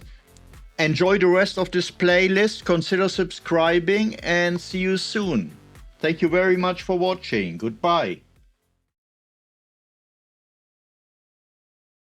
Hey friends, let's have some fun by using the Radial Blur for your next music video. So let's get right into it, shall we?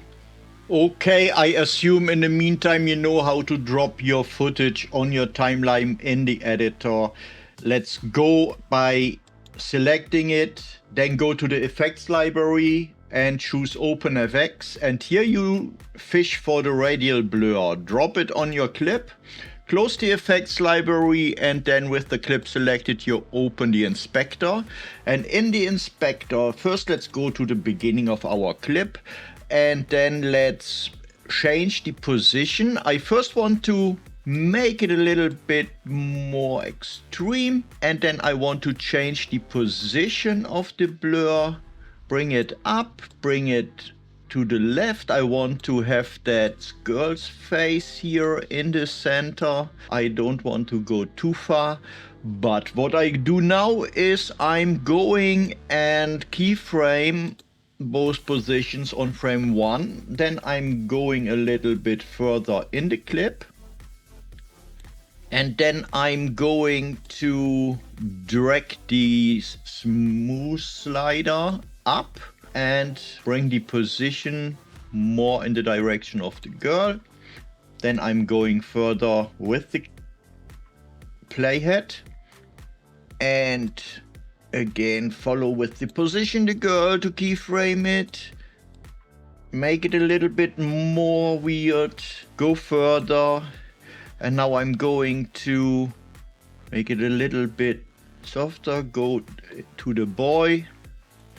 You can decide for yourself what you are actually doing. So I go to the end of the clip and here I set the smooth strength to 0, and then let's have a look in full screen what we just built. You saw that the keyframes once set are always setting themselves automatically. I hope you have fun with this effect in your next music video or whatever. application you want to use it for. Thanks for watching. Consider subscribing to this channel if you have any value of it.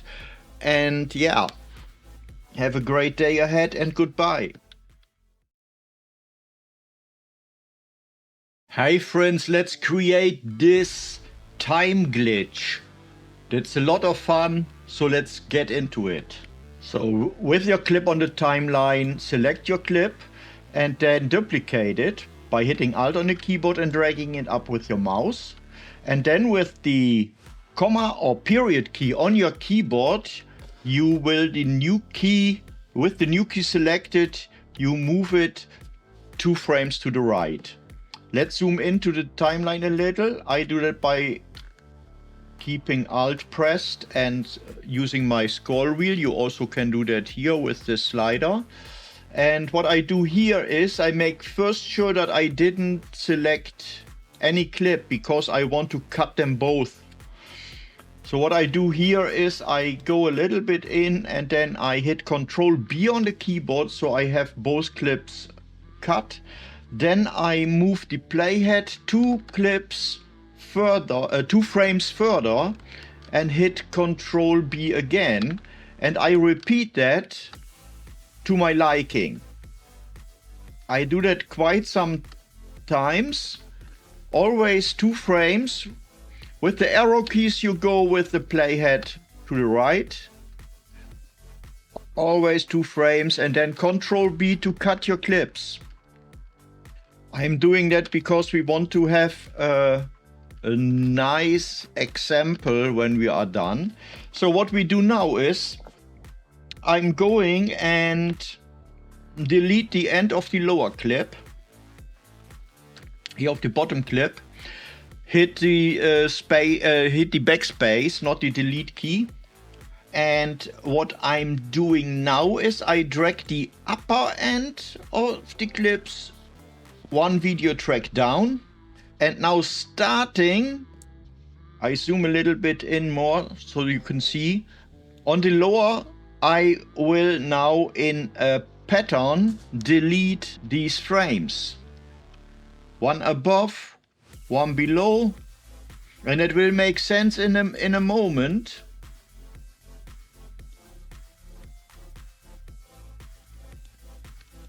I delete the beginning of this upper clip. Then I select all these little clips on the video track 2 and move them down to video track 1. And then I'm going to the beginning. And now let's have a look in full screen. That's one nice time glitch. So thank you very much for watching and have a great day ahead. I hope you have a lot of fun with this effect. And yeah, consider subscribing. Goodbye. Hi friends, let's create this quick and easy strobe effect. Let's go. That one is really quick and easy. Make sure you have your clip on the timeline, then go to the effects library, and in the effects library go to OpenFX, then find the flicker edition and drop it on your clip. And that's actually it. Go to the inspector, increase the range, the speed and the smoothness, and there you have it. You can keyframe everything. I hope you have fun with this. Thank you very much for today and goodbye. Hi friends, let's create an impact shake like this one. And let's get right into it. Put your footage that has an impact in it on your timeline and then go to the effects library. In the effects library, go to OpenFX, and in the OpenFX, search for the camera shake. Drop it on your clip. Go at the start of your clip for now, and then go into the inspector and drag your motion scale and the speed scale all the way down. Then let's go with the playhead until a point before the impact, and let's set some keyframes. And then let's go ahead some frames where the impact happens, and then let's drag up the motion scale and the speed scale. And what I like to do is I like to go to the start and then stop after the impact has been shaken, so that I can see how long I want to have it actually. So let's play that.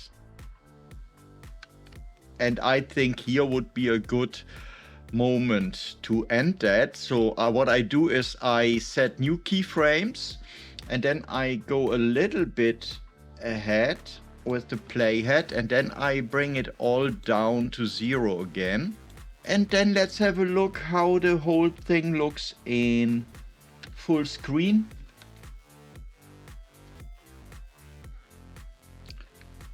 Yeah, I think we can live with that. I hope you have fun with this, and I thank you very much for watching, enjoying the playlist and subscribing. Thank you very much. Have a great day ahead.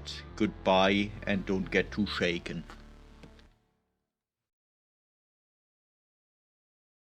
Hello friends, let's have a look how we can use the digital glitch as an effect or as a transition. Let's dive into it. So in the case of our baseball player, I place the playhead at the point on the clip where it's 1 frame away from hitting the ball. Then I'm going to the effects library, and in the effects library I get an adjustment clip, make it a bit shorter than, quite a bit shorter than it actually is, and then I go and grab from the Fusion effects the digital glitch and drop it on that adjustment clip. Then I close the effects library, and then I can play with the settings, but I can also just keep them as they are, and then you see it's already done. You can decide for yourself, and depending on your footage, how long you want to have that glitch duration, and then dragging it accordingly. Yeah, I would say that would be too long. And I want to use it as a transition. I'm going to the between our clips here, and then for the purpose of ease of use, I just drag the adjustment clip with the digital glitch and put it there. And here I can think of that it could be a bit longer, yes. And then of course you still can make the adjustments to the settings. So I hope this helps. Have a great day ahead, and goodbye. Hi friends, let's create this easy loading bar. And let's get right into it. So with your clip on your timeline, you go to the effects library. In the effects library, you go to the generators, and in the generators, you grab a solid color, and then you stretch it out over the clip where you want to have your loading bar. Then we close the effects library, double click on our solid color, what automatically opens the inspector. In the inspector, we are going to choose a nice red color for this case. And then we go into the video tab of our solid color, or better say it here in the settings. And in the settings, we go to crop the top of it, because we want to have our solid color loading bar at the bottom of our frame. What we do now is we are going to copy our solid color by clicking Alt on the keyboard, the Alt key, holding it, and then dragging with the mouse our solid color up to the next video track, so that we now have a copy of it. What we do then is we go to the inspector in the color tab, and here we go and choose a nice green color, and then we go to the settings, making sure that our playhead is at the first frame of our clip. We are going to keyframe the right crop.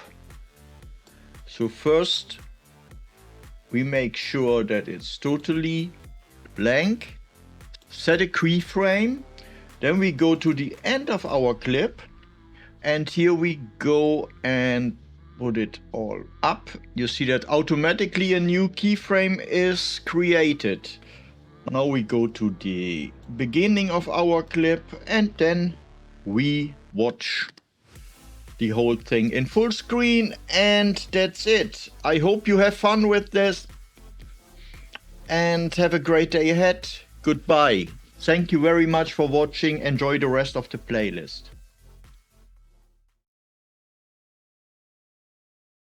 Hi friends, let's have a look how we can use the Binocular effect and keyframe some of its features. Let's dive into it. With your footage on your timeline, you go to the Effects library, and in the Effects library you go to Effects, and there in the Fusion Effects you grab the Binocular effect and drag it on your footage. Then you can close the Effects library, and in the Inspector, if it isn't open, just click here on the word Inspector. You go in the Effects, and then the first thing that we want to do is search for a position in the clip where we want to have everything in focus, like here. And let's set there a keyframe for the blur strength, where it's at 0, and the aberration distance. Then let's go ahead a little bit and set another keyframe without changing the values. So now we go to the beginning of the clip, and now we are going to turn up the blur strength so that it's a bit blurry, and the aberration distance. So then we go to the end of the clip, and here we do the same. We go higher with the blur strength, and we play with the aberration distance. So now let's go to the beginning of the clip, and then let's have a look how it looks in full screen. It looks pretty good. So I hope you have fun with that. Have fun with the rest of this playlist, and have a great day. Goodbye. Hi friends, let's animate the drone overlay, and let's get right into it. With your clip on the timeline, go to the Effects library, and in the Effects you fish for the Fusion Effects and here the drone overlay. Grab it and drop it on your footage, close the Effects library, and then open the Inspector.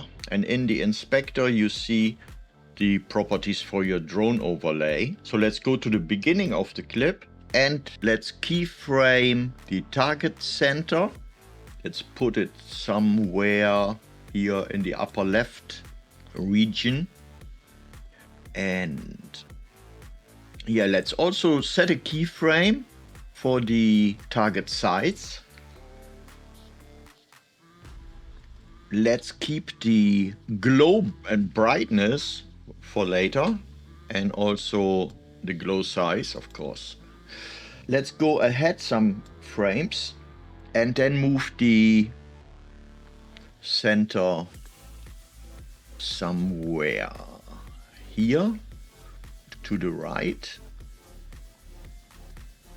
Let's also shrink the size a bit. Then let's go some frames further, and now we are going to put the target center on our subjects. Go a couple of frames further, then we go and increase the size. Here we also set a keyframe for the brightness glow, the glow brightness and the glow size. Then we go a couple of frames further, and from here I want to adjust the glow size a bit. Go a couple of frames further. Follow the subjects a little bit more. Go ahead with the target size. Go to the beginning of our clip and let's have a look in full screen. Here you have it. I think you come up with even better moves for this drone overlay, and I hope you have a lot of fun with the rest of this playlist, and I wish you a very great day ahead. Goodbye. Hello friends, if you have a couple of minutes, I want to discuss how I personally avoid error messages in DaVinci Resolve and how you probably can do too. You might think that some things that I'm going to tell you are stupid and not irrelevant, but I can assure you I was surprised how disconnected the things that I'm doing are to the problems that occurred and to the error messages that I got.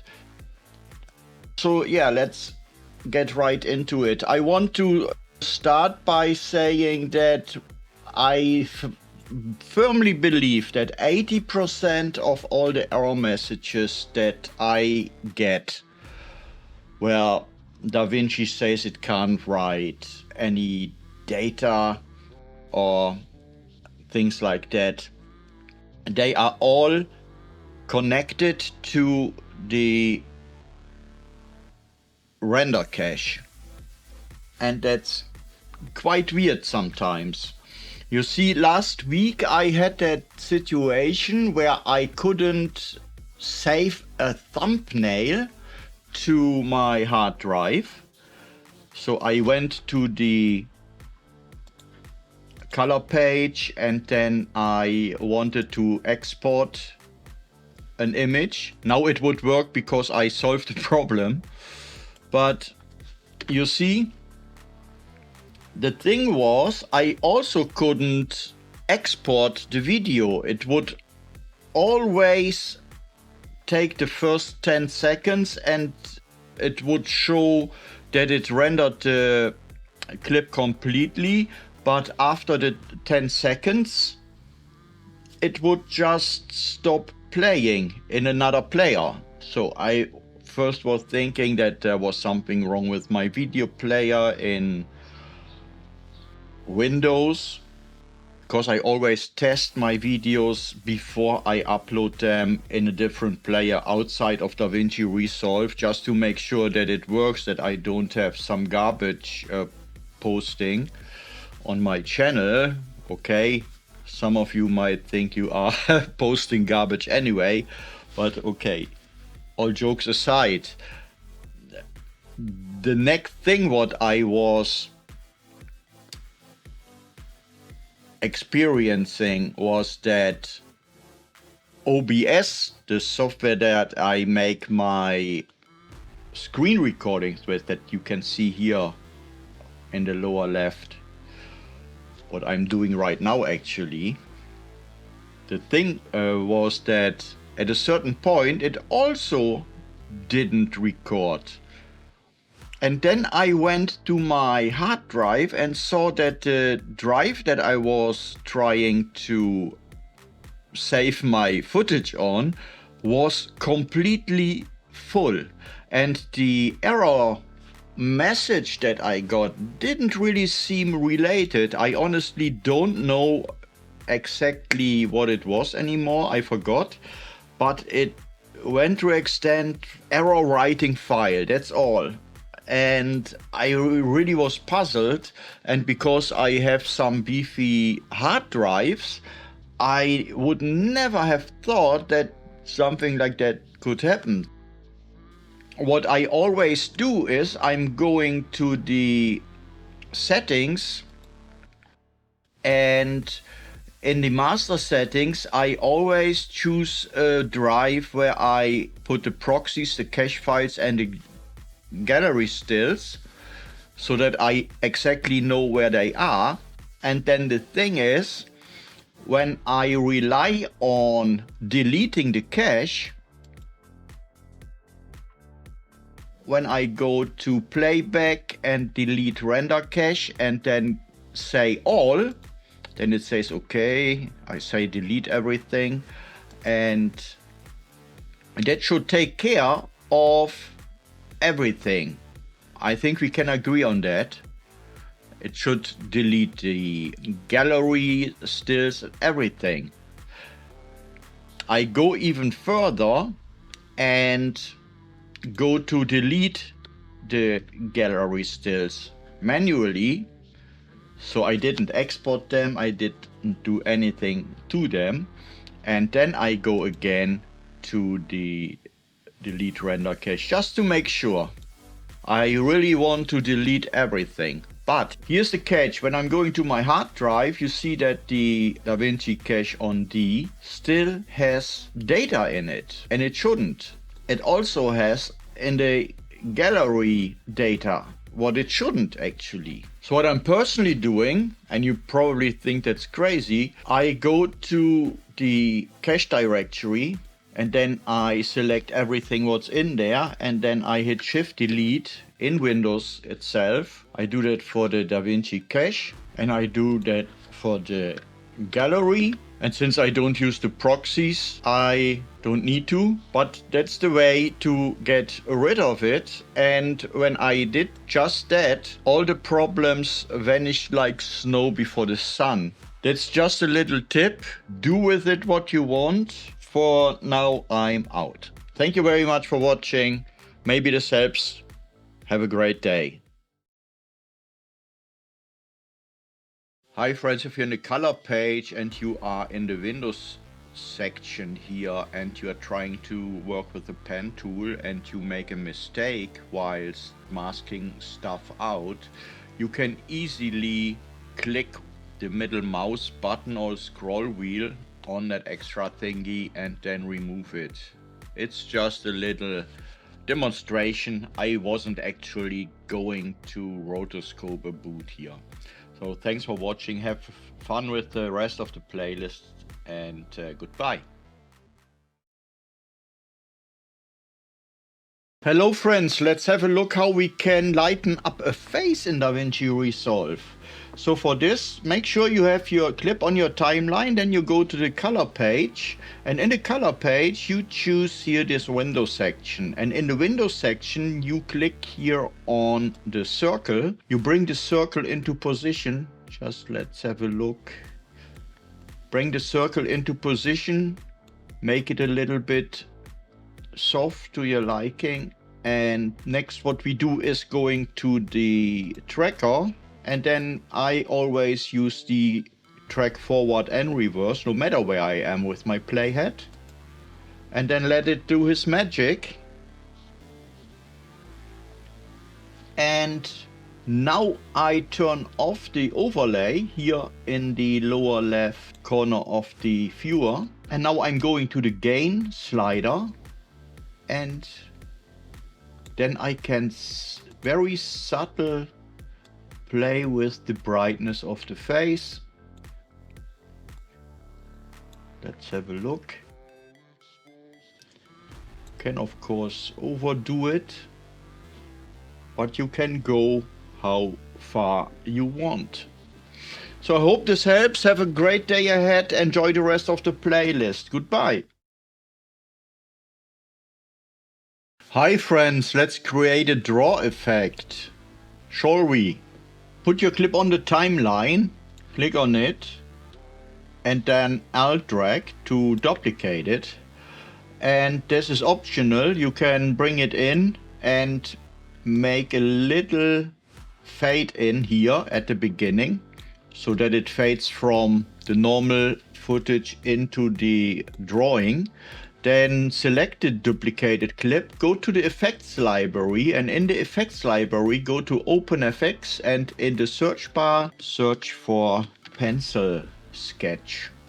Drop that on the copied clip. You could already say that you have it here, but you can, if you want, choose to have a color sketch. I don't do that. And then you can work with the stroke length. It's always good to zoom in a little to see what exactly is happening on the screen and how far you will go with certain aspects of the sketch. And I think this is what I want. There is a lot what you can do in order to make it to your liking. Thank you very much for watching. Have a great day ahead and goodbye. Enjoy the rest of the playlist. Hi friends, let's everything look like tiny little toys with the tilt shift blur. Let's get right into it. With your clip on the timeline, go to the effects library, and in the effects library go to OpenFX, search for tilt shift blur, drop it on your footage, close the effects library, and then you can play a little bit with the values. I bring the y-axis a little bit down, and that's it. It's amazing. I was always amazed. Why? Why does that make look everything like a little toy? I love it. Thanks for watching. Have a great day ahead and goodbye. Hi friends, let's have a look into the Stylize Effect. Let's get right into it. With your clip in the timeline, go to the effects library. In the effects library, go to OpenFX, and if you didn't already do so, search for Stylize. And then drop it on your footage, close the effects library, and you see that it already gets really weird. Open the inspector, and then you can choose from a ton of different options. Let's have a look at this. This can become very source intensive for your graphics card, depending on how many style scale, what style scale, etc. you are using. You can also mix it all up a little bit more, make it even more artsy by changing the global blend. I like that screen. I think that's the Chinese, there are so many interesting patterns. You can also keyframe that. What you also can do, and that's what I did last time with the pencil sketch, make a copy, bring it in and give it a little bit of a fade in. I go and delete it from the lower one, and then we see we have a smooth fade into that effect. I like the most, I believe the Chinese brush is my favorite. Oh, there's a little bit too much. See a little bit more of less. You get a lot of different effects, and I hope you have fun with that. I see them especially useful for music videos. Thank you very much for watching. I hope you enjoy the rest of the playlist, and I wish you a great day. Thank you. Hi friends, in this little video I want to give you a tip how you can hide jump cuts like this one. Here you see very clear that there's a jump cut. So if you have something like this, for whatever reason, just go ahead and cut the piece of the clip out, and then zoom it in. And because of the sudden change in scale, the eye is more overwhelmed and will not notice that there's actually a jump cut. If you have the studio version of DaVinci Resolve, you can also supersize the cut out and enlarged part so that you don't have any problems with the resolution of your footage. So I hope this helped. Thank you very much for watching. Have a great day ahead and enjoy the rest of this playlist. Hello friends, sometimes you wish you could take different aspects from different transitions and merge them into one. So in this video, we are looking how we can achieve that. So we have two clips on the timeline without a transition. I place the playhead in between the clips, go to the effects library, and here in the effects library, I go to the video transitions and I grab this diamond transition. And now you can see we have our diamond transition just like you expected. What I'm doing now is I'm going in between the clips, and for just to make sure that I don't lose this position, I'm going and put a marker there. It's not something that you have to do, I just do that. I select everything. I select the first, the second clip and the transition. Then I'm going to right click on it and click on new compound clip. I give the compound clip the name diamond. You can call it whatever you want. I just give it diamond, so I know I have now one clip that has everything in it. It has the first clip in it, the second clip, and the transition. I go where we had our split between the clips, so I'm going press there and hit Ctrl B to cut the clip. And now I'm going to the effects library again, and here I go and take something different. I take some camera shake. And now we have a combination of camera shake and our diamond. And as you already think, you are thinking right, we could go further with that. We could select everything, say new compound clip, and then say diamond and shake, and then we have that all in one clip. And guess what? We can go ahead, cut it again, and you get the gist of it. You can do whatever you want with this. You have to be careful that you don't make too many, because it clutters up your media pool, because every compound clip will be in your media pool. And if you go crazy with this, you can fill it up quite a lot. So I hope this helps. Thank you very much for watching and have a great day ahead. Goodbye. Hello friends, let's create this snapshot effect and let's get right into it. With your coffee on your desk and your footage on your timeline, you are going to search for a frame where you want to have that photo to be taken. I take this, hit Ctrl B and delete the rest of that clip. Then I'm going to zoom in. I do that with Alt and scroll. And then I use the left arrow key on the keyboard. And then I'm going to hit Ctrl B again, so that I have that single frame. With that single frame selected, I go right click and then to clips, change clip speed. And then I make that a freeze frame.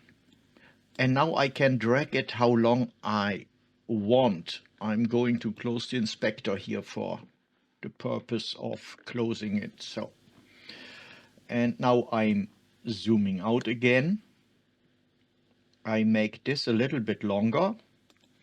And what I want to do now, I want to have a sound for my DSLR moment. So I have here that shutter sound. Sounds like that you can find on freesound.org. Maybe so.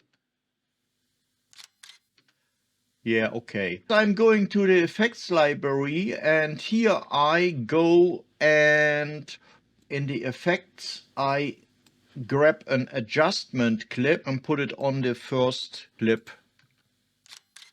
So before this all happens. And while I'm here, I go to the Fusion effects and grab that DSLR overlay and put it on my adjustment clip. So this is what we have until now. I want to have a little flashy thing here, so what I'm going to do now is I go to the video transitions in the effects library, and in the dip to color dissolve, I grab this one and drag it on the right side of that clip so that it's actually on our freeze frame, and then it makes that nice flashy thing. And now let's have a look in full screen. So I hope you have fun with this.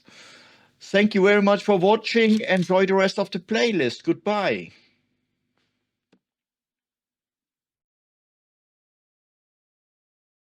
Hi friends, I just want to give you the solution for a problem that I just came across, and that is if you want to super scale a clip on your timeline, better say just a cut of it. So for example, I want to make a cut here. So I hit Ctrl B and I want to super scale this. So now the problem that occurs is that if you have a good look, the clip what is beside it, because that was part of that clip, has also that super scale activated, and I don't want that. So I deactivate it, then here it's also deactivated. So what do? I click on the clip that I have just cut off, and then I hit, let me first close the inspector, and then I hit F. And what happens here is that the clip where this is part of appears in the source viewer, and you see here that it makes an in and an out point for exactly the part that you have cut off. So what you do now is you right click, and you can also use Alt B as a shortcut, but I just, for demonstration, I create that subclip via the pop-up menu. So you click on create subclip, then you give it a name. I just call it end for this purpose here and for this example. Then I say create. What happens now is that I have here in the, let me just turn off the source viewer. Now I have in my media pool the subclip. I'm going and delete my cut and replace it with my subclip. And then I will go and super scale it. Well, also go and make it bigger so that it fits the screen actually. But as you can see, now the super scale is only affecting the clip that I selected and not the entire clip, as you can see here. So here it's off and here it's on. So I hope this helps. Actually, I know this helps. And yeah, have a great day ahead and goodbye.